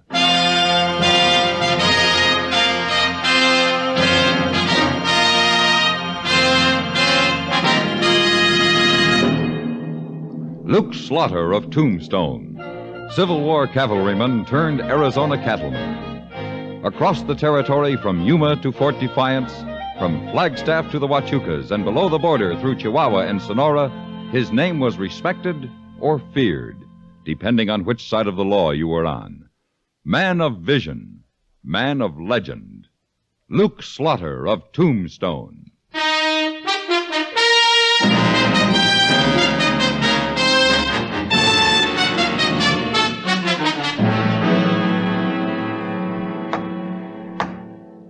This special meeting of the Cattlemen's Association of Tombstone is now in order. And I guess it's in order for me to ask what's so special about it to take up my time when I'm getting a herd ready for shipment. Well, that's a fair question, Slaughter. Now, Now, wait just a minute. I'm not finished. Oh, well, go on. Mr. Canfield, how can you hold a meeting, special or not, when you haven't got a quorum? There's only you and Bigelow here. That's no quorum. It's enough. Well, Slaughter, this is a very special meeting. We kept it small on account of you. Me? Yes. You are the reason for this meeting. I gotta ask you to elucidate that, Mr. Canfield. Canfield, may I have the floor? I'd like to do the elucidating. Of course, Mr. Bigelow. I agree that the accused has the right to know the charges against him. Accused? So I think it only fair that you know right off that this special meeting has been called to give you a private opportunity to answer to the charge of horse stealing and cattle rustling. Who says I'm a cattle rustler and horse thief? I do. You stand up, mister, and dig for your iron. No, boys. Now, let's not add injury to insult. We want to get to the bottom of this, Slaughter. So do I, and I aim to. No man accuses me without proof, and there isn't any proof. Well, I'm afraid there is, Slaughter. Meaning? Meaning somebody's been stealing horses from around Tombstone, running them across the border and selling them in Mexico. I know. I lost a couple of 3 ponies out of my string. Oh, I'll bet you did. No, Mr. Bigelow, now let me handle this. This appears to be a two-way rustling deal, Slaughter, because this someone's been stealing cattle in Mexico, and from around here, too, and selling them in Bisbee and Phoenix and Prescott. Only this time you was stupid, Slaughter. You stole some of my cattle, and you had the brass to turn around and sell them to Canfield, along with that last herd you drove up from Mexico. Bigelow, I'm telling you again. You better back that up with steel. I'm afraid we've got proof it's you, Slaughter. What proof? Well, that last herd I bought from you. I paid for them in Mexico with my own money. I drove them all the way up here through some pretty rough country and fattened them on the way. I sold them to you for a fair profit. Yeah, and about a dozen of them had Bigelow's brand on them. What? Oh, it had been altered, but it was a pretty clumsy job. Now, what have you got to say to that? The only thing I can say, I didn't steal Bigelow's cattle or anybody else's. Well, that ain't good enough for me, Slaughter. You're new here in these parts, Slaughter, but people hereabouts think pretty well of you. Thanks. So, we got a proposition to make to you. Proposition? Yes, you pay Bigelow for his cattle, and we'll just forget the whole thing. And if I don't? Well, you leave us no choice but to turn you over to the sheriff. Well, Slaughter, which'll it be? Neither. Reach, both of you. I'll just relieve you gents of your guns. You're putting yourself outside the law, Slaughter. No, you're putting me there. We'll get up a posse, Slaughter. We'll come after you. You do that. And we'll get you, sooner or later. That I doubt. Thanks for the guns, gents. Of course, I'm not taking them permanently. Any more than I take horses or cattle. You'll find them in the watering trough across the street. But if you take my advice, don't come looking for them until I've ridden out of town.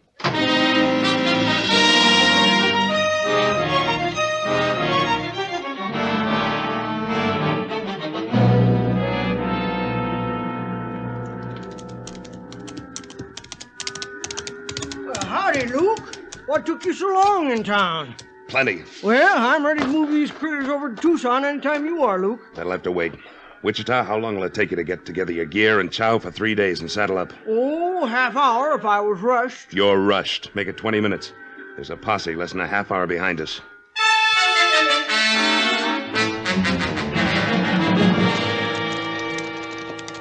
Luke, Yeah.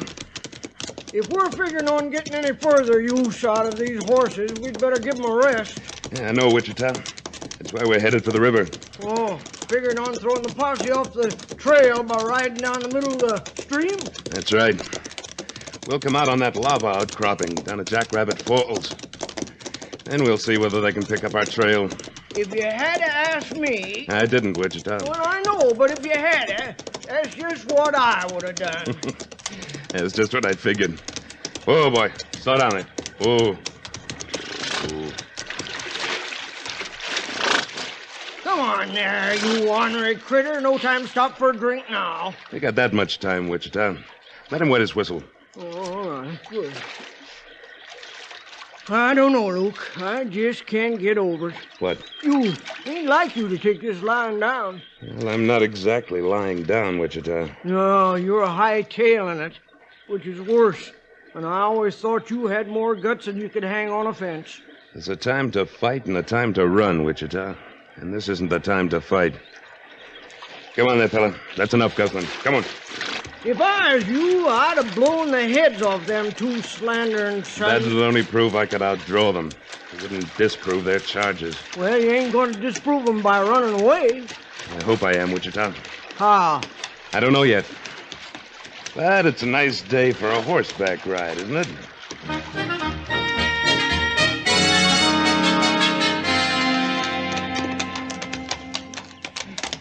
Let's give these fellas a little rest. I could use a little myself.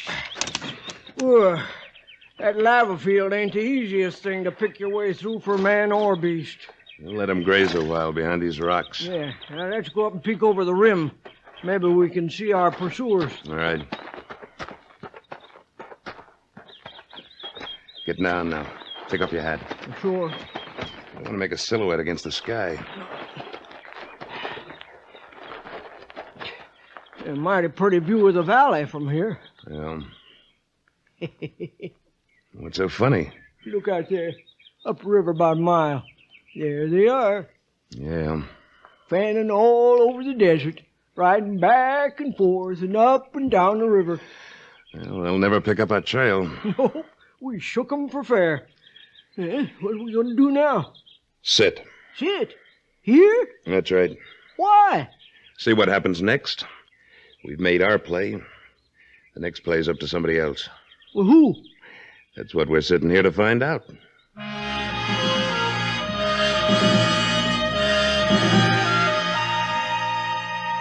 Ain't we sat here long enough, Luke? Not quite, Wichita. Sat here all day yesterday. Sat here all night, freezing to death out of fire. I told you I didn't want anybody to know we were here. Well, who's to know? That posse faded back to Tombstone before sundown yesterday. Wichita, didn't you ever learn that patience is a virtue? I was never known as a very virtuous man. And that virtue is its own reward. Now, Luke, sermonizing me ain't going to get you nowhere. Oh, I don't mean to play sky pilot, Wichita. But if you look over there toward the east. A cloud of dust. I think that may be why we've been sitting here. Yeah, just a small string of horses, 6, 8 maybe. A couple of hands are herding them. That's right. Herding them south. Across the border, maybe? You think they've stolen horses? I'd bet on it. Well, how come you're so certain? Well, now, if you were running this rustling, and you'd accused me... Why, I'd never do that, Luke. I know, but we're just supposing. Oh. And I skipped town. Now, wouldn't you take advantage of that fact to rustle some more horses? And make it look like I'd done it for certain? Well, sure. Sure I would, Luke. Yeah, if I was a rustler, which I ain't. Now I think we can both be pretty sure that we aren't the rustlers. I reckon so. But if we ain't, then them waddies down there are, so let's go get 'em. No. Why not? If your theorizing is correct, they're guilty of sin. Yeah, but they're probably just trail hands. I want to know who the boss is. Well, how you going to find out? Right down there and ask 'em? No, Wichita, we're going to trail him. Let's hit the leather.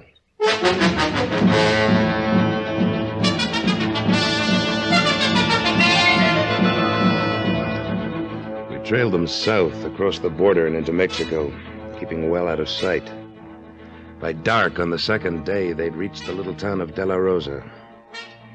We watched the two of them herd the horses into a corral on the outskirts of town, then paralleled them along a back street as they headed for the cantina.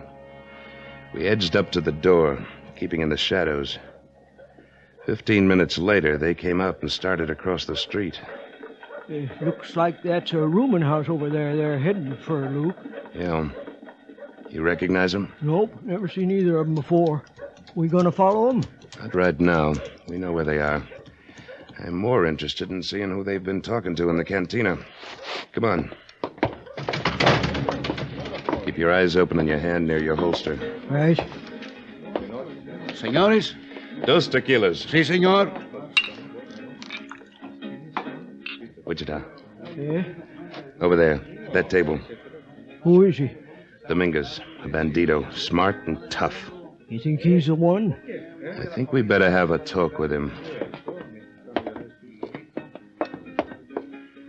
Hello, Dominguez. Buenas noches, Señor Slaughter. Mind if we sit down? Por favor. You should not have come here, Señor Slaughter. Why not? We're just drifting through. Oh, no, you're not just drifting through, Señor Slaughter. You were run out of Tombstone because they thought you were stealing horses and cattle. You've got big ears, Dominguez. See? These big ears are very valuable to me at times. I think you followed those horses here to find out who's behind this. All right, Dominguez. Let's play it your way. But I don't think you're the boss of this operation. I think you're just receiving the stolen horses at this end of the line. And that's your business, not mine. I want to know who's behind this up Tombstone way. I have no information for you. No? Might be a good idea for you if you did have. You're in no position to make threats. I'm holding a gun on you under the table. Luke? Easy, Wichita. Yeah, I figured you were, Dominguez. What's your play? There'll be no play, Senor Slaughter. I'm leaving now, and you will not follow me. That's a matter of opinion. If you do, Senor Slaughter... Yeah? When you walk through this door, you're going to be shot.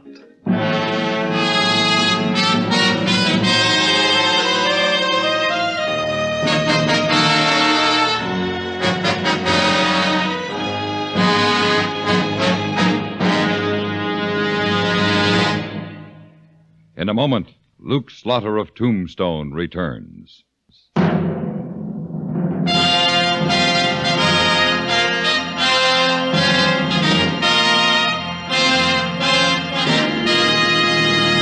And now, Act Two of William N. Robeson's production of Luke Slaughter of Tombstone.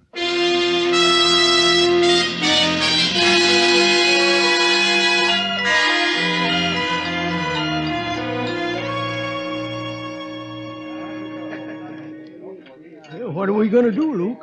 Go out that door, I reckon. But you heard what Dominguez said. We'll get dry gulch the minute we step outside. Maybe. Now's as good a time as any to find out. He's in the dark out there. We'd be setting ducks against the light. That's why we're going to have a little less light in here. Quietos todos! Stay where you are and nobody will get hurt. I figure it's just as dark in here as it is out there now. Come on, Wichita.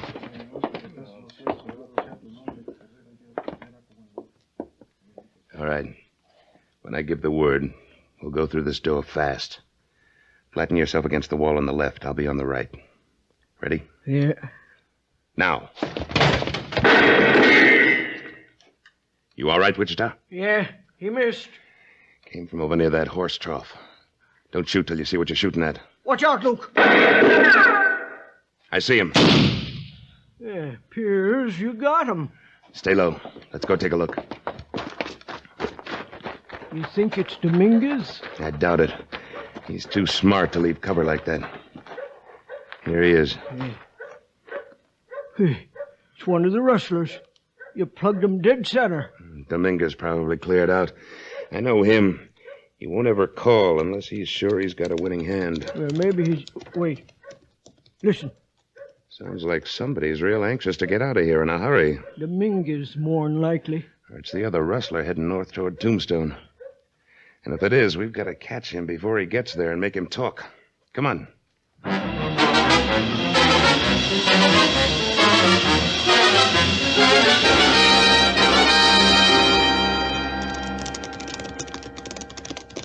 Luke, we ain't gained much on him all night. I know. I was hoping we could head him off before he crossed the border. Yeah, well, how far you figure we are out of Tombstone? 5, 6 hours. Starting to get light. We got one chance of nailing him. He's swinging to the left around this ridge. We're going over the top.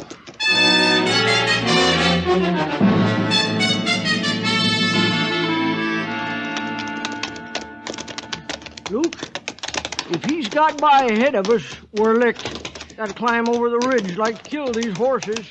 I don't think he has got by us, Wichita. Whoa. Here's the trail. There's no fresh tracks on it. Yeah, I hear him coming, Luke. We're around the bend from him. He won't see us until he's right on top of us. You gonna rope him? I'm gonna try to. I want him alive. Here he comes. Hey, Slaughter. Yeah. No, look. Got him. All right, hold it. How'd you cut me off? Doesn't matter now. What's your name? Ben Faraday.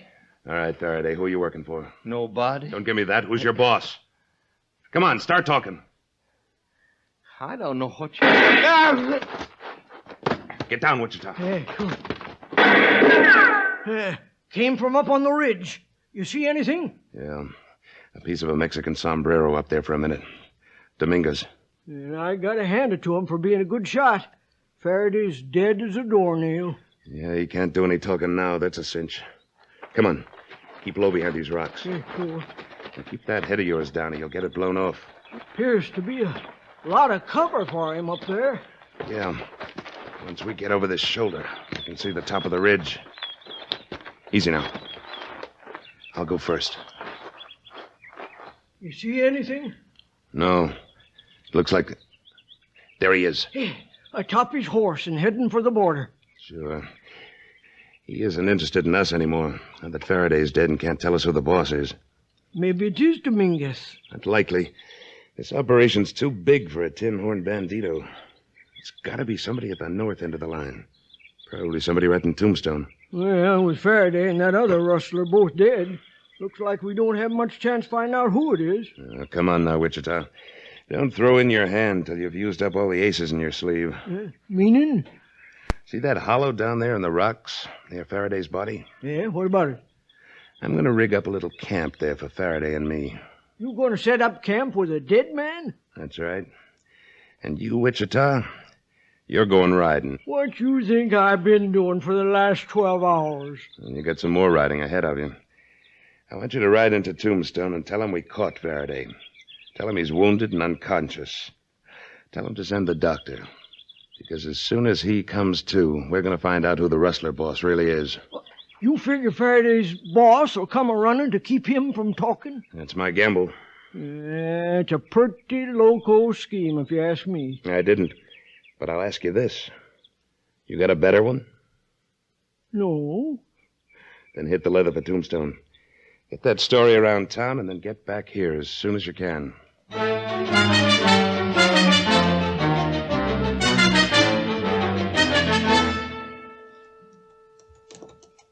Who's that?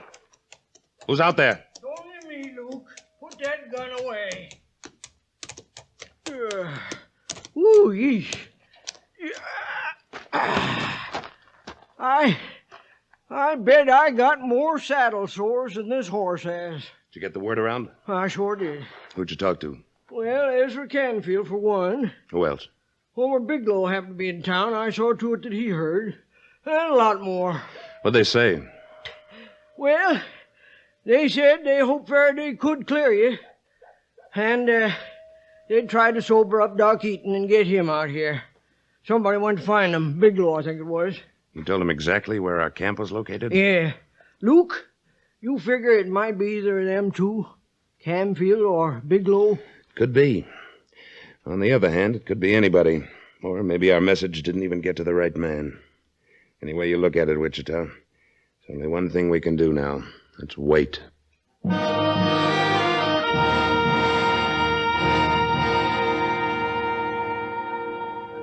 Ooh-wee. It sure gets cold out here at night. I'm going to put another piece of mesquite on the fire. Leave it be, Wichita. But I'm freezing, Luke. Just leave the embers like they are. You don't want to light yourself up for a target, do you? Oh, now that you mention it. What time you figure it's getting to be? Well, past midnight. By the looks of the stars. Nobody's going to be looking for us this time of night. Maybe not. Luke, you realize that this is the third night running that I haven't had any sleep to speak of. Then get some. I'll stand watch. But I can't sleep, Luke. I'm too dang cold. Well, it looks like I'm going to have to turn you out to pasture, Wichita.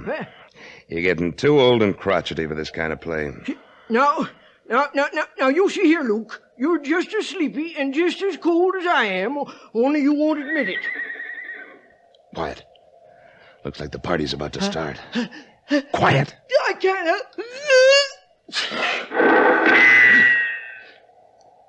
You all right? Yeah, but I'm going to need a new Stetson. Serves you right for sneezing. Dark as ace of spades out there. I can't see a thing. You thinking he just shot at the sound? Keep your eyes open now. I'm going to toss a rock to one side. Make him think I'm circling. Watch for his gun flash. Right. Here goes. Over there. I've got him. Come on. Here he is.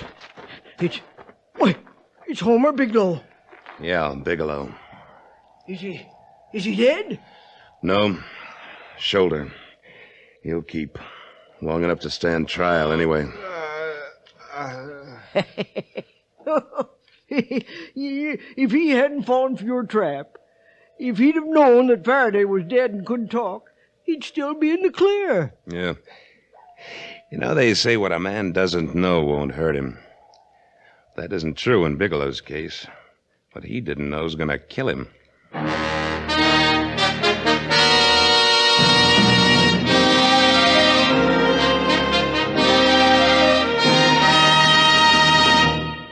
Luke Slaughter of Tombstone, starring Sam Buffington, was written by Robert Stanley and adapted for radio and directed by William N. Robeson, editorial supervision by Tom Hanley. Supporting Mr. Buffington were Louis Van Rooten, Lawrence Dobkin, Junius Matthews, and Don Diamond, with music composed and conducted by Wilbur Hatch.